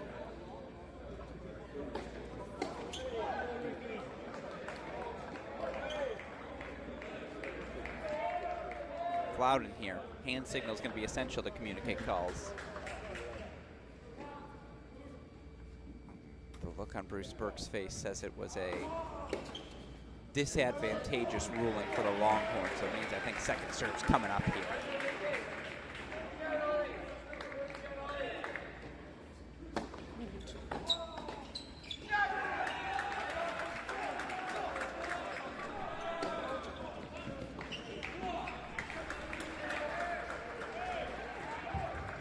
So break point chances back now here for the Bears in our only separation.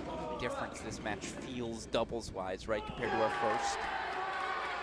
This is more, and I'm going to say this disparagingly, this is modern doubles. The sort of doubles I feel like frustrates you. It's like, why aren't we getting forward?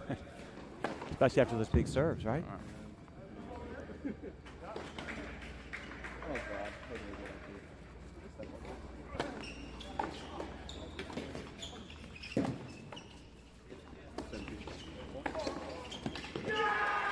To break back. That's a strong response there from the Bears. great returning, and actually went right at the net player every time and had success, all 3 points. So again, Luke Koenig, he's the beating heart. He's the emotional center of this Baylor Bear team. You see him firing as he and Ben Skolwick breaking back for 2-3. No separation.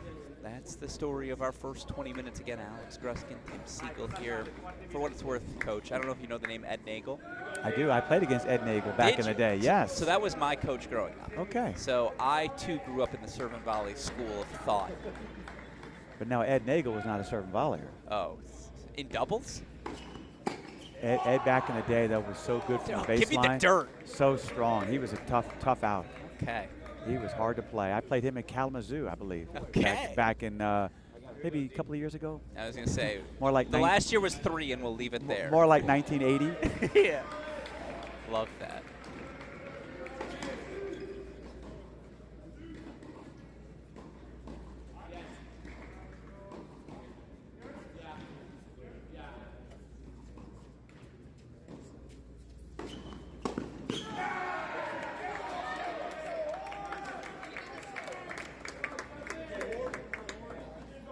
There you see the hold 4-3 all. Well, we showed you our conversation with Coach Bruce Burke. We actually had the chance to speak with head coach Michael Woodson as well. Wanted to hear from him the importance of this doubles point, how he and the Bears are feeling entering this national semifinal. All right, folks, I'm here with head coach Michael Woodson for Baylor. They're getting ready for the next match. Coach, obviously it's a little different getting away from the home courts, but I look up here, I think there's plenty of Baylor fans in the crowd. Probably won't be that different. You guys ready for tonight? No, we're definitely ready, excited for the opportunity. We talked about it at the beginning of the tournament. It's, you know, as much as we love playing in Hawkins and at the Herd, if we make it to the semifinals and have to drive to Dallas, there's a lot of Dallas fans, Dallas Bears, that would love to come out and see us play, and it's not too far of a drive. It's a good problem to have.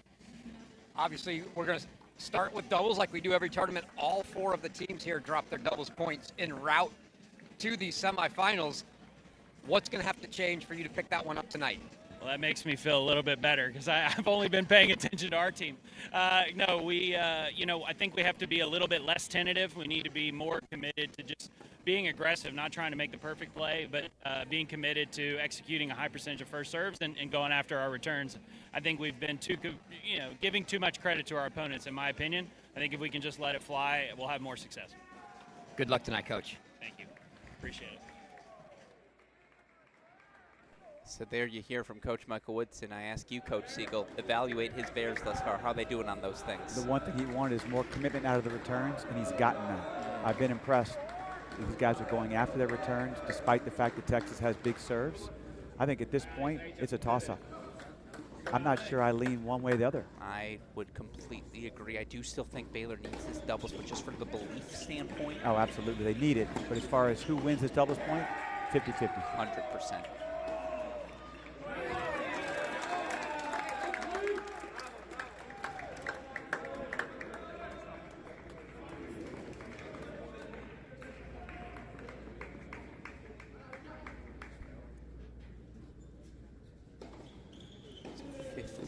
Spot here again. Carita serving. You see no break separation. We're going to go to 1 though. We've got break points. First one fought off big first serve there from Ben Skolwick.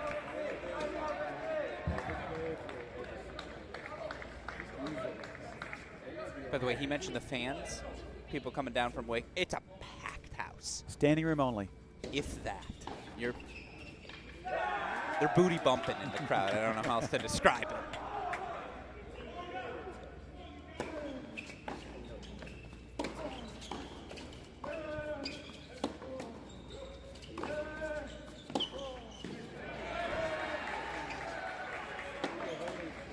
Ooh. Again, not personal. It's just uh-oh. Oh, no. Been there. It's the worst. I don't think I need to discuss this one any further. Let's go check in on something else as again, hopefully the man's okay. Come on, D. Oh, man. All right. Game point chances here for Badenhorst.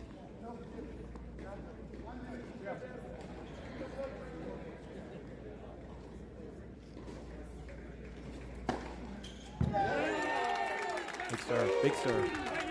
Ace T from Badenhorst, 4-3 all. So again, let's go back to 1. Ivanovsky looks okay, thankful.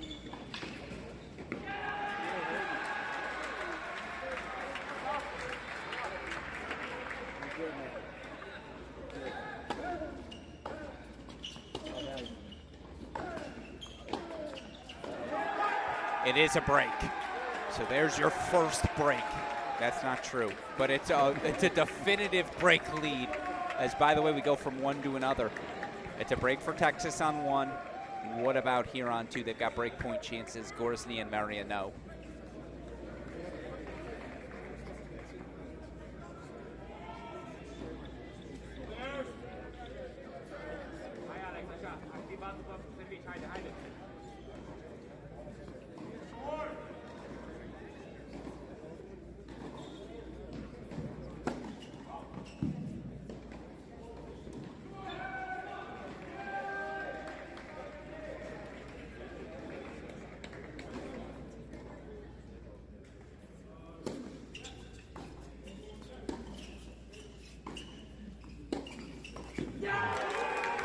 The right move, just about a half step too slow. There you see the emotion. Baylor's fired up. Big roar from Carita. And I think that's Benny Becker saying exactly what you said. Hey, I love that move. Gonna miss it every so often, but 4-3, they stay on serve.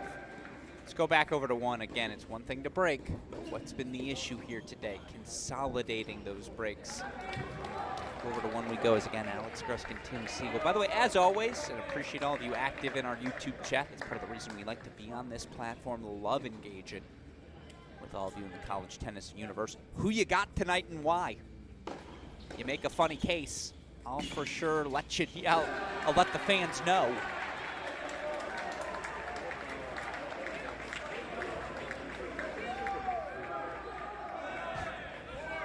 Texted our dear friend Ed Nagel. Great dude. Matier, Louisiana, where's it from? Metairie, New Orleans. Metairie, Louisiana, awesome junior and college player.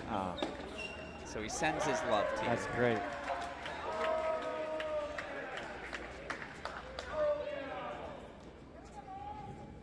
I always say any of my flawed character traits, blame him. The things you like, credit my parents.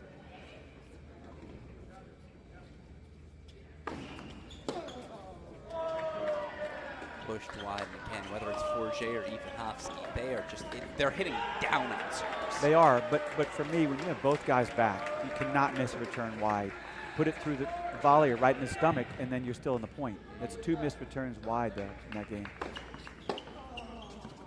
There you go. We all got smarter. So explain that to me, unpack it a little bit. When I have my partner back with me, there's no reason to miss wide, because what you're saying is the player at the net is too effective. But if both guys are back, there's no target. So they can't put the ball away with both guys back here. So let's see what happens here. Second serve return. And he hasn't moved. So that court's wide open.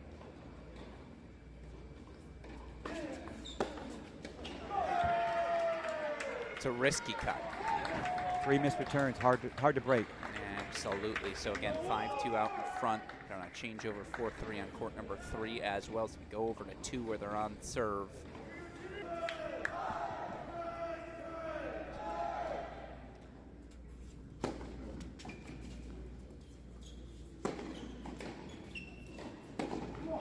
It's the best feeling. Spike downward. By the way, this freshman, Lucas Mariano, got the chance to hang around with him on media day. Character. And I feel like that's the most valuable thing. When you have those goofy freshmen who are just loving life, for a guy like Gorsny, his senior year, keeps things fresh. Absolutely. And keeps you loose. Keeps you loose for sure. Doesn't matter whether you're a senior, a junior, you still need to be loose.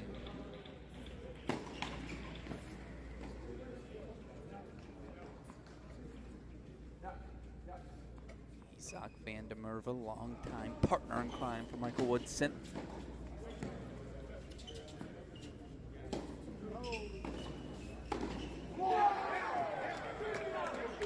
Might be a silly question. I feel like that's the return we haven't seen tonight. And I don't think that was a bad return. No, listen, watching the Dallas Open, so many of these big servers, you're throwing up a good defensive lob and you're still in the point. I need to see more of that. Absolutely. The most underrated shot. Yeah. That return lob. I saw that return. I thought, God, I bet Coach loves this. I was like, that's the one he's been waiting for. Absolutely. Okay. I just cannot stand missed returns wide. You're telling your opponent your volleys are so good I got to hit it away from you. That's crazy.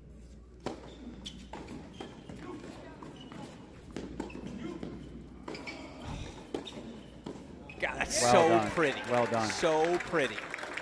And that return was perfect. Right at him. You're still in the point. Couldn't put it away. Show you it one more time. This is what Coach is talking about. Again, just keep it low. I mean, first of all, that inside in floor. Winner of this, of course, to face Ohio State in tomorrow's final. The Buckeyes 4-2 winners over Virginia. Snapped our streak, the Buckeyes. They actually won a doubles point. Went on to win the match.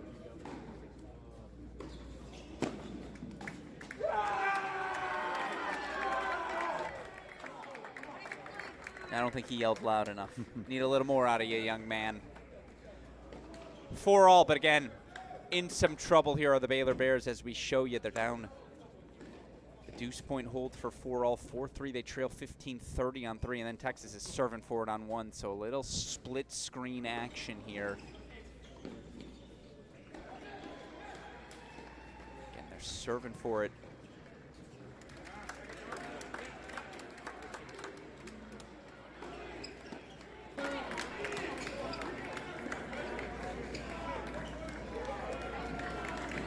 But the other court number 1, that's on me. Sorry, guys.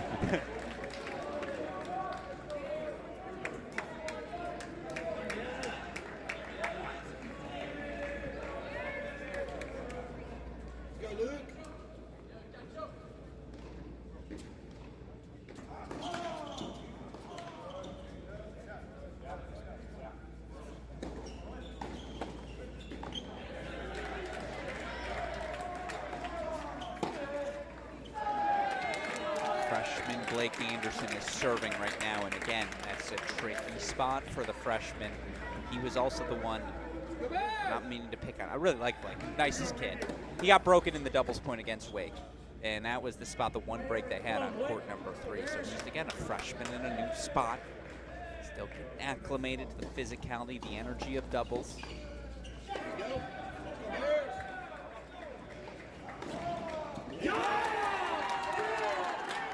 A big serve there. You saw a challenge there from Ivanovsky and Forget. Call, though, confirmed by the chair. So, of 30 starting the Ivanovsky service game. 40-30 game point chances now for Anderson.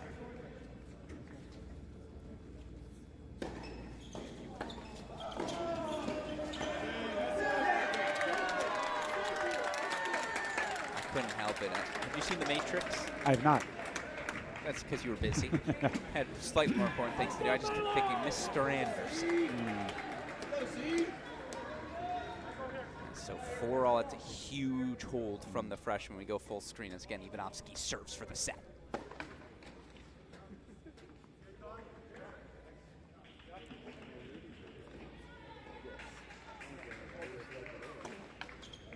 Oh.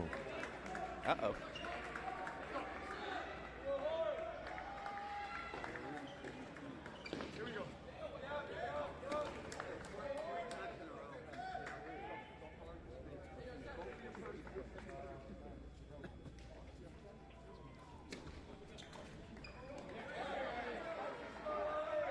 I always wanted my players at 5-3, 30-all, for example, to look to cross, to look to move, because you've got to figure that the returner is going to play more relatively safe, smarter. Let's see what happens. Well, I guess that matters. Yeah, he was going to poach. Exactly. Yeah. Exactly. Just didn't need to. It's the best feeling in the world watching that ace go by. Say, nice job, partner. Match points for the freshman.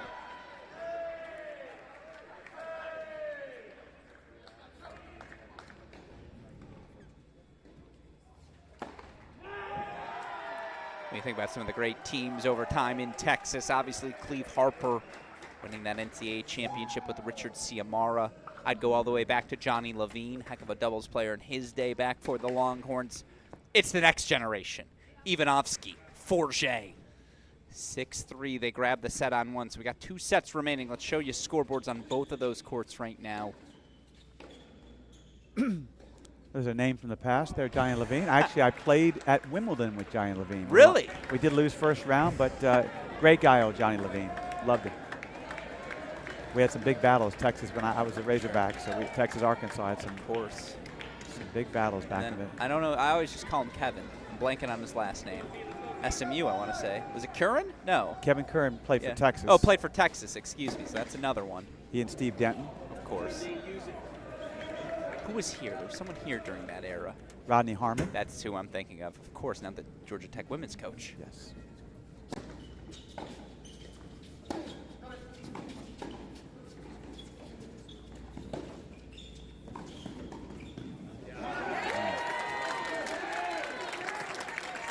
What a leap from Anderson as that volley leaps long. I saw it. Can't sneak that by me. So again, Texas grabs the set on one. 6-3 decision for the freshman Ivanovsky and Forget.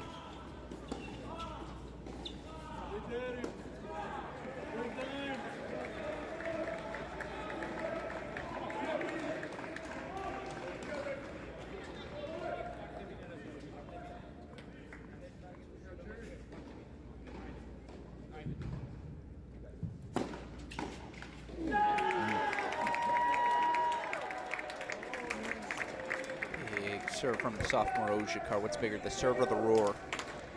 You know, there's a good example of what I talk about. That backhand return on the deuce court.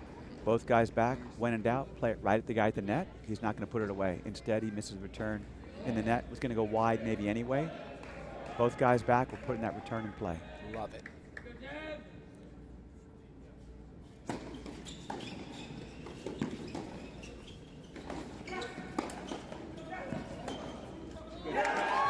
Middle solves the riddle.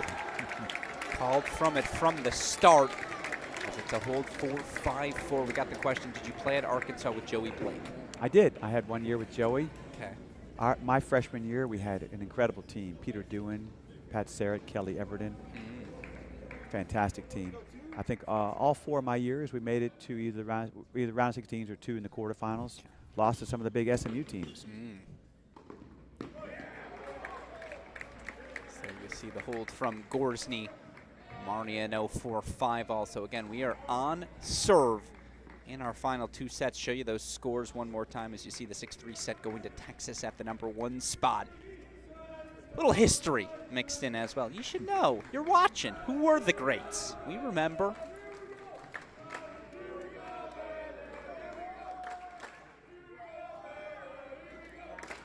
All this is Carita serving on the near side.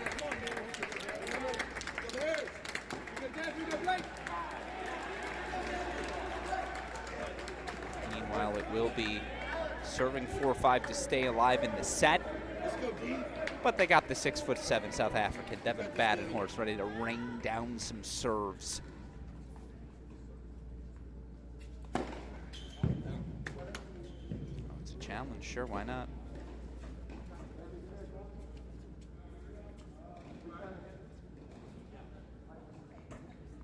He absolutely put the racket up immediately to ask. The chair just must not have heard it. And it's an overrule.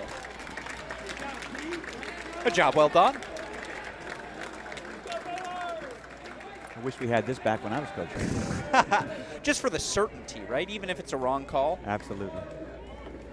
I always say every player should have to chair umpire 1 match in the summer. You'll never complain again.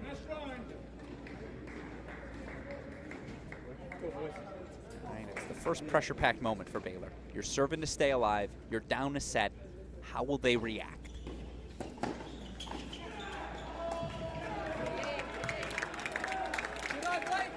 Baylor's matched Texas with their serving. Great equalizer, right? Let's go twos. Let's go, Alex. Let's go, Baylor.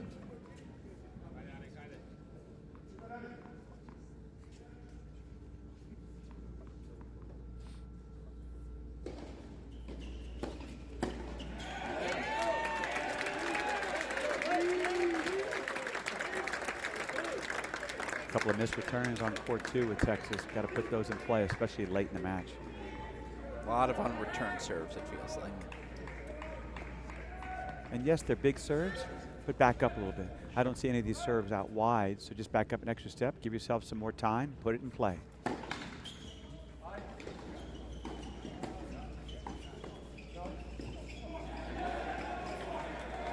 Like that? Not exactly like that. Yeah, Sep Gorsny, he'll put that return in play. Give you the time, play the math there. Still 2 more game point chances here. It's a hold for 5-all on 3.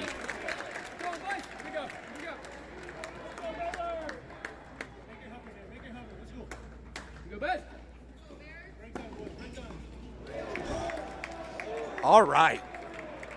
Oh, we're going to get a challenge from, Karita is challenging to see if the serve was out. And that's legal.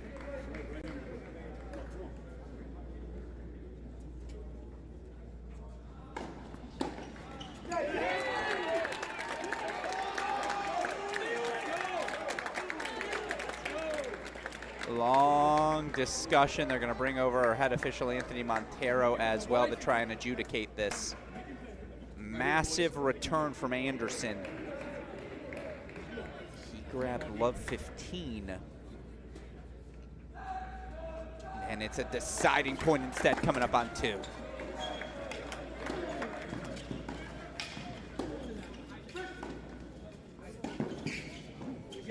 How's that trickery from the freshman? Wow. Great ball. Didn't overplay it, just got it down the feet. Hear the origin story of Anderson, a guy who was expecting to be a walk-on. He was at the Baylor summer camps. They didn't think much of him. Freshman, sophomore season, but then all of a sudden he caught Coach Woodson's eye. Now here he is in a doubles lineup in a national semifinal.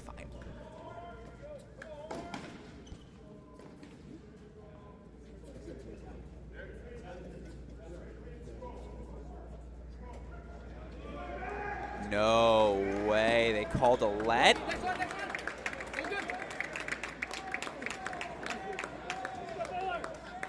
Oh yeah, Lucas Murray knows. I think they just awarded him a first serve. I think they called, not a hindrance, but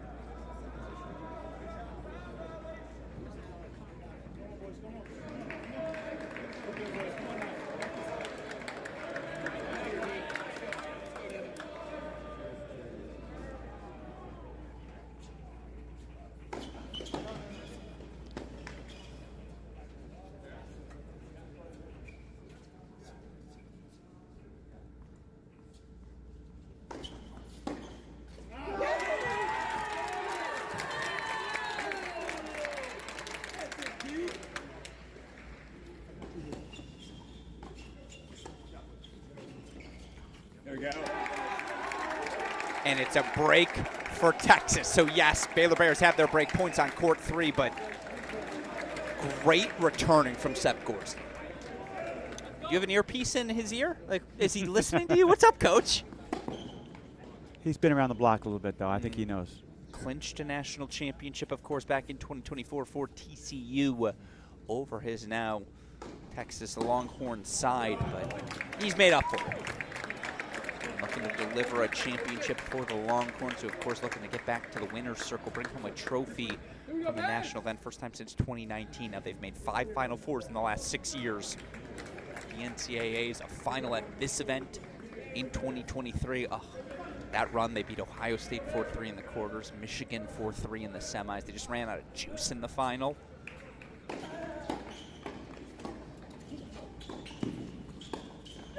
Yeah, but all due respect, just I know it's a deciding point on 3. We'll hold 4, but then again, we'll go full screen as they're serving for the set on 2, serving for the doubles point accordingly.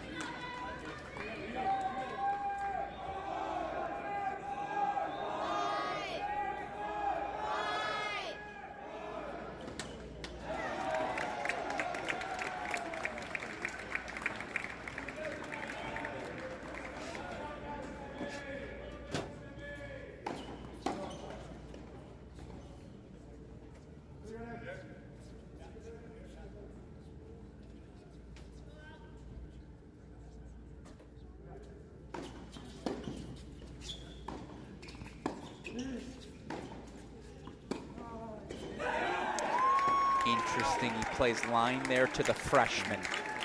So they hold for 6-5, but it may not matter. As we take you over to court number 2, 30 love for Gorsny and Mariano. And this Texas team is 0-2 in the doubles point this week, Coach. Dropped it against A&M, dropped it against TCU, yet healthier, more experienced.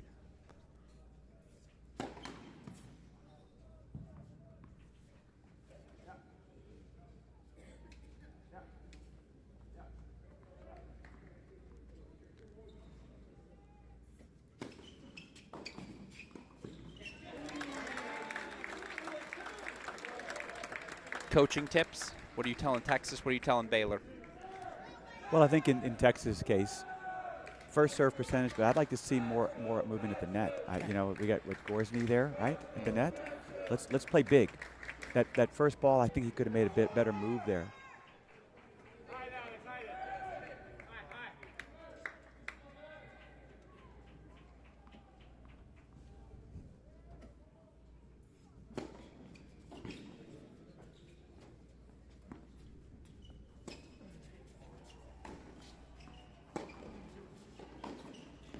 That's a cut. Wow. Throw that on a highlight reel. I mean, come on, Jean Borvelts. Inside in forehands, and then there's this. I don't think he swung hard enough. Look like Dennis Shapovalov. And yet there's your answer from the freshman. You're right. We hadn't seen a cutter wide, it felt like, all match. Here we go. Match points for a Texas doubles point.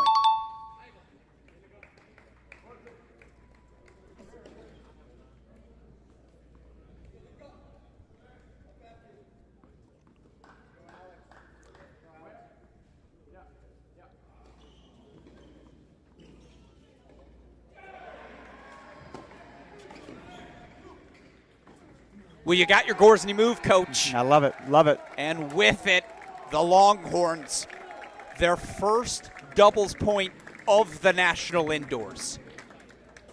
6-3 win at the top spot, and then Gorsny, Mariano, 7-5 on court number 2. It's Texas 1, Baylor love. Coach Siegel, they just out-executed, I thought, the Bears from the start. Or maybe not out-execute, that's a little hyperbolic. You know what, take it away.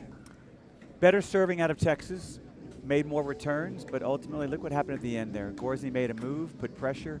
I just think the more movement you do at the net, even if you're not volleying, you're going to create errors, and that's what happened there. No, absolutely. And again, for these Baylor Bears, look, they've been here before on Monday, 1 week ago from today.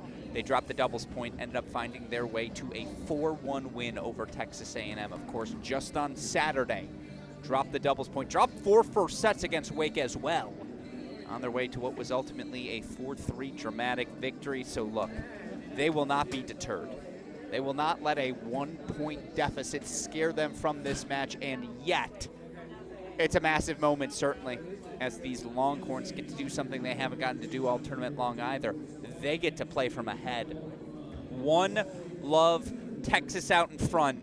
Again, we know it's our job here at Cracked Racquets to ensure all of you college tennis fans get well acquainted with every one of these athletes competing out on court. You're going to be following them all season long. When you're scrolling on that scoreboard, might as well know how to pronounce their last name in your head correctly. So, without further ado, it's our time for our player introductions. Let's start with the team up 1 love.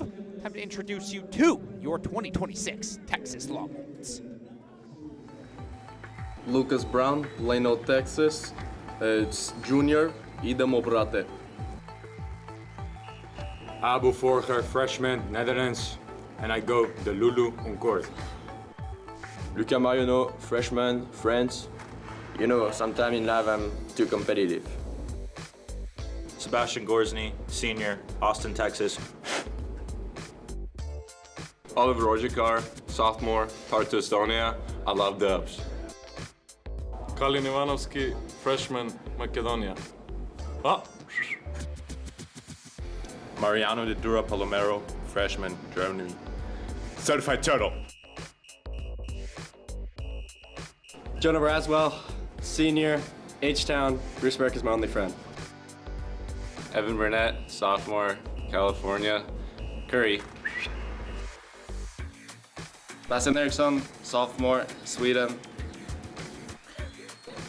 Hook'em Horns. Nick Beatty, assistant coach, Hook'em Horns. Benjamin Becker, associate head coach, University of Texas, Hook'em Horns.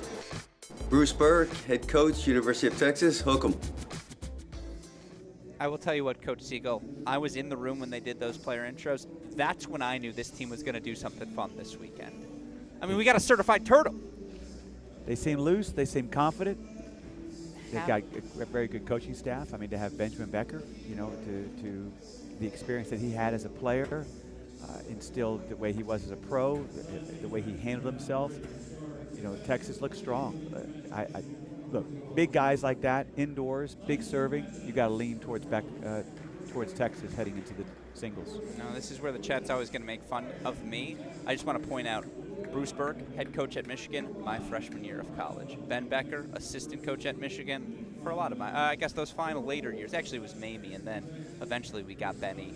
Nick Beatty was a freshman when I was a senior. They used to make him come to our club tennis practices because they wanted him to get some extra reps in. Wow. So, yeah, it's a heck of a coaching staff. I completely agree. Again, 3 people who have certainly dedicated their lives to our beloved sport. But by the way, you can say the exact same thing about the Baylor Bear coaching staff, and certainly this Baylor Bear roster. They had that same sort of air about them in the locker room or in our media day. Just a very fun group, very confident in themselves. Again, they are down 1-love. They are not deterred. It's time to introduce you to your 2026 Baylor Bears.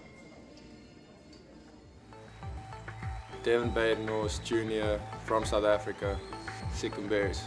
Louis Bowden Jr., Great Britain, Sikkim Bears.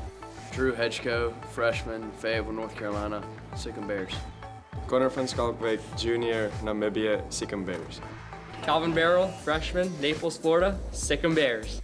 Blake Anderson, freshman, Prosper, Texas, Sikkim Bears. Luke Koenig, Durban, South Africa, senior, Sikkim Bears. Jean Morvads, senior, Budapest, Hungary, Sikkim Bears. Armand Zamani, senior, Frisco, Texas, Sikkim Bears. Alexander Chiriță, grad transfer, Romania, Sikkim Bears. Quinten van Wijk, student assistant, Sikkim Bears. Isaac van der Merwe, assistant coach, Green Wolves, Sikkim. Woodson, head coach. Again, another one of those moments when Coach Woodson's talking a little talk, he's feeling good about his team, as of course we'll get those scoreboards switched out for you, show you our 6 singles matches. Will be fascinating. It's the biggest choice on the board. Will we see Texas sophomore Oliver Ojikar or not? Up 1-love. Again, it's an option for Coach. He's currently listed. They're going to change that out. I guarantee you it will be Louis Bowden, not Calvin Barrel, at that number 6 spot. If I'm wrong, I'll pay for your dinner for the next month. All right, That's how confident I feel on that. We just shook hands. You guys can't see it.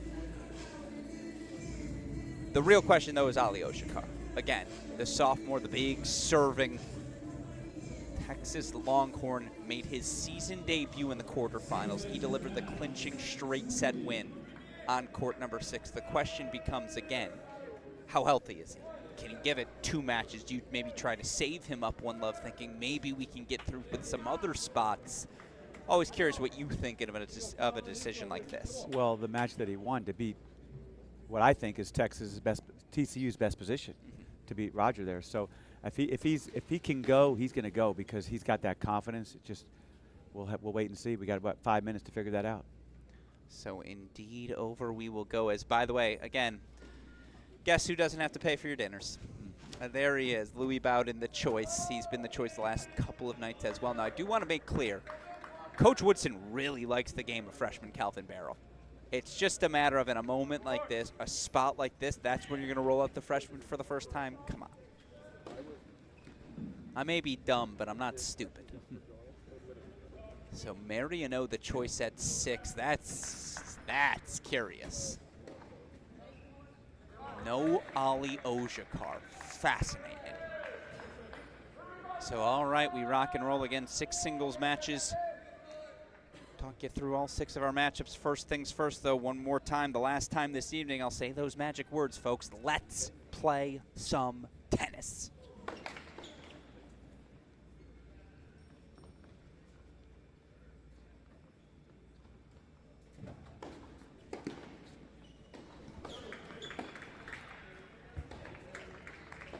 Here at the #1 spot, fascinating battle. Evan Badenhorst again, the clinching 7-6 in the 3rd win over Wake Forest DK Suresh in the quarters. He'll take on Seb Gorsny, 2-0 at the #1 position so far this week.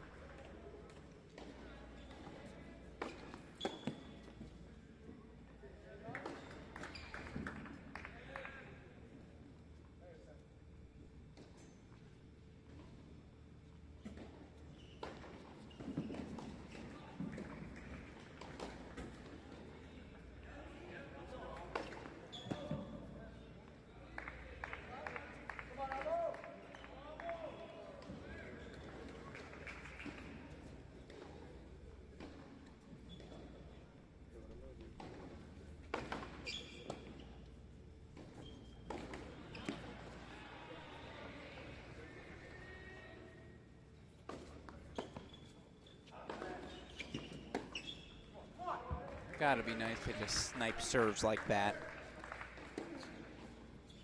Not the worst? I wouldn't know. Yeah, you and me both, my I would friend. not know. Kick wide, get forward. Come on, that's the play of this broadcast booth. As you see the one Exactly. love lead on court #1. We'll head over to court #2. Love this battle, and it is worth noting, Cullen Ivanovsky, he does get the green light. Again, he was nursing an injury, was out between Ohio State, the loss for Texas against Ohio State and Columbus, and Saturday's quarterfinal bout in singles.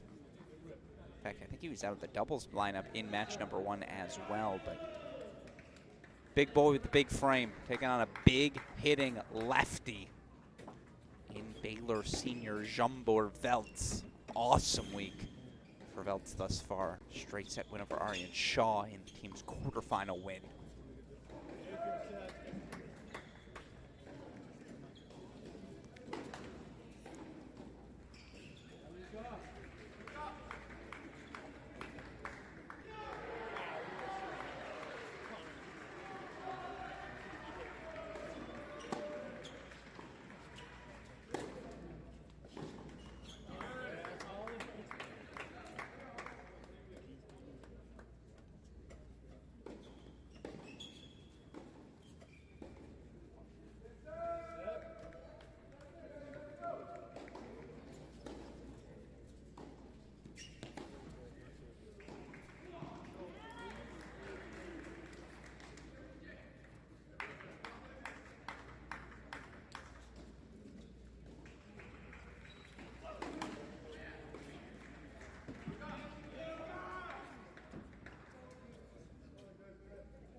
So Veltz holds 4-1 love, and again, early going. Can show you those scoreboards as we filter through everything.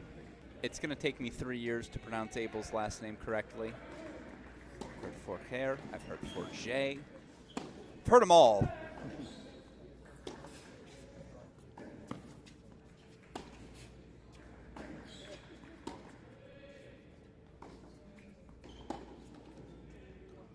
Love one-double serving as he takes on Connor Van Schalwick. Van Schalwick, again, was one of the most coveted pieces in the transfer portal. Transferring over, as did the junior from Old Dominion. They're going to be bashing the tennis ball here on court 3, Coach. That's my promise to you.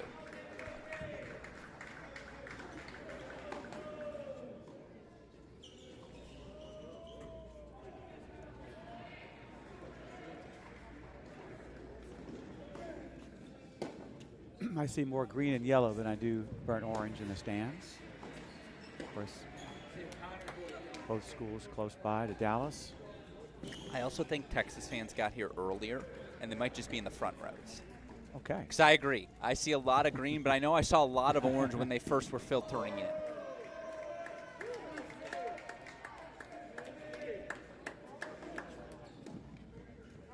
Early bird gets the worm.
That's a great point there at court 3. Fantastic tennis. I really like Connor's game. It's grown on me. We cover a lot of Bear tennis here at Crack Racquets, and again, as scintillating as the talent is of all of these Texas freshmen, this is the perfect piece in the middle of a lineup to replace an Oscar Broström-Poulsen, which is what they needed to do. They lose a Marko Milutinovic as well, but it's just to be able to pick things up as he has here at this number 3 spot. So impressed.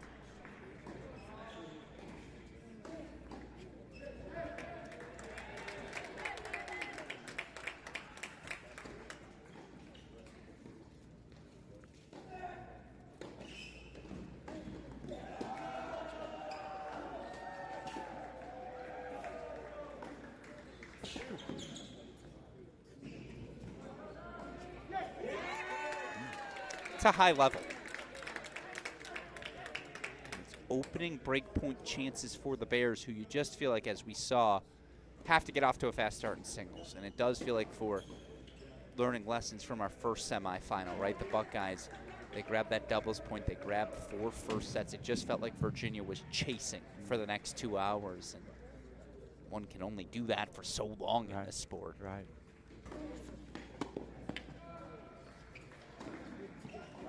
Oh, that's pretty.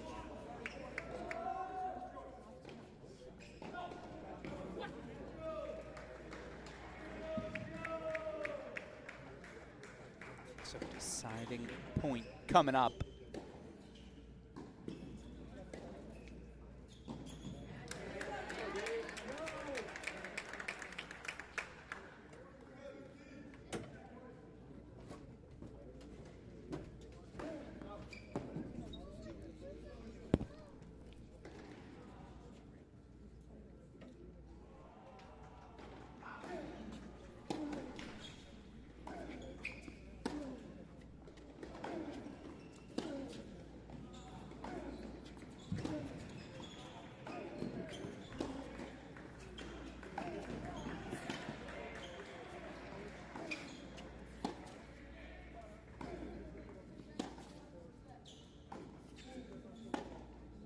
Call it Roland Garros. Look at that court position.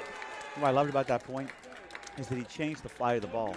Threw some balls up high, good defense, which created his offense, and it was a wonderful backhand down line to win that point, win that game. Wow. Great level, great level. Took a whack. And then the fist pump. I feel like nowadays the modern fist pump's 90 degrees. Changed things up. Gone are the days of the McEnroe curl. So 2-love, Baylor Bear break. Over on court number 3, head over to court number 4.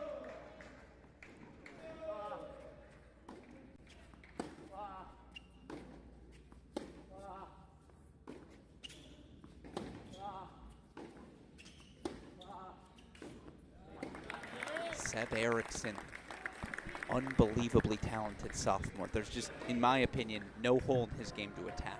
And if he's in your 4th spot, it's a national championship caliber 4 as he takes on the big hitting Alex Carita. This is going to be a fun contrast of styles. Early breakpoint chances here for Erickson.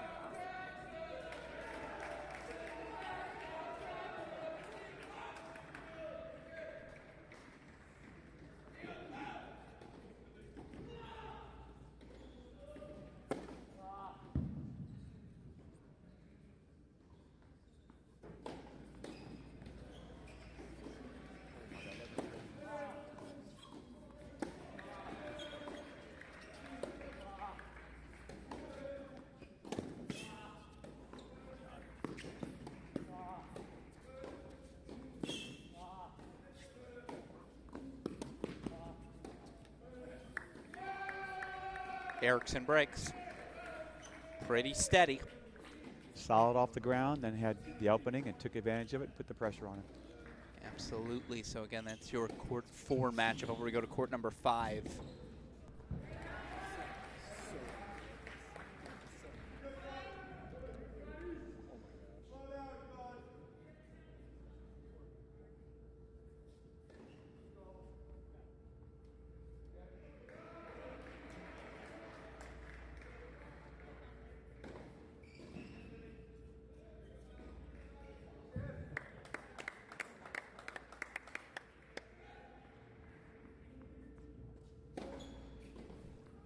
2-1 lead here. This is a good sight if you're a Texas fan because Jonah Braswell had a rough weekend over in Waco. The senior taking on his fellow senior and Baylor's Luke Koenig. Koenig's win over Charlie Robertson, maybe the single most surprising result for me of the weekend.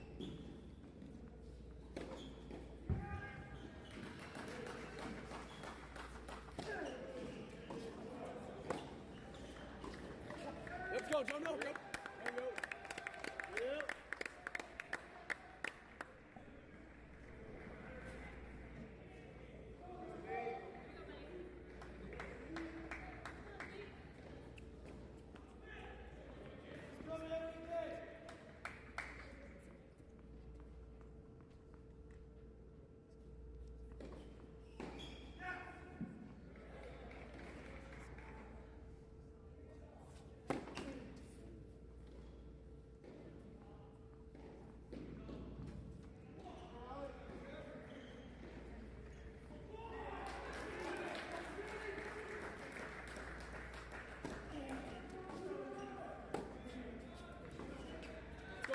You mentioned that Jonah had a tough couple of days. You know, he really had a tough year last year and hasn't had a great start to this year. But he's a senior and he's playing 5. So he's been there. Just needs some confidence, and this match could turn that around. Absolutely. And again, this is a Texas team. Still no Ali Ojakar. Still no Lucas Brown. Head coach Bruce Burke, much like Ty Tucker, one of our other semifinalist coach and our winning head coach now in the final. He's got all the different cars to take out of the garage. Do you want to roll with the Braswell on the 60-degree and slightly breezy day? Oh, perfect conditions. Let's bring out Dedura.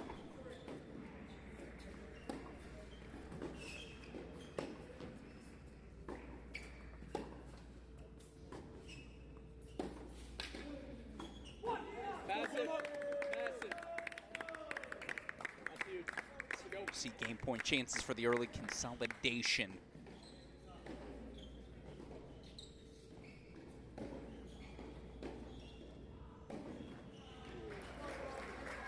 Yes, by the way, breaks for the Bears on courts 2 and 3. Now, Texas can match that energy.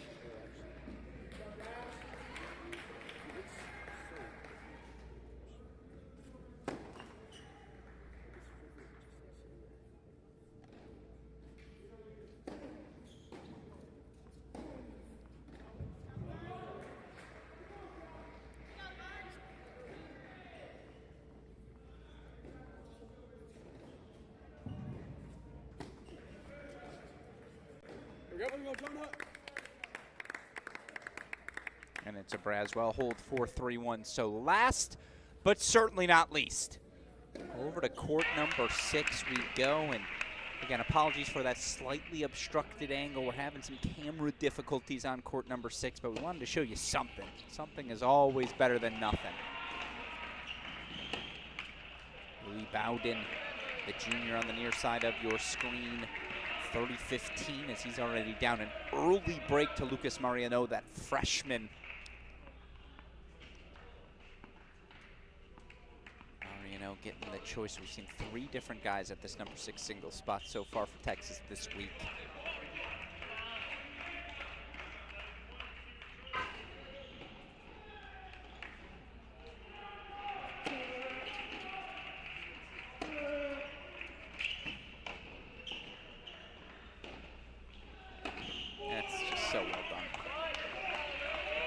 Real smooth.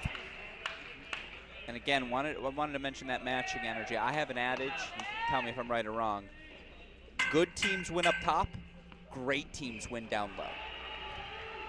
4, 5, 6 early breaks for Texas. We're going to run back to 4 for that deciding point. Am I on to something? Absolutely. Let's face it. Everybody is good at 1, 2, and 3 when you're in the top, right? So how good you are at 4, 5, and 6 really determines whether or not your team's going to be successful in the big matches.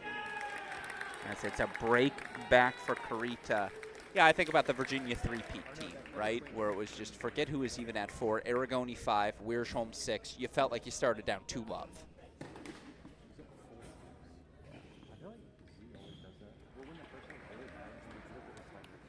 Other teams you felt like that. Remember Bicknell and Goodyear, 2021 Florida.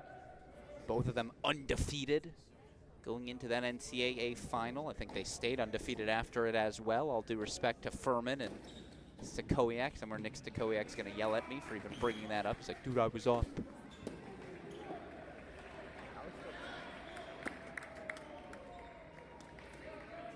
Two all here, but I got to show you. Look at this.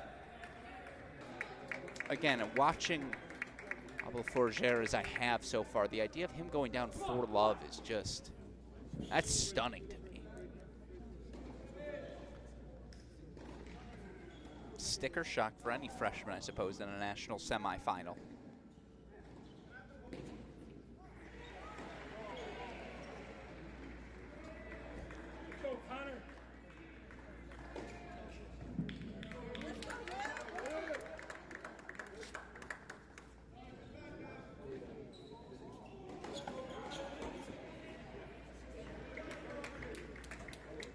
Well, you appreciate the apology, even if it's only a formality.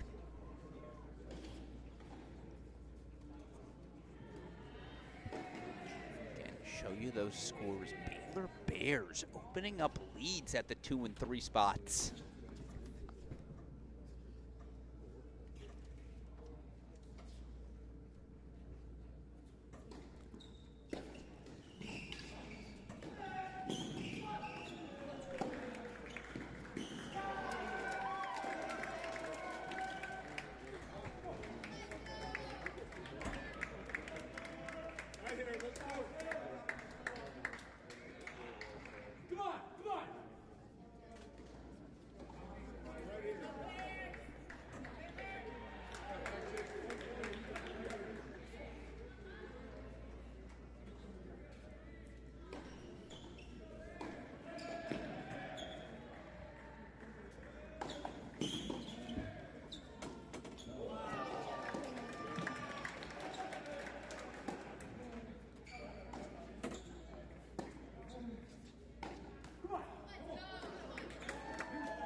Breakpoint chances back or something.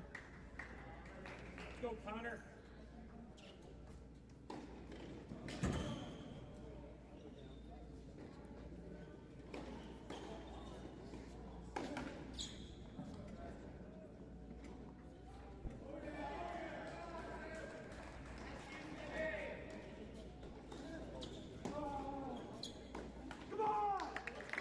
There it is.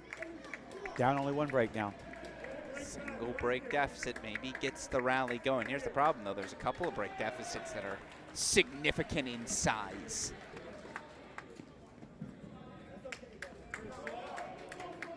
A 4-2 lead for Jean Bourvelt.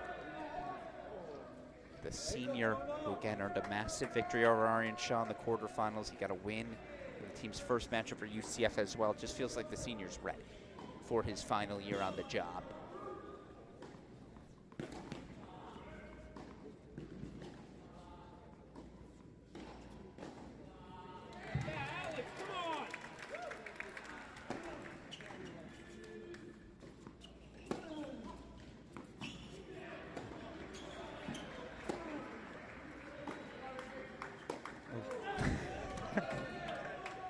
All frame team. You've done that once or twice. I actually, whenever I turn into a forehand. It's Chris Halioris, our sideline reporter's favorite saying. I could have done that.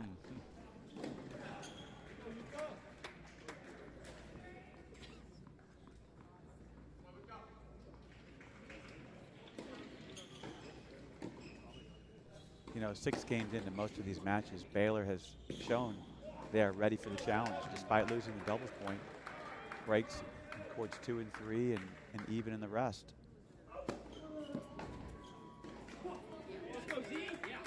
That's exactly, if you're a Baylor fan at home, this is what you're looking for. On the Texas side, you've got a young team.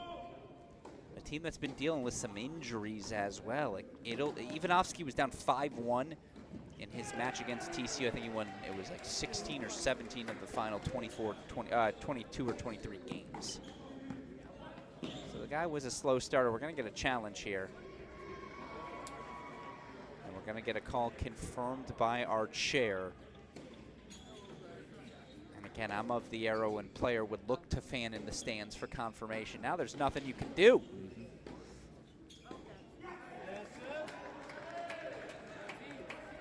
Gotta love that ELC.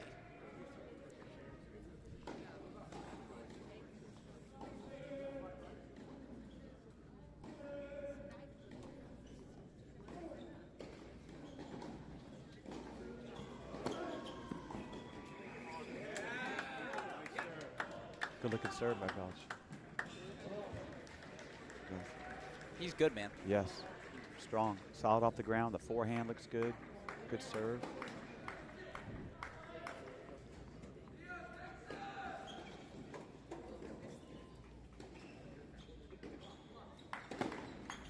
That's just a brilliant service game for 5-2. And look, Baylor Bears are feeling themselves. Down those early breaks in the bottom of the lineup. But let's take you to our first split screen here of singles as, again, courts 4 and 6. How about this for the Bears? Karika.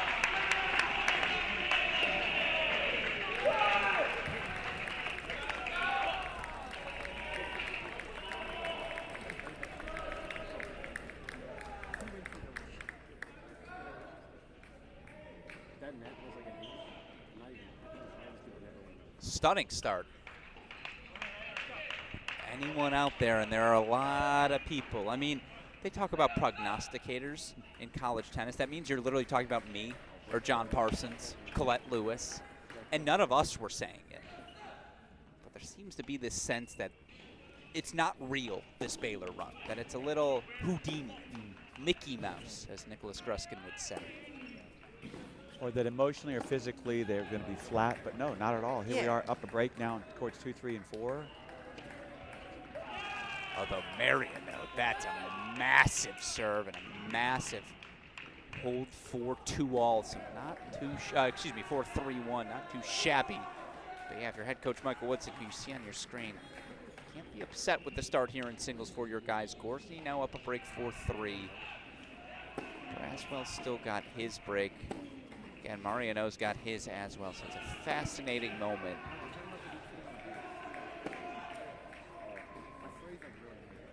All 6 courts are up breaks, 3 for each team. Non-serve's overrated. Save that for the deciding sets.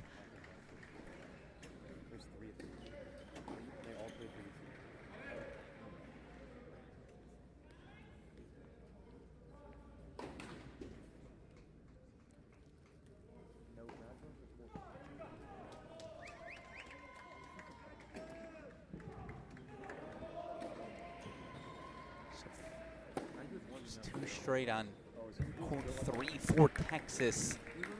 Big spot here, 4-2 for Karita and Yet. Again, what this match started at 6:45, so 75 plus 5, 80 minutes in. We're going to have a player serving for an opening set here in a moment. Jumper Belts on court number 2. We'll get you to it as soon as he steps to the line.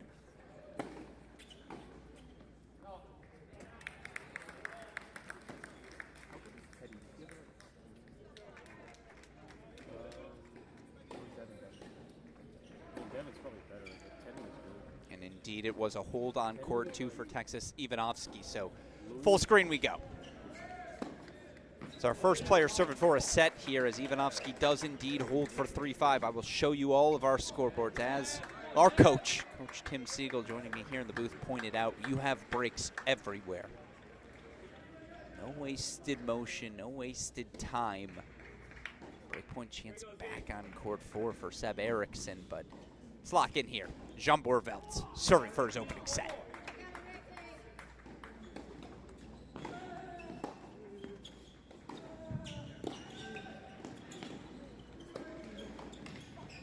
Wow. Stop.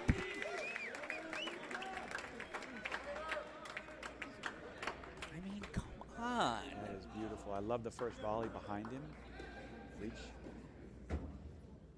Complete game. Were you a close as hard as possible, let them lob you? Like, is that what you're coaching these players, is you're athletic enough? For me, I was coming in as much as I could. Okay. As much as I could. I didn't have the big grips to come in. You know, my forehand was just average at best, but I like to come in, put pressure. And so I certainly want to do that. My players, to teach them more good can happen by coming forward, putting pressure. The hard part is when you have players coming from whether it's Brazil or wherever where they're used to playing on clay, get in to understand taking balls early, sometimes coming all the way forward, but at least taking balls early, putting pressure there. Is that a shot at Escobar, our guy? Gonzalo Escobar, one of my favorite players of all time from Ecuador, who's 80 in the world in doubles. Just done a great job in his pro career. Really proud of him.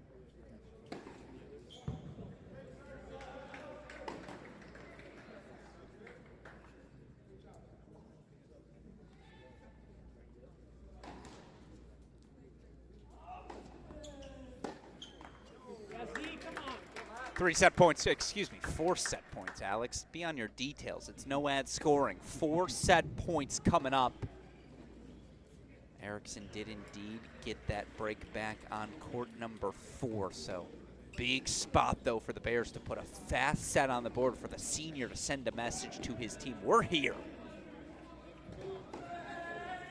And they ain't going anywhere. That is, I don't want to say top 100 tennis, because that's maybe hyperbolic. But that's getting it done about just about anyone. He's as solid as I've seen him so far tonight, both from the ground, on the serve, and coming forward at the right time. Very impressed. A clinical set from the man they call Z, Jean Bourveldt. 6-3 set on court number 2. All right, now we can go have some fun. Let's go over, you know what we haven't watched in a while? Let's go over to court number 1. Top dog Seb Gorsny, 2-0 on the week. Certainly another guy who would want to stake his claim to a most outstanding player all-tournament team bid. Problem at that number 1 spot is you got to go up against Aiden Kim, who just keeps clinching things. But Gorsny, 4-3, 40-15 here.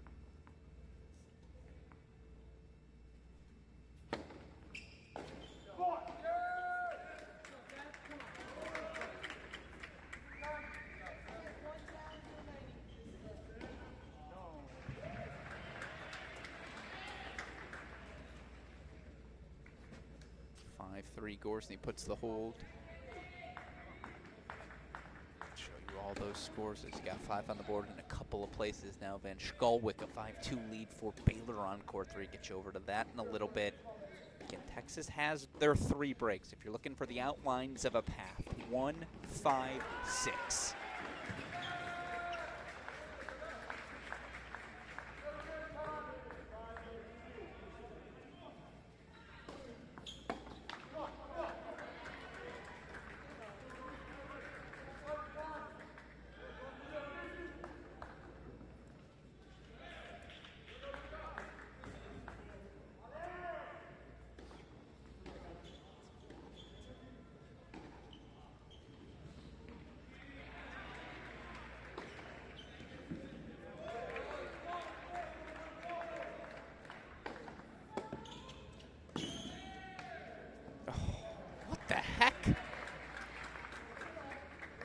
Huh?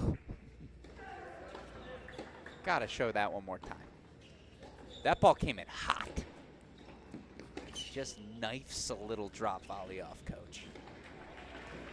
Looked awkward a little bit, but the result was what he wanted.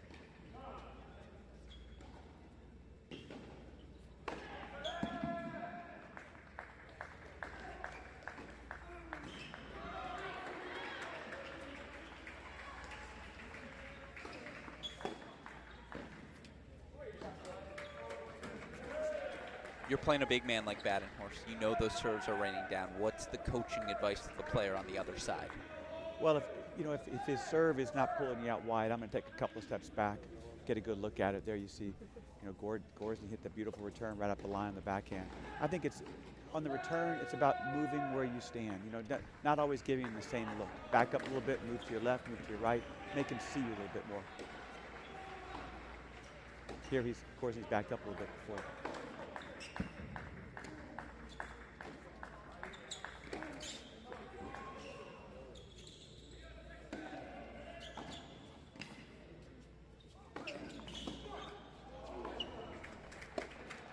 Oh, that's got to be frustrating.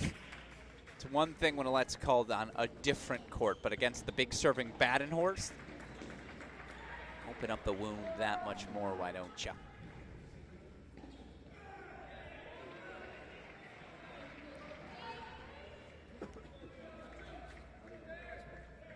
Crunch time in our first set's a pivotal 15 minutes coming up. Who's going to seize momentum, take control of this match, grab it by the reins?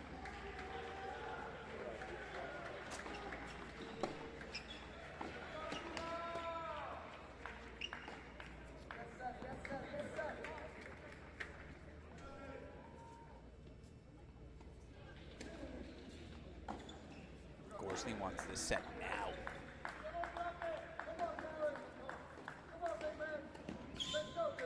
It's not rare Isaac van der Merwe looks short. Man is 6'5" in height.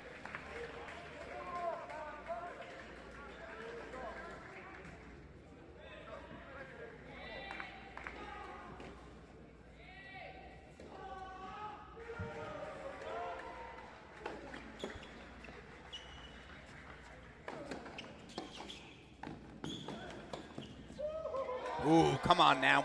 It's a beautiful pass by Gorsny. He looks strong. He was always a member of my all-upside team. Just there's not a lot on the court Seb Gorsny can't do. Moves that well at that size. He's got 2 set points.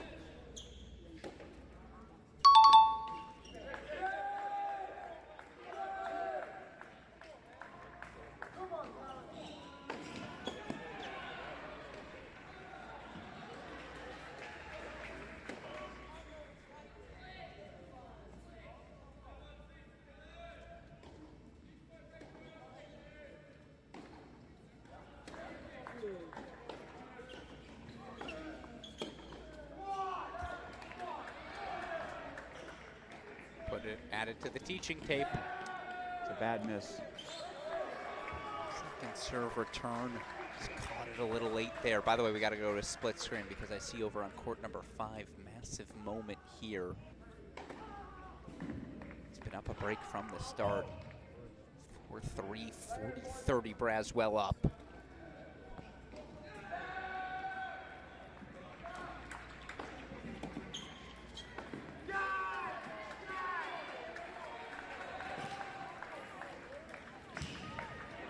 Now it's a deciding point coming up simultaneously. It is 4-all deuce on court number 4. Little double deciding point.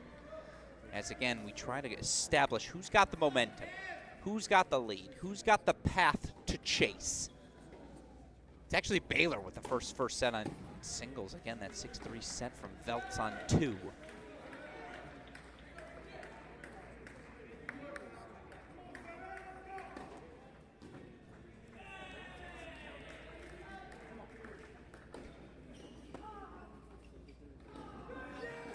There you go, Jonah Braswell. Big hold there. Had to have that. Up 5-3 now at court 5. So he'll have the chance to serve for it no matter what. We go over to court number 3. Has that same opportunity now extended to the Baylor junior Connor Van Schalwick. So here we go. Those first 30 minutes, 40 minutes of singles exposition. Now we have some fun.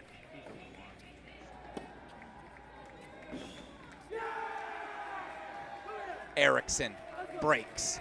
He will serve for a Texas set. And again, the way the Buckeyes OHIO, you're going to get Texas fight.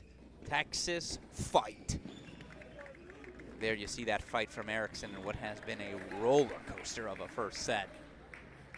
Van Skolwick serving for it, Gorsny serving for it. So again, we stay in this double box for crunch time.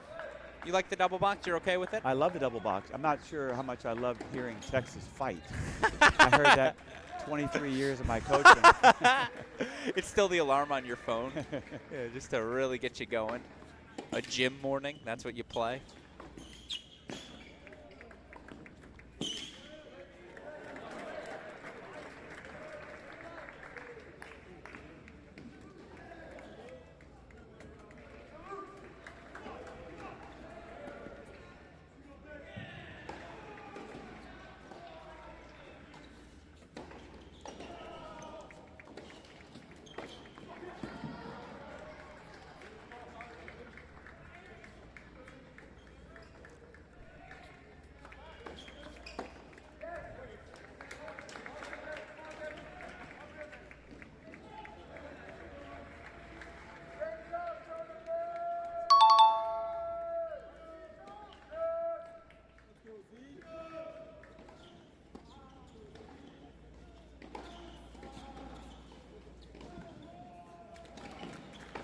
Van Skolwick's forehand's been the biggest weapon on the court, and that's impressive, given who's on the other side of the net.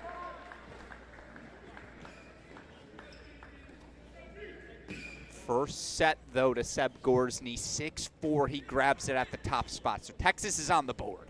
And for what it's worth, Ivanovsky also up a break in his second set. Now, we're going to go check in on that one in a little bit. We got too many first sets to monitor. Set point, Van Skolwick. We head back over to 4 as well, where Erickson serving for a second first set for Texas.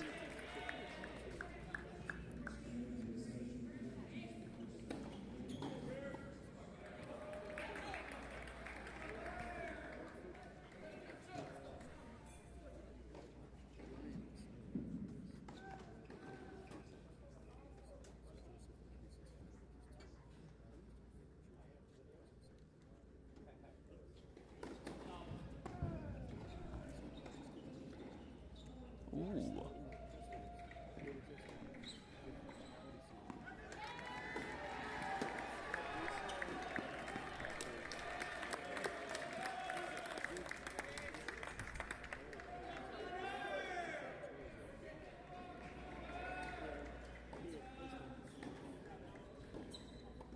First set, Van Skolwick. So, by the way, Baylor Bears got 2.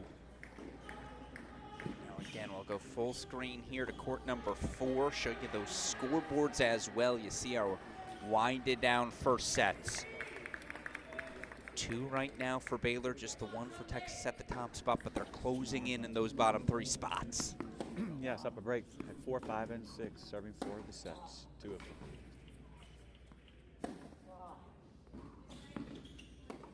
Oh. No, can't have that.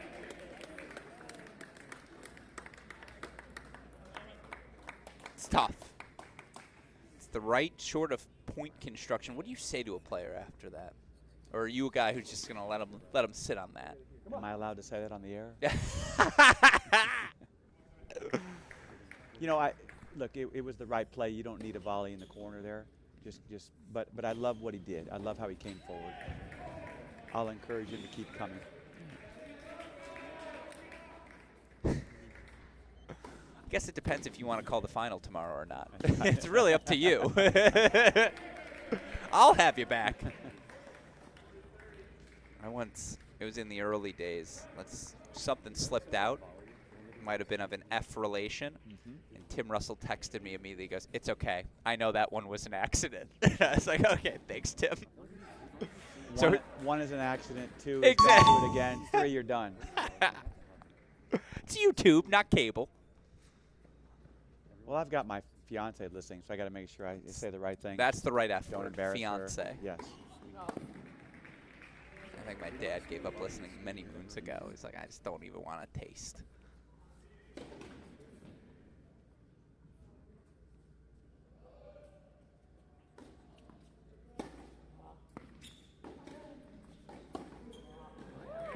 Beautiful backhand. Okay. Deciding point coming up, and what might have been, he makes that volley. He breaks. It's 5-all. Just the little moments there. By the way, Jonah Braswell's serving for his set, so I do want to pull that up on our screen here. Keep 4, of course, in our big screen, but show you courts 5 and 6 and the remaining first sets all on your screen. 2 right now, of course, for the Bears, 1 for Texas.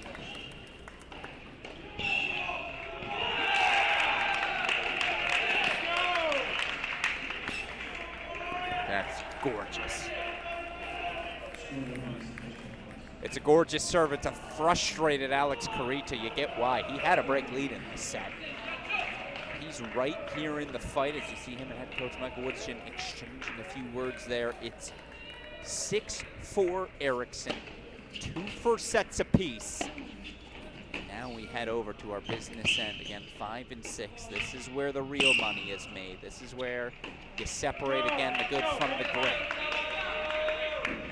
4-3 break lead for Mariano. He's faced break points though in 3 of his service games, and this is just his 4th. Math.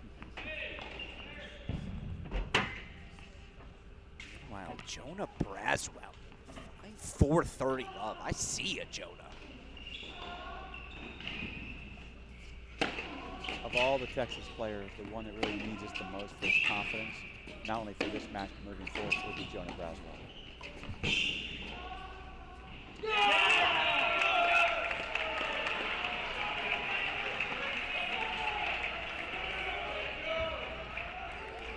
It's just the accumulation of struggles from the past year or so. Right, and then to start it in this week, especially. Yeah. 0-2, certainly again. Yeah, if they get him firing, look out. As if they aren't already in a national semifinal. Set point chances coming up for Braswell. This is to create the path. Is looking good, Timo Lagu. We miss you. We love you, Timo.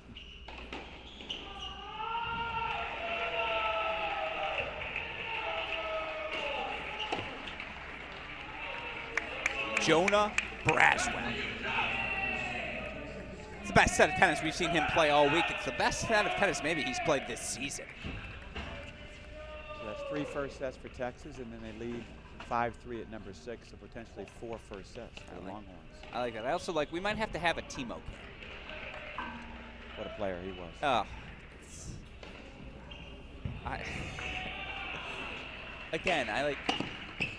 I talked about college tennis with my younger brother a lot. A lot of the times when I have a take I'd like to offer, but I don't know if it's going to be well received, I say, you know, I was talking to my brother Nick, and he said, but the amount of time Nick and I spent talking about the Jack Pennington-Jones-Timo Lagu match at one singles last year's semifinal, where Timo was willing himself back, like, would Jack have closed things out? I don't know. Again, we don't have to do 10 minutes on it, but I could. That was a wonderful match. You know, when you talk about the Longhorns, you talk about great players. Elliot Spizzeri. Sure. Maybe, to me, one of the greatest overall players because of his leadership, how much he cared, how hard he fought, and here he is now top 60 in the world. Remarkably impressive, certainly, again. Fantastic human being as well. Absolutely. He won his Aussie match. I texted him. He responded probably in the first 45 minutes. Yes. I want to say, dude, I'm not a first 45-minute response. Like, I'm 2 days later, be like, thanks, man. I appreciate it, but he's just a class act. So we have a nonprofit called Team Luco for Minds, and I know Elliot very well. And Elliot last year donated a dollar amount every win he had on the tour to our nonprofit to help families whose children had a brain injury. So the respect I have for Elliot, and I got a chance to watch him in the Dallas Open. He's just such a high character guy who's really improved his game dramatically in the last 6 months. Maximize every ounce of his talent, no doubt.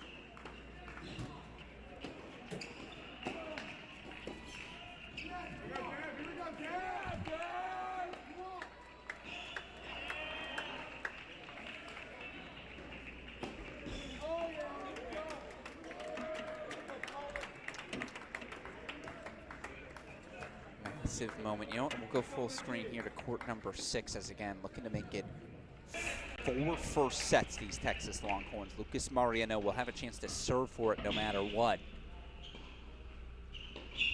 3-love in that second act, 2 as well. Again, if you think a team's going to run away with it, you haven't been watching these indoors, but there's no doubt who you'd rather be right now.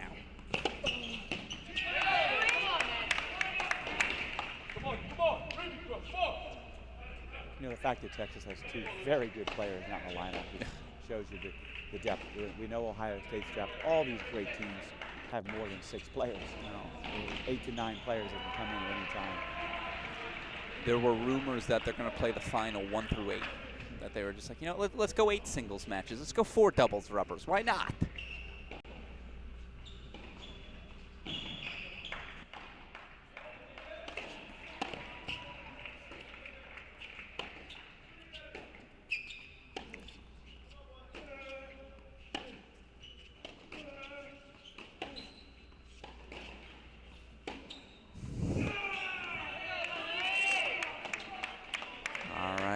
Again, Louis Bowden asking a question.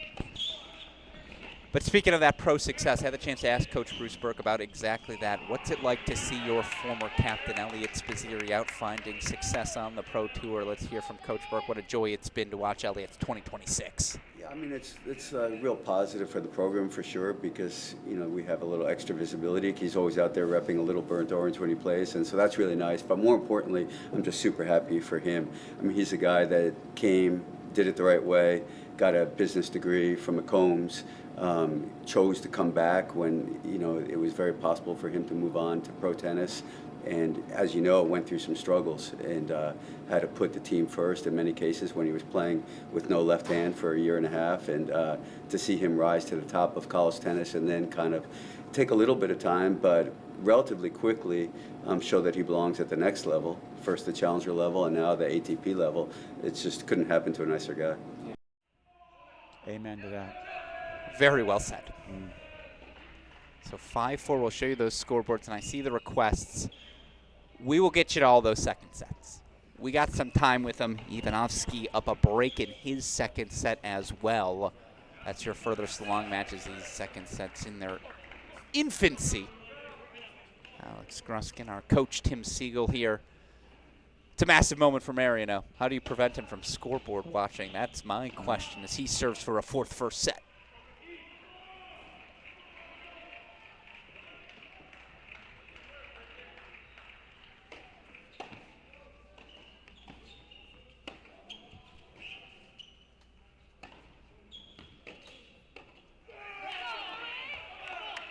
What was your policy on scoreboard watching? Were you just like, look, I know I can't prevent it. Do you address it with your team? What's the deal? I told the team that I'll be the one scoreboard watching. I had a lot of talent to watch all 6 matches and know exactly what was going on. You take care of your court. I have the other 6.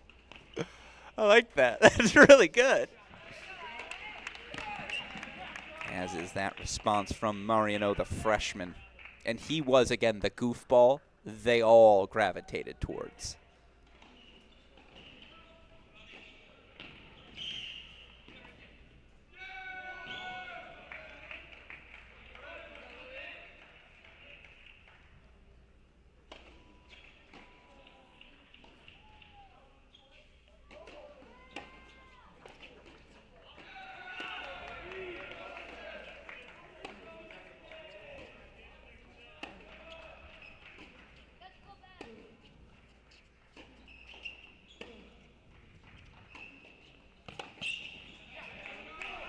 Liking what you see? I love a ball like that. Sometimes players are so used to letting the ball come to them. He went out and got it. Take the time away from your opponent. Take the net out of play. Take that ball early.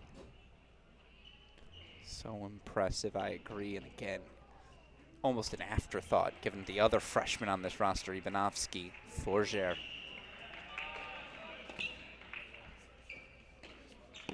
That's silly.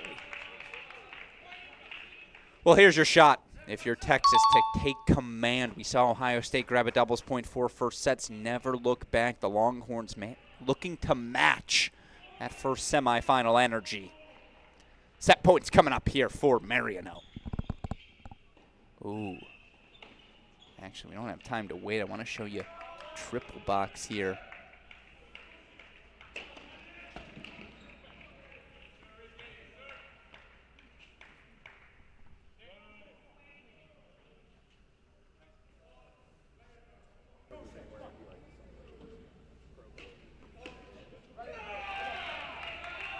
Book it. Not 1, not 2, Not 3. 4 first sets for the Longhorns. And with Ivanovsky up a break in his second set as well. You're seeing that Texas fight tonight, Coach Siegel. I always told my players that in every match, your opponent can either let up or break down mentally, even if it's just for a little bit. So if I'm Baylor, I lost 4 first sets. You come out in the beginning of that second set, and who knows? Who knows there's some let up. So obviously Baylor's not out of this. We saw that Virginia battled back after losing 4 first sets, but Texas does look like the stronger team overall. No doubt about it. They have been excellent here through this first hour and a half, 2 hours of play. And this is where this is a callback from our first semifinal match. If you're Coach Woodson, timeout. I'm calling my timeout. I'm bringing the boys in. Who do I need to talk to make this happen? I like your idea. Matter of fact, I love your idea. I can tell you for a fact, if you asked Dave Mullins kindly, he'd let you experiment. He'd say, sure, try it. 1 match, go for it. The ITA CEO again. Yes, I saw Dave earlier at La Madeleine. Actually spoke at the convention, the ITA Coaches Convention. Dave invited me. It was a nice time to be there in beautiful Arizona.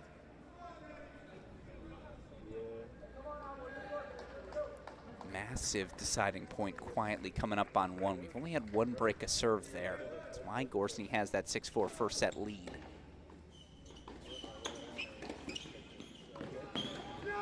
That's elite. And you hear the roar from Badenhorst as well. Well, yeah, that scoreboard's right above court 1. Devin is well aware of the situation he and his Bears are in.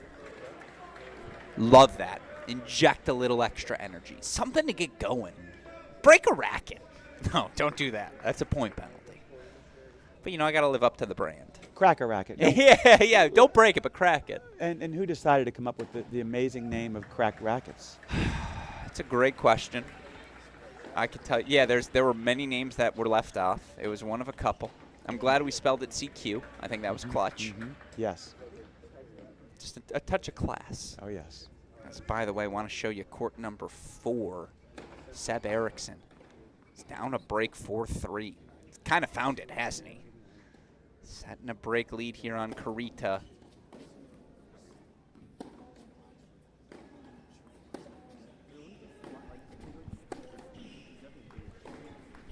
Very nice. I think about the grade 4s. This is so silly, but like, again, that Bicknell year 21. I would love to see him play 2017 Colin Altamirano. Like, just, I'd put Erickson on that list. And really think if this is the spot he's going to be in, that is tough out. By the way, I should also put probably Ryan Walters on that list of the best 4s. Absolutely. Probably. Absolutely.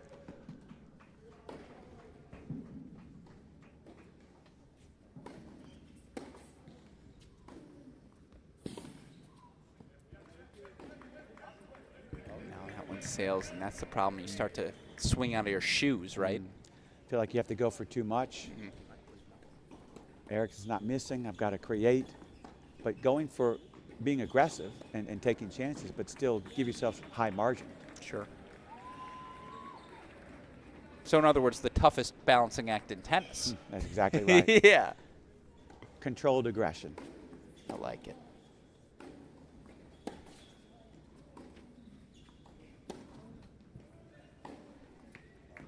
Good ball there.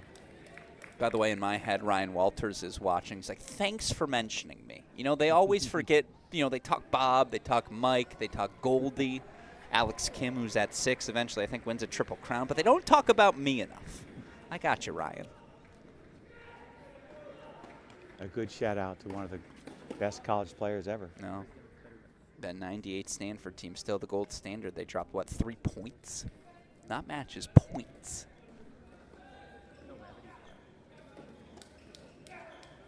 Bob Bryan, of course, Triple Crown winner that year. Again, you're getting your history lesson. Someone's writing this down, I hope. Now, speaking of Bob Bryan, Bob and Mike Bryan are now involved with Intense, the new tennis league. Sure.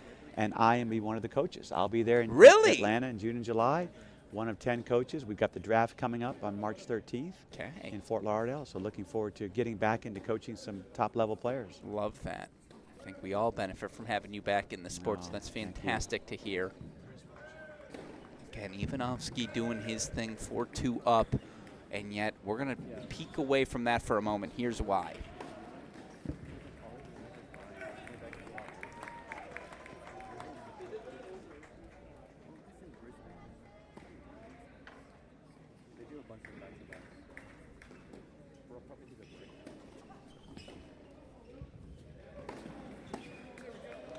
Braswell's got a deciding point, break point chance, and with Carita having the game points on 4, he holds actually for 2-1. Let's just go full screen.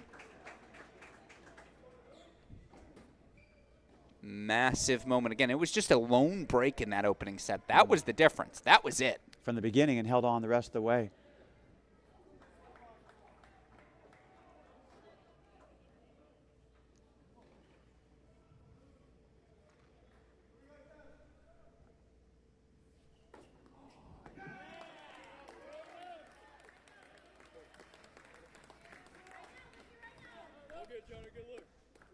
Holds 4-2-1, had to have it, gets it. So, all right, again, as I show you all of our scoreboards, any of these matches jump out in particular? Do you feel like it's been a while since we checked in on 3, right? Let's go give it a gander. Court number 3, again, a better start, certainly. For Forger here, 2-all, 30-all, but... You know, since Forger was down 4-0, sure, he has now made it a match. That's He's what he does. Playing much better.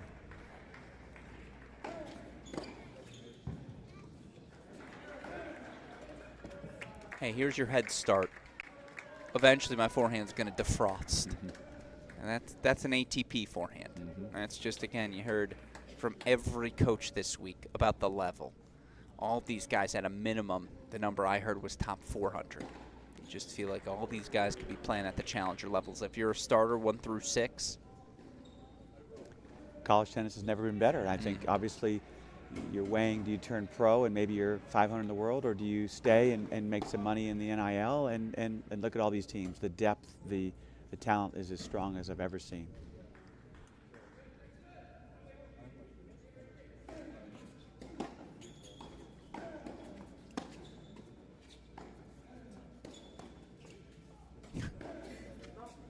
I like how he threw his whole body into that slice. You saw the little neck jump.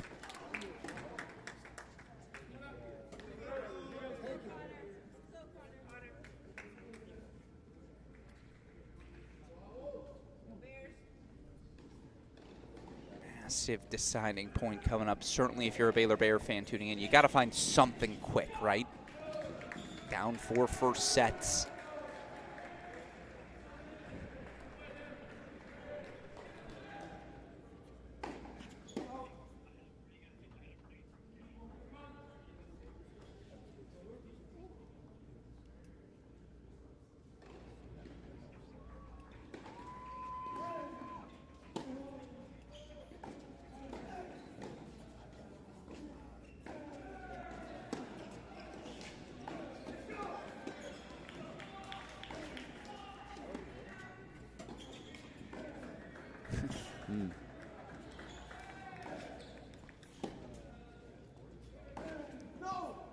That's so well done. Now, eventually, he'll have to hit a backhand. That's great tennis, though. Composed, aggressive. Disciplined, dare I say, from the freshman. And he has to win, obviously, with his forehand. But early on, he was spraying those forehands. Now, a little more under control. Much better, as again, you see it. As we show you all of our scoreboards here. Court number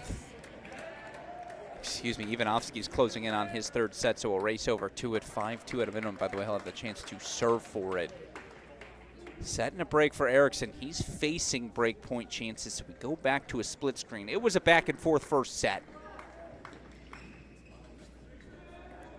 no, certainly, again, it just feels like this Texas team. 15 good minutes of front running, right, Coach Siegel? 15 good minutes, they can find themselves competing for a championship tomorrow.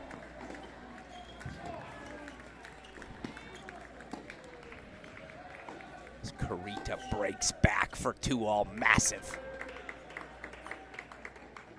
So back, let's go full screen on 2. You see our scoreboards. You see where things sit.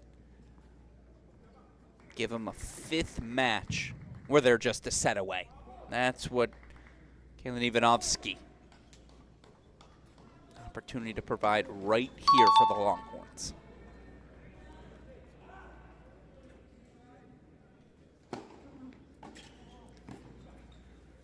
We got it. Don't count the big man out ever. Pathways extending. Out in front, he grabs that second set, 6-2. That stings, because Veltz was dominant in set number 1. So where to next? Let's go check back in on court number 5.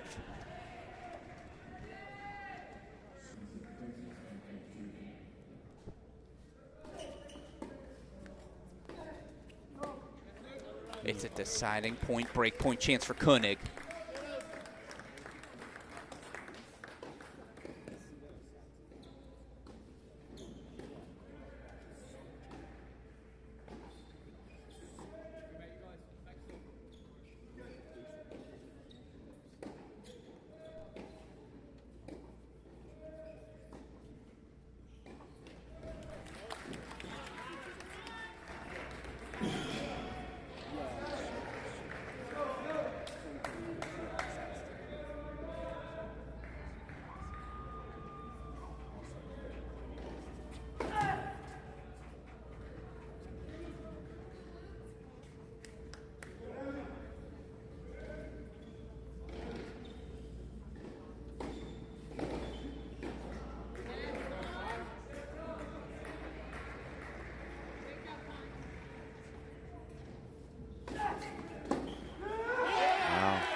And it's a break for Koenig. Okay. It was right around this point of our first semifinal where Virginia started to make their push, and it happens in every college match I've seen, Coach. I feel like when a team's back is pressed against the wall, they feel it, right? Like, everyone knows. Look, with the crowd pulling for you, with your fans, the excitement, the energy, you're in the semifinals of the NCAAs, or excuse me, of the ITA National Indoors. There's no way you're not going to fight every single point. You've got the encouragement of your teammates, coaches. All the things. All the things, absolutely.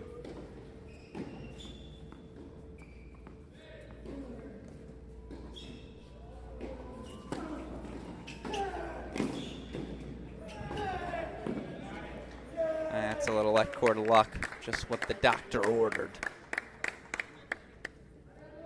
Again, looking at our scoreboards, let's go pop back in on court number 1.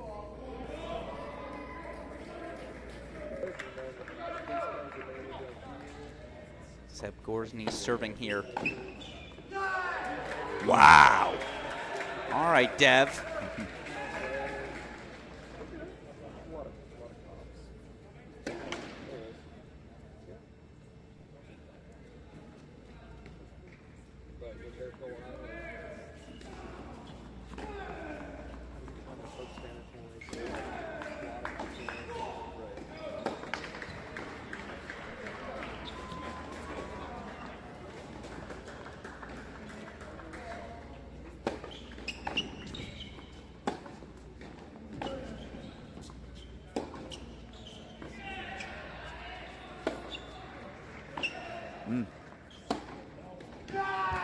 If the first one, I mean, again, the second one certainly missed. The first one might have as well.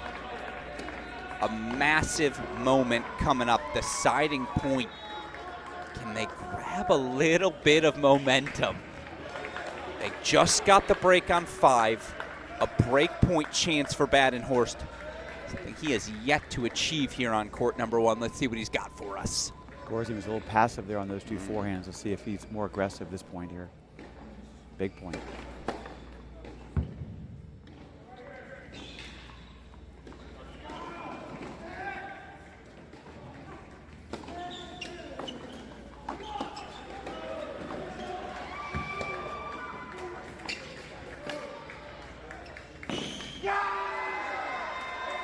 What do you think? You know what I think? I love that play, and you know that I love that play. I know you do. When in doubt, take that ball early, put some pressure. Very good first volley. Love it. Yeah, it's just, again, veteran's guile is, by the way. Take us back over to court number 5. We're going to get back to one in a second. But want to show you court number 5, breakpoint chances right back for Braswell.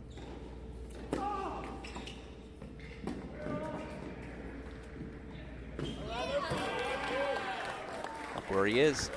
It's a winning point. Now the difference is that's Luke Koenig's MO. Serves and volleys. Might have a little influence from Dad. Yes, it's that sort of Koenig. Think about the kids, by the way. We have Koenig. We've got Jagger Leach, of course, son of Lindsay Davenport. You've got Nico Godzik. Mary Jo Fernandez. Yeah, Tony Godzik. Jonah Braswell's parents have had Micah. They've had Jonah. They've had Jeremiah. By the way, great lineage there as well. You go through all of them.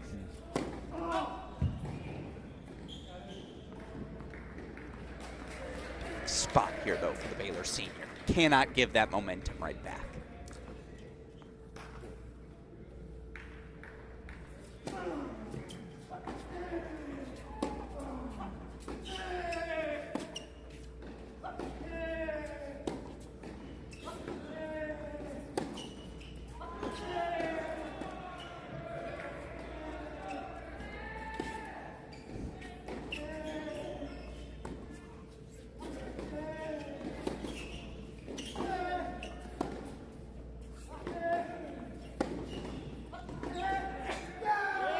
Huge.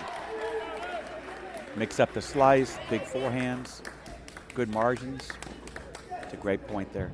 Down 2 break points, now deuce. I think Ali Ojakar right now is thinking, I could have played.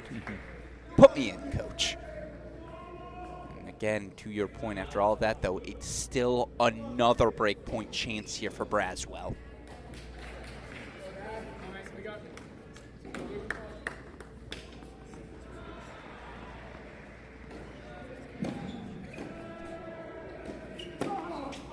Wow. The platform step as well. Come on now. Fooled me. I thought that was slider T for sure. Flattens it out. Holds for 4-1. Again, Baylor right now is just refusing to roll over. As we show you all of our scoreboards and head back to 1, although I think we might have a change of ends here on 1. In fact, we do have the change of ends and scores. Badenhorst holding 4-4-3, and he's not doing scoreboard watching. He's doing straight up watching. I don't know what's going down on all 6 courts. As you see our fans, it is packed. There's Finn Bass, of course, the former Baylor Bears standout. I'm sure if you search elsewhere, you'll see alums from the Dallas-Fort Worth area all hanging out. A lot of chests showing.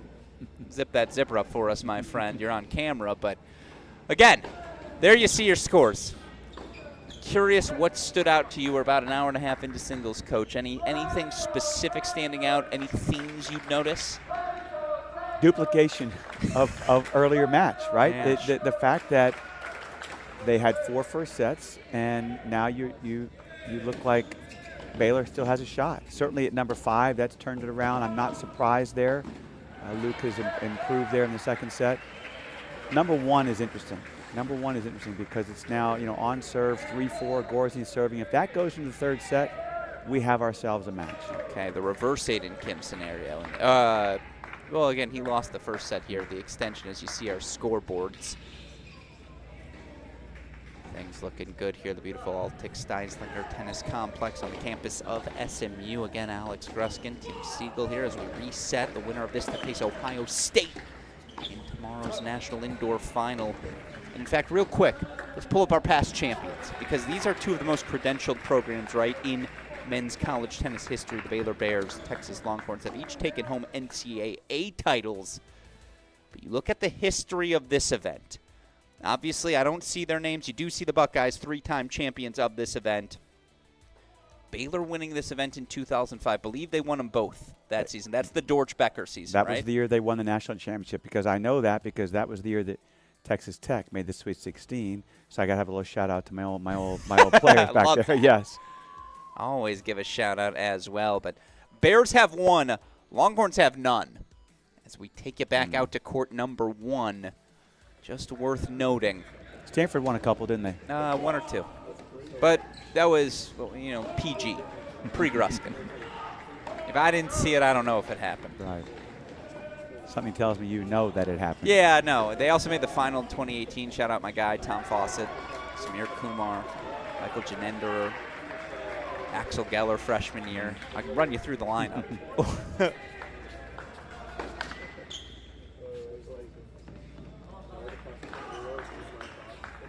a fascinating moment here. That's certainly a gift. We got to take you to a split screen. You see those break points on court number 3 for Texas as they try to expand paths and win sets on every court. Now, again, you would think if you win sets on every court, you'd feel comfortable. Not the case. But we'll take you over to that, again, double box here. As it is the first blink from Connor Van Schalwick. Pushes the backhand. So Texas will serve for the set on 3.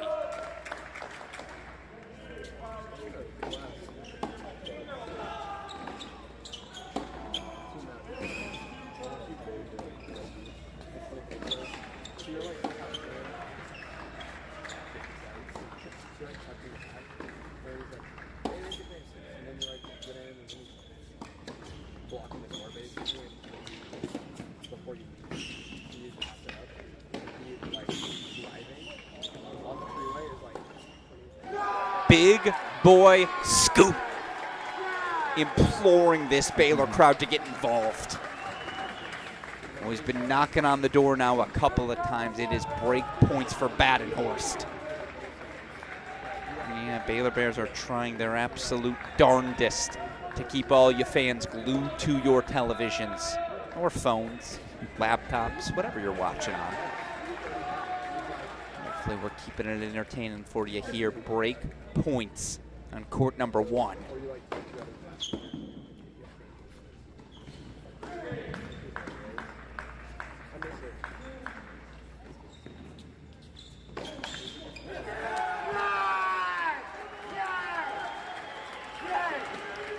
Badenhorst breaks. We have ourselves a ball game. Now, what can he do, and if can he close things out? A big if. But boy, oh boy, again, those pathways to 4 points for each of these teams. Water's real muddy right now, Coach. Oh, gosh. Just when you think we're close. That's the kiss of death. It's what I learned very fast in this job. Don't even let that thought enter your head.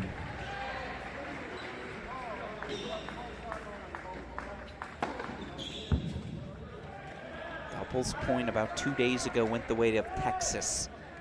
They were up on every court or on serve. I wonder again with that decision, do they make that choice not to play Ali Ojakar, the sophomore who clinched the number 6 singles spot on Saturday, out of the singles lineup here today. And you feel in that case, because he was coming off the injury, that he probably couldn't go. Did he look good throughout that match? He had to have. I was shocked at how good he looked, 100%. But then he said immediately after the match, I didn't think I was going to play. Still tentative as well, knew he would be day to day. And he beat one heck of a player. No, I can tell you why as well. Do you know who Texas plays on Saturday? Quarterfinalist Mississippi State. I saw that. SEC season starts in less than a week. Yes. Yes. We're going to be on the call, by the way, for it on ESPN Plus. We'll deal with that then. But Yes. it just speaks to this season's a marathon. I almost swore there. I caught myself. Woo!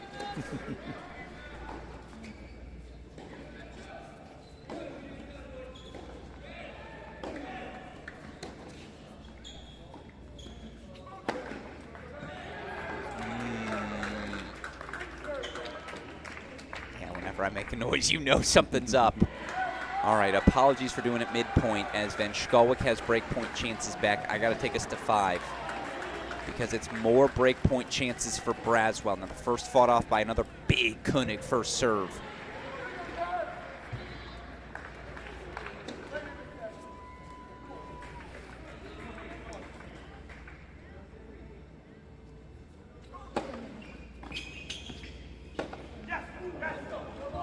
Misses the overhead wide.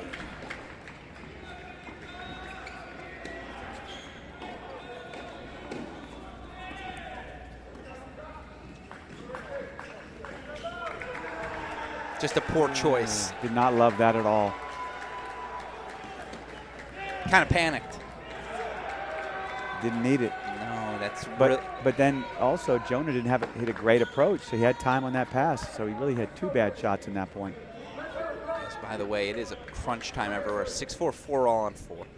Here's a massive deuce point on 6. Another set where we've only had 1 break total between these two. Match, excuse me.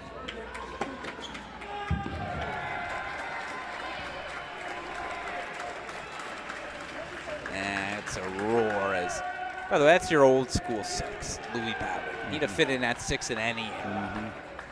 All right, so he holds for 3-2. First bullet dodged by the Bears. We race over to court number 1. Can Devin Badenhorst put them in an offensive position?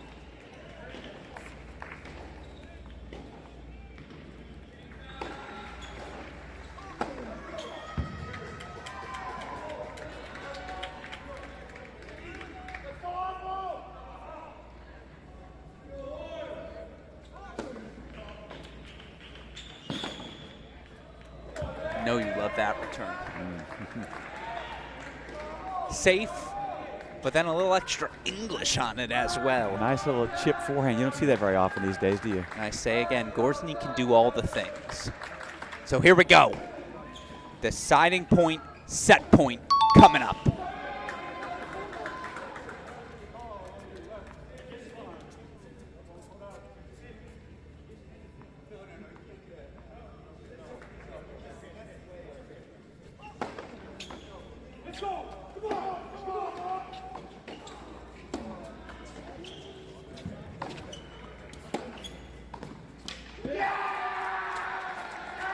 A little at court luck, no doubt it can go a long way. It's a break back for the Longhorns. As Carita game point chances for 5-4 to stay on serve there. Set point coming up now. What's the discussion?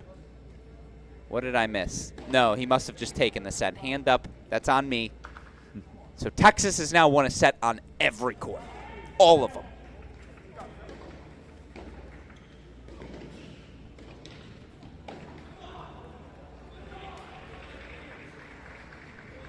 Now, where are they in a winning position? That is still too few and far between to discuss. We'll go over. Carita holds for 5-4.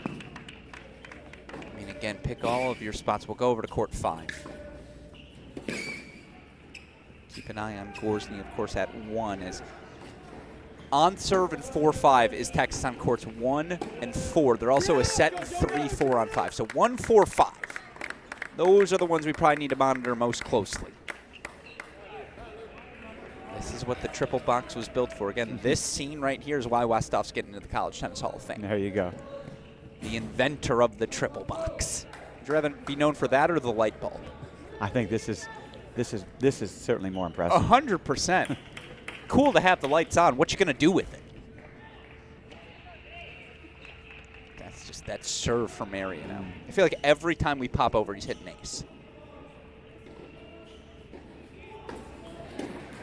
Back over there, we're going to go, all due respect, to court number 1.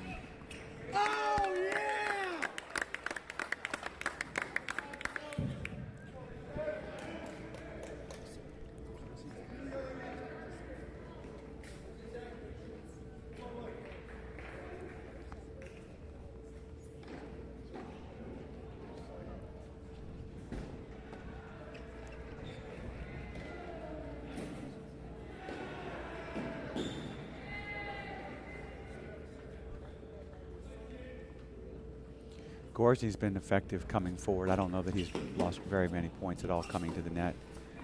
Attacking, putting pressure. See what happens here. Oh, did he make it? He made that. Oh! He didn't let me down, did he? And it's the technique, too. I just feel like if you're teaching someone technique, you'd be like, play like this. It's all simple. There's not a lot of moving parts. No elbows flying over the across his body.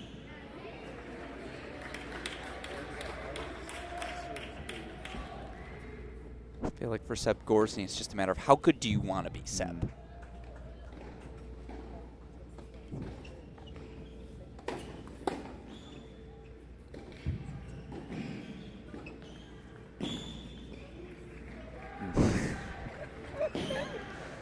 Because then he'll play a point like that where I don't think his knee bent at all. That's been his history. He's so talented, can do anything on the court, any kind of shot, but can go away here and there. Yeah. And here you are serving it 4-5, 40 love. Seems like a big lead. It's not a big lead. Don't give that point away.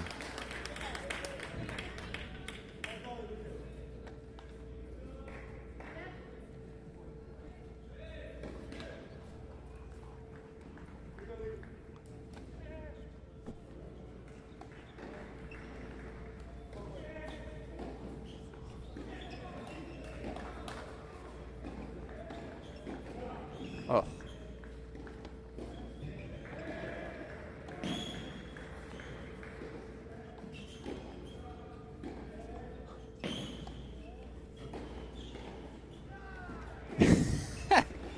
Wow.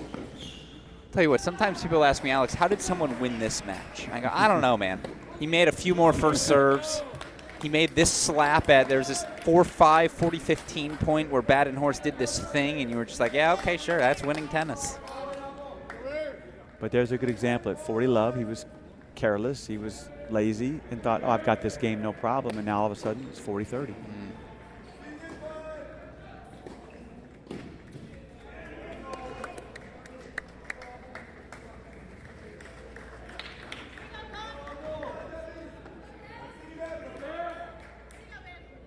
Another deciding point on 5 as Eriksson holds, I believe, 4-5 all.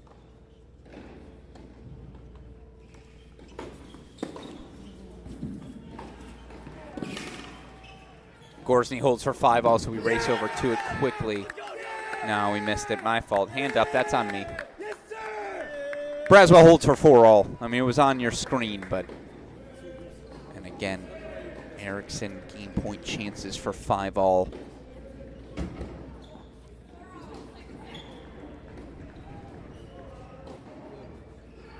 All right, let's go over full screen here to 4. The reason I want to go full screen, just to show you all of those score lines.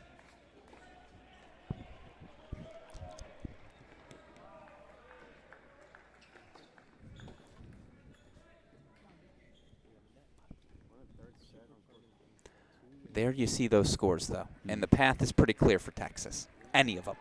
Pick any of them. Now, if you're Baylor, and Baylor comes back, can someone right now take a screenshot, just in case? If you're watching on your phone, hold those sides of the iPhone. Control-Alt-Tab, I want to say, on most desktops. Take a screenshot of this scoreboard, because if Baylor comes back from this, they really might be a team of destiny here this week. That's well said. You just wonder how in the world they're going to get 4 of these. I thought that against Wake, though, too, when they were down doubles and 4 first sets. Yeah, I don't know. This just feels a little different. They got faster starts in those second sets against Wake. Here, it's a lot of crunch time points coming up. I love it.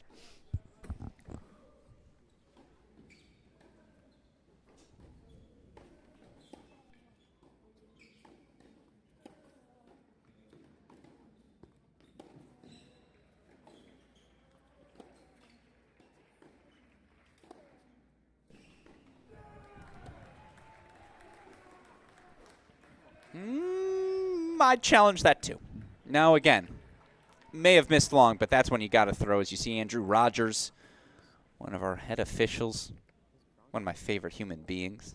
Him, Anthony, Richard, they get more grief from me than any humans in the world, not with who don't share my last name.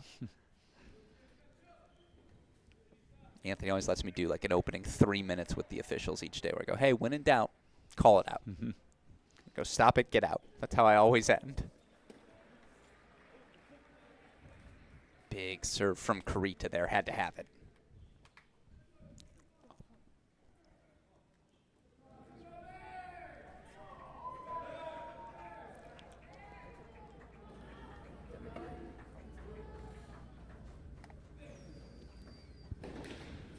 Show you those scoreboards again. They got a lot of choices.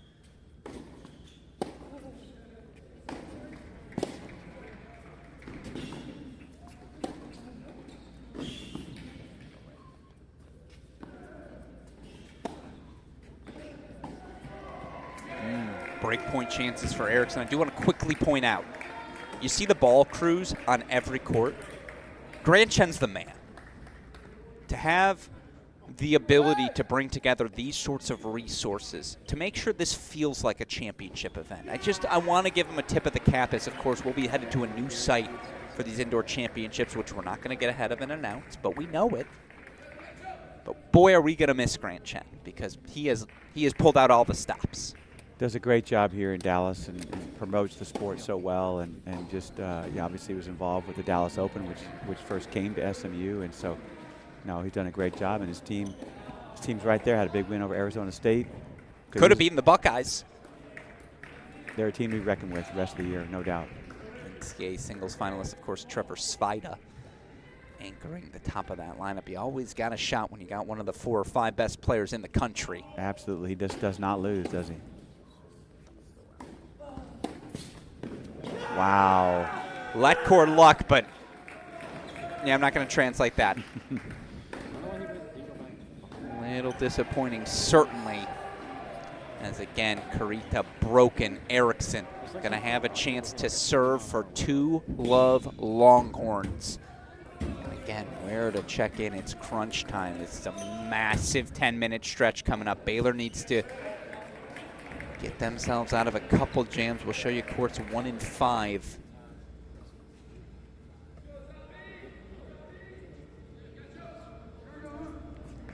Again, all of a sudden Baylor breaks at these 2 spots.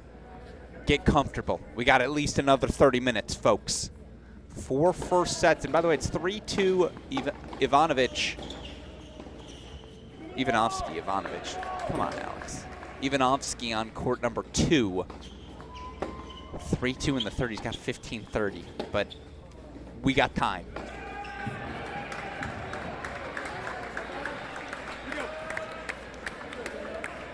First things first, again, got to find some clutch holds here if you're Seb Gorsney, if you're Jonah Braswell. But I do see, by the way,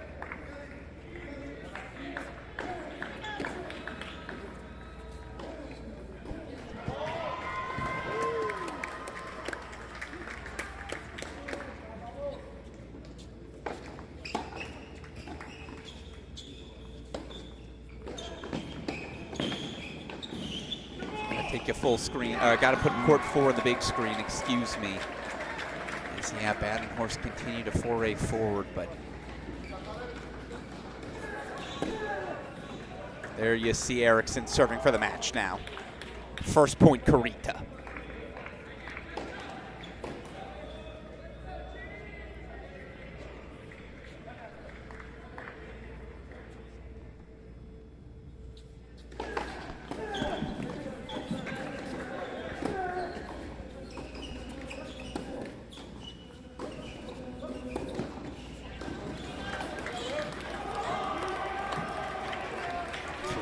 Koenig.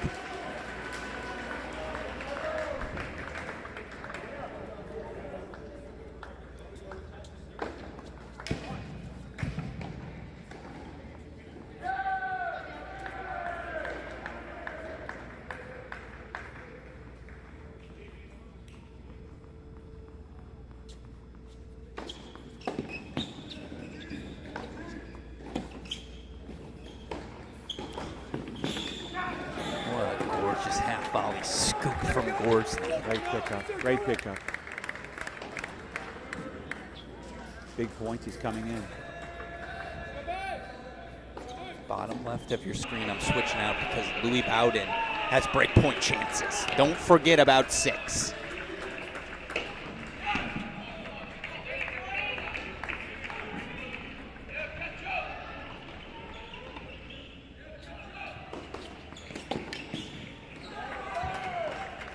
Gorsney holds, forces a tie break. It's a big one.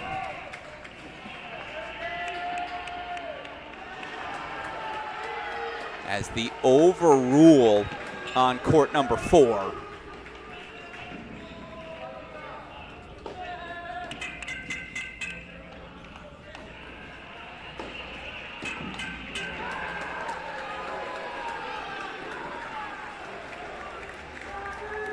Erickson is 2 points away now.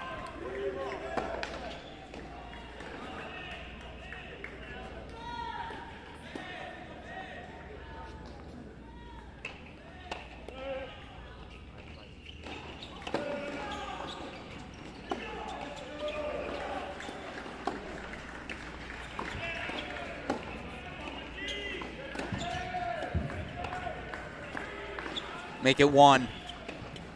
Match points for the Longhorns on court 4.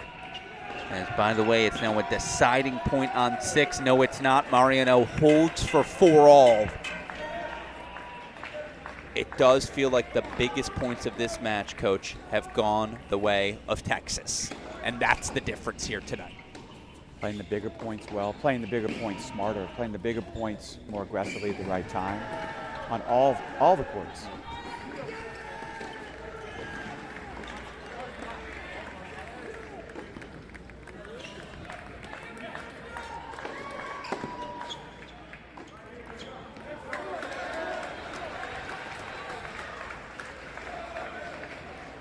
Point chances for Braswell, bottom left, to extend his second set.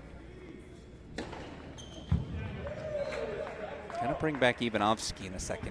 I think he's at 4-3. He's as close to the finish line. That match at 2 as anyone else.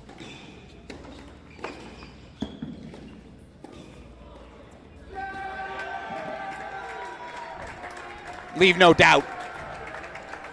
This is a point they're going to have all season long to do what they expect to do in Austin, and you see it on the face of the sophomore Seb Erickson. Just gave nothing away for free tonight. That was an awesome performance, Coach, was it not? Sophomore seemed like a fifth-year senior the way he handled himself. The composure, the toughness. It's a big win there. So over we go as you see all the handshakes. Back we go to court number 1. Again, crunch time. Want to show you 3. I mean, we could show you all the courts, but I want to show you. Ooh, good eye, Coach Siegel. We're going to go over to court number 5. A massive moment here for the Baylor Bears. Can they just force a third somewhere? Can something act as a catalyst? It's Koenig's chance to provide it.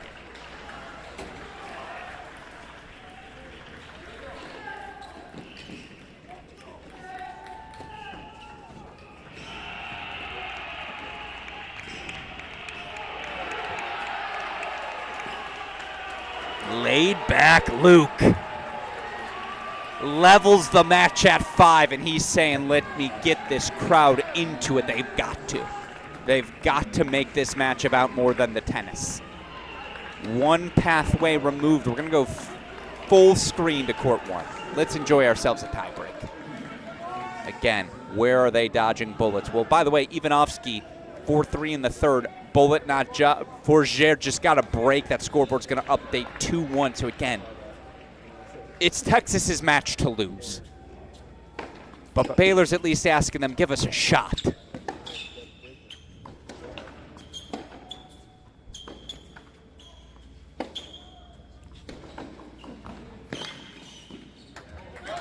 It's really well done. Keep this in the big screen. Again, show you those matches elsewhere. Bowden, game point chances. I do want to show us court number 2, of course, as well as Texas fights. Echoing on your broadcast, echoing in this building. Alex Gruskin, Tim Siegel here. 2.5 hours into this one, we finished 1 singles match. Seb Erickson, the straight set win at 4. Texas grabbing the doubles point as well. And look, they've played from ahead for all of the 2.5 hours, Coach. What's it going to take to get over the finish line? If Gorsney can take this tiebreaker and you're up 3-0, you're in great shape. Although the other matches are in doubt, you get a 3-0 lead. It's tough to go out and win 4 straight matches, and the majority of those in 3 sets. So I think number 1 here is big. If Badenhorst can come back and take this into the 3rd set, then we have ourselves a match.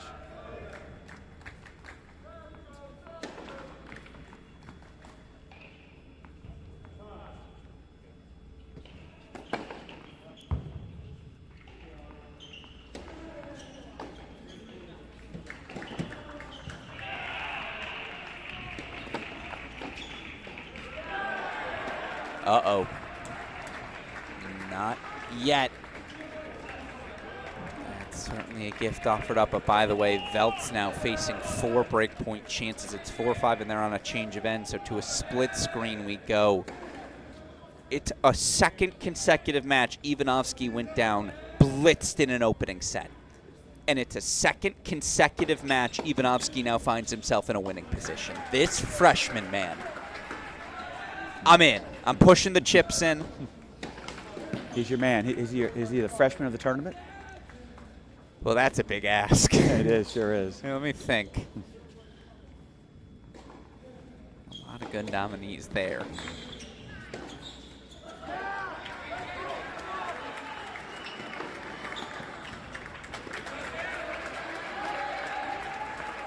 Back to it if you're Veltz. Meanwhile, Badenhorst protects his serve. He has 3 set points.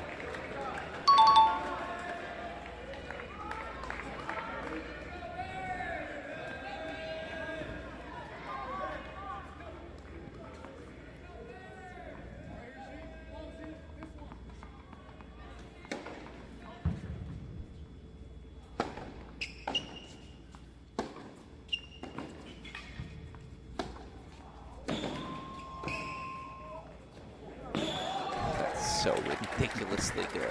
Ridiculously good from Gorson.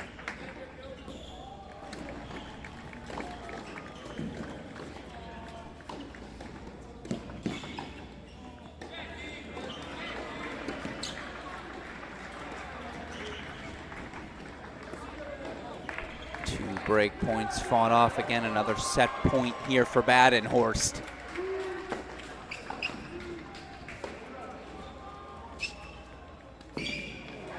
The backhand slice pass hasn't worked since Ken Rosewall in the 70s. It's working here. Badenhorst forces a third. Again, there's a photo. I will see if our producer can grab it for us on the Baylor Twitter. There's a photo of the 2 South Africans embracing. Luke Koenig, Devin Badenhorst after the match. Well, lo and behold, it's the South Africans again keeping these Baylor Bears alive. As Veltz fights off, we go full screen. This is a massive moment. Baylor's got a little momentum. Can they find themselves a hold for 4-all? He was down love 40.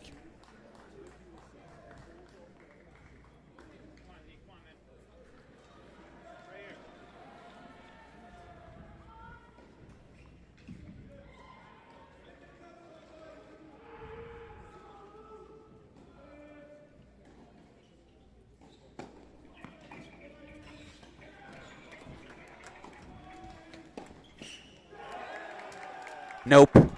After all of that, Ivanovsky breaks, and he will serve for 3-love Texas.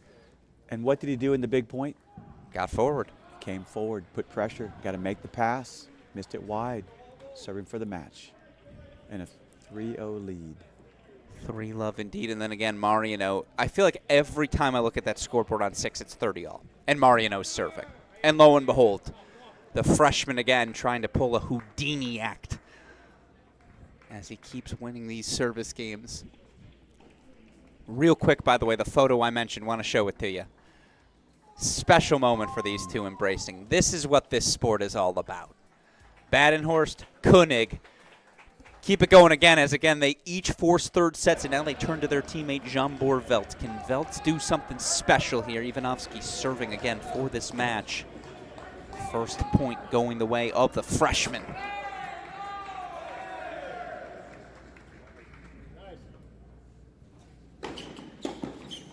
And it's big first serves raining down. That's what he does.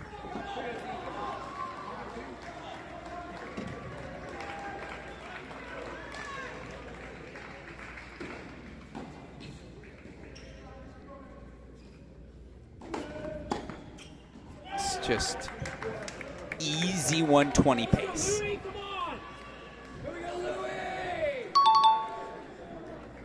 Match point Horns.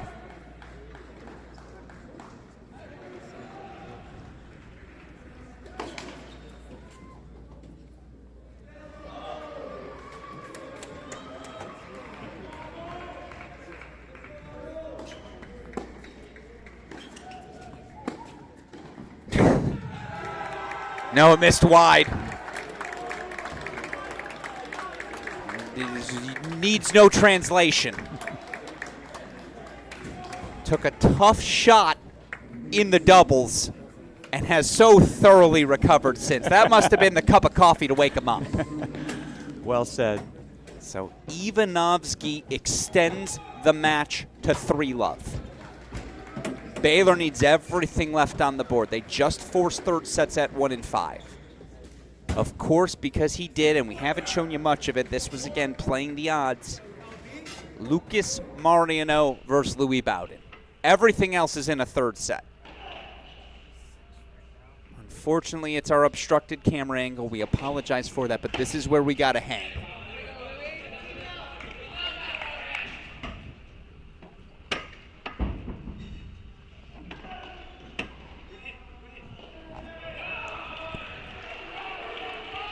And again, I feel like we haven't even sniffed a break point in the Louis Bowden service game in quite some time, so can the junior deliver for the Bears?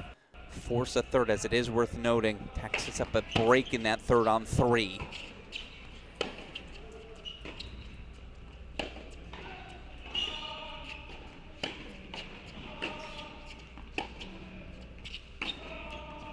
No, he missed it wide. He's going to challenge. I thought that was wide.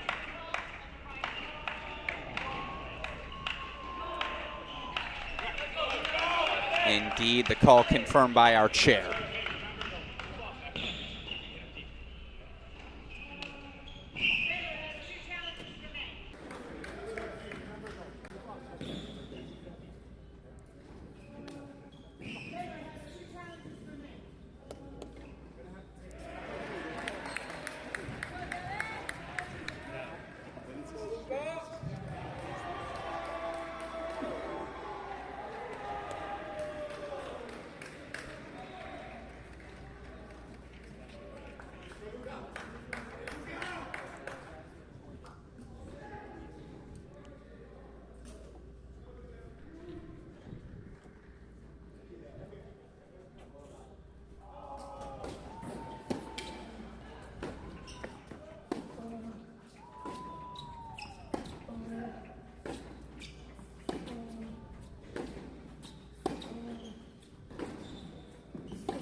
Wow, what a great point there.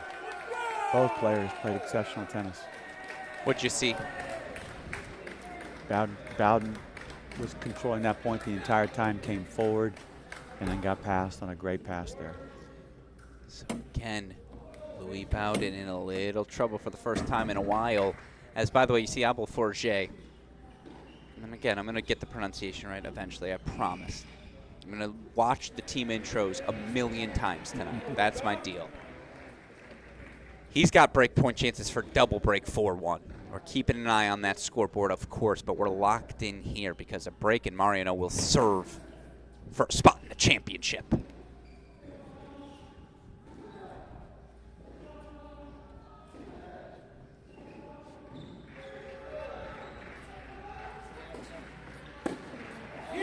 Woo!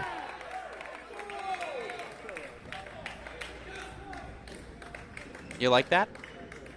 Way to go for it.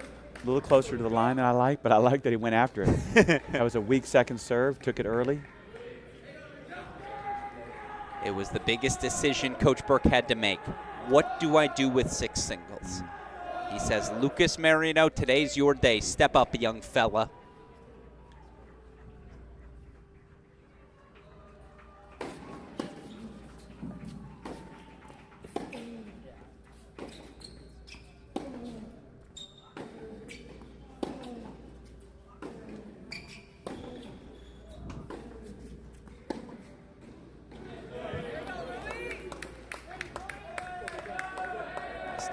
Back of the line there. As, by the way, we can see it in our broadcast booth, everyone in this building with burnt orange has migrated down to court 6.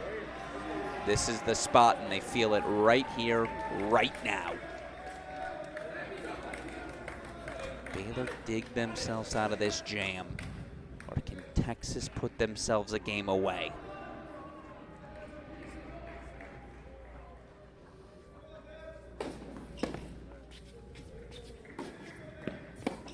It's another one.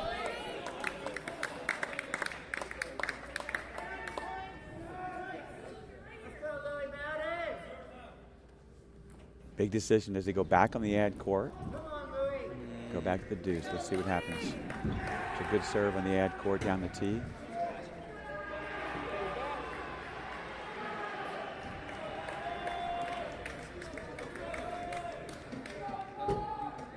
Stays on the ad court.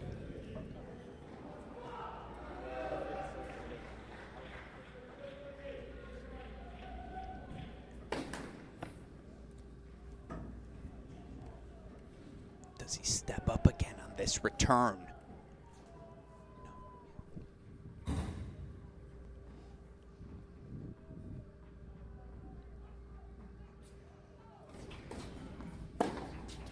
He does.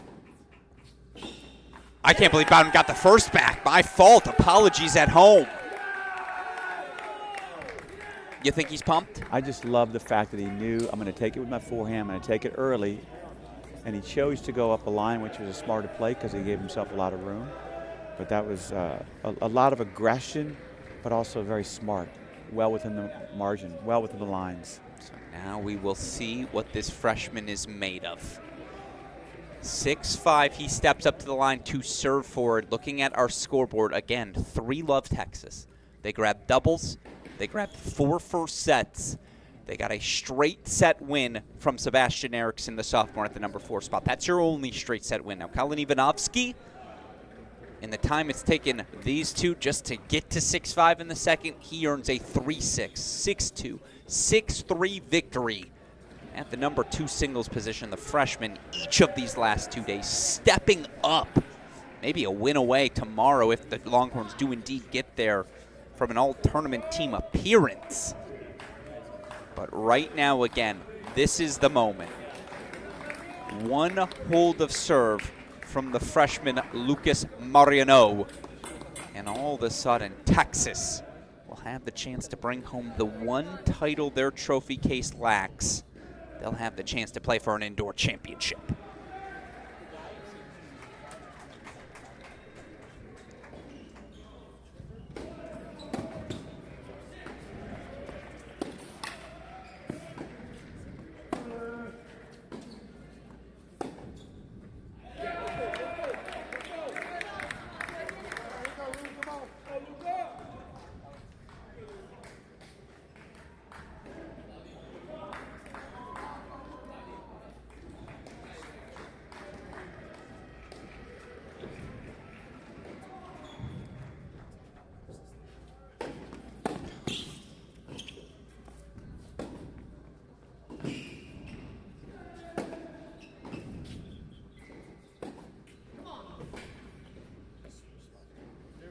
What a point. Good pressure from Bowden.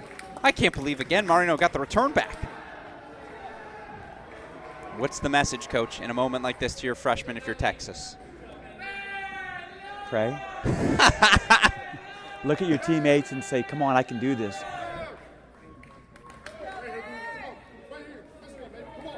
Prayers sent up to the tennis gods, certainly from every Longhorn tuning in. Like that, pray.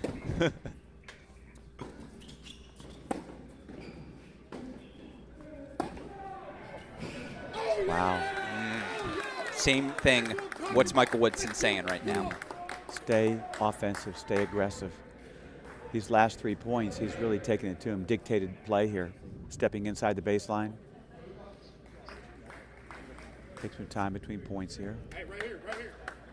This one, this one.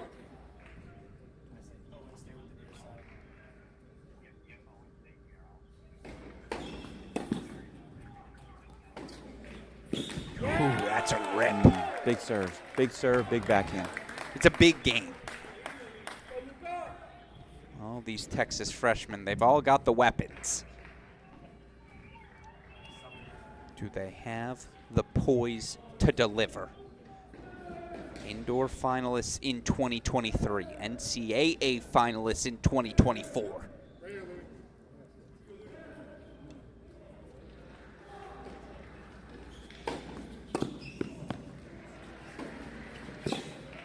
Wow!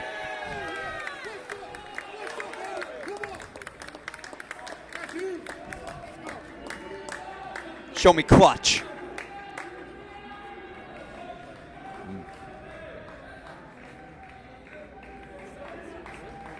Interestingly, points before, he took that ball to the backhand corner. This time, went to the forehand.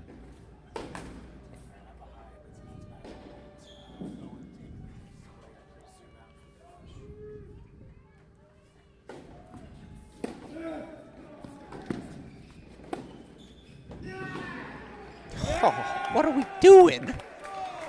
Is this number 6 or is this number 2? These What is it? kids, man. Built a little differently than they were in my day. The gall to play that ball. All right, dual match point to get to the finals. Here we go. Match point, Texas.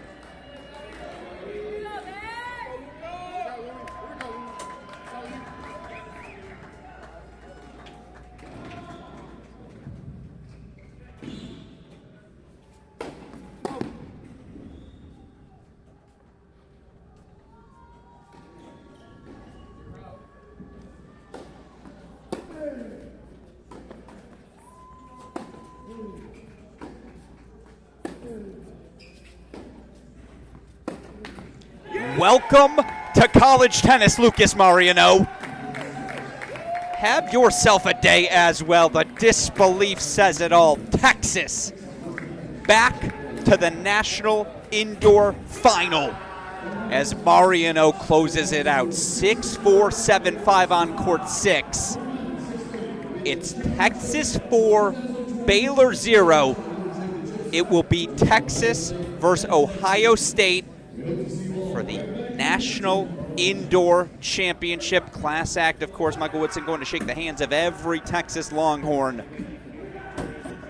And you see the celebration is on for the Longhorns. And again, it was the biggest decision we were curious about, Coach Siegel. Who would Bruce Burke line up at the number 6 spot? He didn't have Lucas Brown available to him this weekend.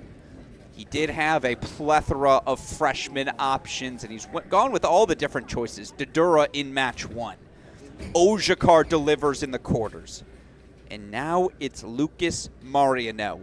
Knocks out the junior Louis Bowden. Texas 4, Baylor nothing. Texas heading to the National Indoor Championship. There's no doubt, Coach, they deserve it. Two things stand out. One, both teams have so much depth, right? And both teams needed the depth, Ohio State and Texas. You know, if you look at the score, you see 4-0, you think, oh, they handle business pretty well. This was a tight 4-0. It could have changed a number of times. I was really impressed with how Texas played the big points. And that's really what it comes down to when both teams are fairly equal in talent. Who plays the bigger points well, and ultimately Texas came through because Texas was more aggressive at the right time. Absolutely, and there you see by the way that team get together. I assume there's some sort of alma mater, some sort of something they're going to throw up. Of course, their barnyard symbol. I don't know exactly what it represents, but I do want to show you one more time all of our single scores. You are absolutely right, they're going to take their photo again. Barns are up again. Longhorns stay in the house, but you're absolutely right. This is a match that's 4-0 in name only. And there were a couple of pivotal moments. You just feel like, again, first of all, that Ivanovsky flip. What a moment for the freshman. Do not forget about it. Koenig and Badenhorst made it a moment. They forced those third sets. But again, just the totality. I mean, Texas won sets on every court. At number 3, too, they're down 4-0 in about 5 minutes and come back to be up 4-2 in the third. So, you know, every match Texas came through when they needed to. And even at number 5, Jonah Braswell was down 2-0 in the third. It was on serve. Texas deserved to win. They were the better team today. No, they were spectacular. And, again, now our final is set. It will be 2 of the bluest bloods we have in all of college tennis Texas versus Ohio State. Give us a moment, and we'll get an updated draw for you. Just give us a little second here. But, yeah, there you see it again. They still don't have Lucas Brown. They didn't have Ali Oshikar today. Horns up for Benny Becker. That has to be a little bit of a conflicted feeling. Again, the former Baylor Bear knocking out his alma mater, and yet through to the NCAA National Indoor Final. He and his team going for a team that dealt with so many injuries last year. Just felt like we never got to see what the best version of Texas might look like. They're still a little banged up. They still might have another gear to climb to, but yeah, you see the joy between Lucas Brown, assistant coach Nick Beattie. Smile says it all. The Longhorns will play for a national championship, and now we show it to you. Here's your draw. Here's where things end up. Championship Tuesday, Coach Siegel. Longhorns, Buckeyes. How we got there, not able to predict. That we got here, I mean, I think we all knew coming into the season these would be two of the heavyweight contenders for a crown. Well, lo and behold, here we are. Ohio State, Texas. Your thoughts, first thoughts on the matchup, Coach Siegel? I think based on what we saw tonight, Ohio State, to me, is the favorite to get the doubles point. Okay. As we know, with one set, no ad scoring, anything can happen. But I think Ohio State might be the better doubles team. And then after that, it's a toss-up because there are certain positions that each of them may be a bit slight favorite. But, you know, it's who's the freshest, who plays what number at 6, what does Ohio State do with their lineup? There's a lot of unknowns, but it's going to be a battle, absolute battle. Absolutely, as we will come back to us in our broadcast booth as well as we get ready to wrap things. By the way, we should be joined by Lucas Mariano here in our booth hopefully shortly. But, yeah, I think there's no doubt that today Texas thoroughly deserved it. Yes, Baylor kept things close, but Texas was in a winning position from the start. And that's why ultimately, for love, they are through. That's why ultimately they will have the chance to play for a national indoor championship. Boy, oh boy, first broadcast experience. We threw you into deep waters and found out if you would sink or swim. Let me tell you, my friend, Summer Olympics in 2 years. I think you're going to be ready with a swimming performance like this. I'm curious your reaction to this experience. And just, again, to have a front row seat, it's what keeps me young. It's what keeps me wrinkleless. It's just inject this into my veins. But, Coach, your reaction to just getting to see a front row seat to it all and just the energy that is college tennis. I coached for 23 years. You know, I've lost a little bit of hair. I've got some gray hair. Why do you think the hat's on? Listen, it brings me back. You know, 23 years of coaching college tennis. I loved every second of it. I just did. And this was really, for me, an honor to be around someone as talented and as gifted as you are. Nobody's better at this than you. I'm just happy to be a little bit of a sidekick and offer a few things. But overall, it was a tremendous night. I'm looking forward to tomorrow. I think it's going to be a toss-up, certainly. But both teams really proved to me that 1 through 6, and we all know now, really 1 through 8 and 9, both these teams are so deep, and the depth is really what you need in college tennis because both of these teams needed all their players this weekend, and so we'll see what happens tomorrow. It's the most amazing part. How many options are available? Like, will we see Oshikar? Will we see Ivanovsky again? Will we see Mariano? I don't know how you don't play him after a straight set performance like that. Of course, on the Buckeyes side, what do? We haven't seen a Conquo yet. Do you pull the Bernie car out of the garage? Do you roll with the lineup you rolled with today? Felt pretty good, up a doubles point in 4 first sets.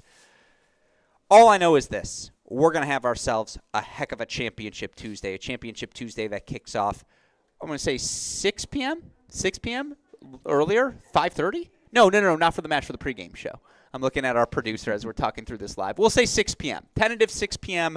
plus or minus 5 minutes, depending on what we want to be able to do with that, see if we can find any highlights, all these different things. But 6 p.m. Central Time, we're going to say, for the start of our pregame show, and then 6:30 p.m. Central Time, as our producer was signaling to us. That will be our first ball being struck.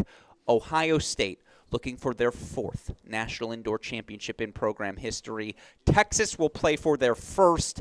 Before we wrap here, Coach Siegel, any final thoughts on just the day, more broadly, what you're looking forward to most, what you're going to have for dinner after this? Like, I don't know. Hit me with all the thoughts as we get ready for Lucas Mariano to join us. Most of the time when I have a match like this, I'm up all night thinking about what happened. I'm going to be doing the same thing as just someone who watched it. It really could come down to who's fresh, who's mentally fresh, because physically they're all in good shape. mentally they got to come out. You can't be flat. You got to be ready to go. I'm excited. I can't wait for tomorrow night at 6:30. Yeah, absolutely. Well, all right, stick around, folks, and I mean stick around for like 30 seconds, because when we come back, we will be joined by our clinching player. It will be Texas freshman Lucas Mariano. Don't go anywhere. You're watching the 2026 ITA National Team Indoor Championships exclusively here on the Cracked Racquets and ITA YouTube channels.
And joining us now in our broadcast booth, fresh off of his 6.475 clinch to send his Texas Longhorns into the championship match, it's freshman Lucas Mariano. Lucas, first of all, congratulations, my friend, on a job well done.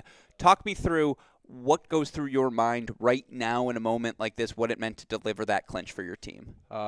First of all, I'm just so proud of the team. Like, I'm just so proud to be part of this team, to be a Longhorn. Like, we have some tough losses, you know, against Wake, Virginia, and Ohio. And then since like 2 weeks now, after the losses against Ohio, we did a really great job. And I'm just so proud of my boys today and the last few days too. So, yeah, just so proud of the team. No, I knew at the moment you guys walked in on media day, Yeah. there was an energy about you, a looseness about this group. And yet, you know, again, relating to this match specifically, because obviously we saw Ali at the 6 singles position. We saw a different player in that first match as well. When did you find out you were playing singles tonight? How have you stayed ready this weekend for an opportunity like this? I mean, we have Oli Ojaka, like he's a bit injured, so we managed him to be ready maybe for tomorrow, and he was not ready for today. And I played a pretty good match against A&M last like 3 days maybe. Sure. And then Bruce told me yesterday I'm gonna play, and I feel great. I serve pretty good. I play pretty good too. So yeah, I'm really happy to play on court 6 and to bring the point for the team. Yeah. No, it's really impressive. We all scoreboard watch. Yeah. It's inevitable in this sport. When did you realize, oh my God, this match is on my racket? And what goes through your head when you see that finally? Yeah, so I play next to Ricky. Yeah. So he won the first match. Ricky being Sebastian Eriksson, for those who don't know. Yeah. Then Kalin won, and then I saw like, okay, I'm the next one maybe. And when I had these 3 break points at 5-0, I was like, okay, it's on me, and I want to be this guy. So I was just like really happy to clinch this match for the team. Yeah, and I know he's not active playing anymore, but he's still around the team.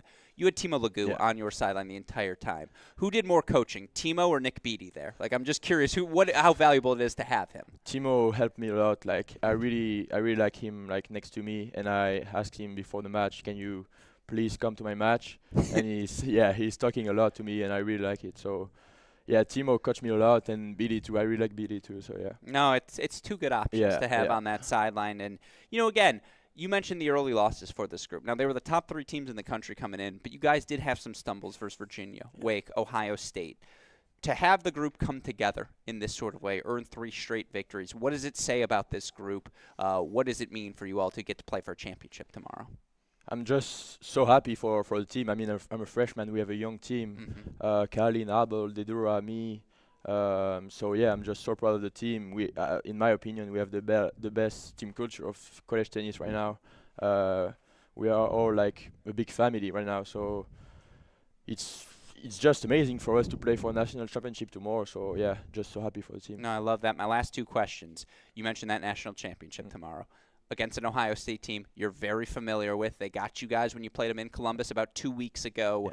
What do the next 20 hours look like as you prepare? What's it going to take for you guys to flip that script, bring home the first indoor title in program history? Yeah, I think it's not gonna be the same match because in Columbus it was crazy, like crazy atmosphere. Yeah. So yeah, it's not gonna be the same match. So, and we are way better now, I think. So I think we have our chance to win this match, and I'm like really focused and really happy for the team to be in final. I love that. Now, my last question is the most important one I will ask.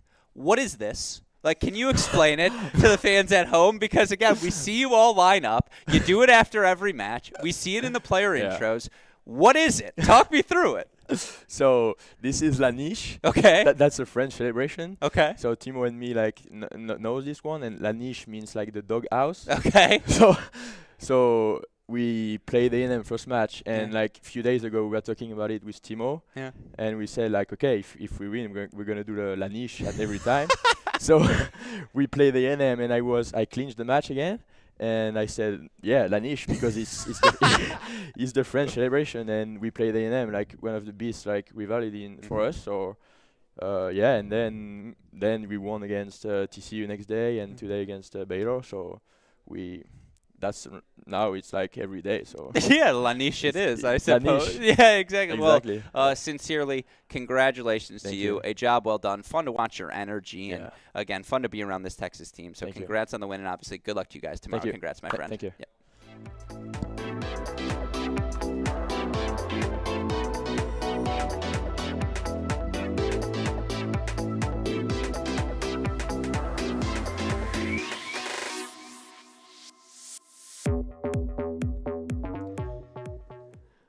Well, tennis fans, that will do it for today's action, and what a day of action it was. No, we didn't have the same 4-3 results we had been treated to over the last couple of days, but boy, were we treated to something fun. As again, it's Ohio State 4-2 over Virginia. It's Texas 4-love over Baylor. National Indoor Championship now officially set. Again, if Ohio State brings it home, it will be their 4th National Indoor Championship in program history. I think it'll be their 3rd in the last 7 iterations of the event as well. On the Texas side, this is a team that has won so many different things over the years. You know what they've never won in program history? They've never won a National Indoor Championship. They'll have the chance to capture exactly one of those as they compete tomorrow against the Buckeyes. Our coverage of Championship Tuesday kicks off 6 p.m. Central Time. Let me say that again. 6 p.m. Central Time on our Crack Racquets YouTube channel. We'll have our pregame show. Now, whether Chris Halliors and I get our act together to record a recap tonight, tomorrow morning, whatever it may be, that'll be available for you as well. All of it to prepare you for our final match of Division I indoor season. It's my favorite 2 weeks. I don't know if I can say the same for Daniel Westoff, but by the way, a shout out to Westoff. I think this was our best broadcast in Cracked Racquets history, and it's a testament to the work he does behind the scenes. By the way, you liked our enhanced camera shots? Chris Hallioris, Owen Alderman on our cameras today, so a shout out to them, of course, as well. A shout out to the ITA team. A shout out to Grant Chen. Again, to have a full ball crew for our semifinal matches on a Monday night doesn't get much cooler than that. Only one thing left to do. Roll the balls out one more time and hand out our championship trophy. Again, our coverage of Championship Tuesday kicks off 6 p.m. Central Time here on the Cracked Racquets and ITA YouTube channels. I thank you, by the way, to all of you who have tuned in. Not just today, all weekend long. You kept the chat rocking and rolling. That's all we can ask for as college tennis fans, as people who want to shine a spotlight, provide, again, to all of you, all these athletes, a platform for them to enjoy, provide for all of you fans an experience you can enjoy. So with that said, Ohio State, Texas, Championship Tuesday. We will see you with the start of our pregame show at 6 p.m. That said, for everyone who contributed to today's broadcast, I'm your host, Alex Gruskin. You've been watching the 2026 ITA Division I Men's National Team Indoor Championship. So we will see you all at 6 p.m. Central Time tomorrow for our championship match.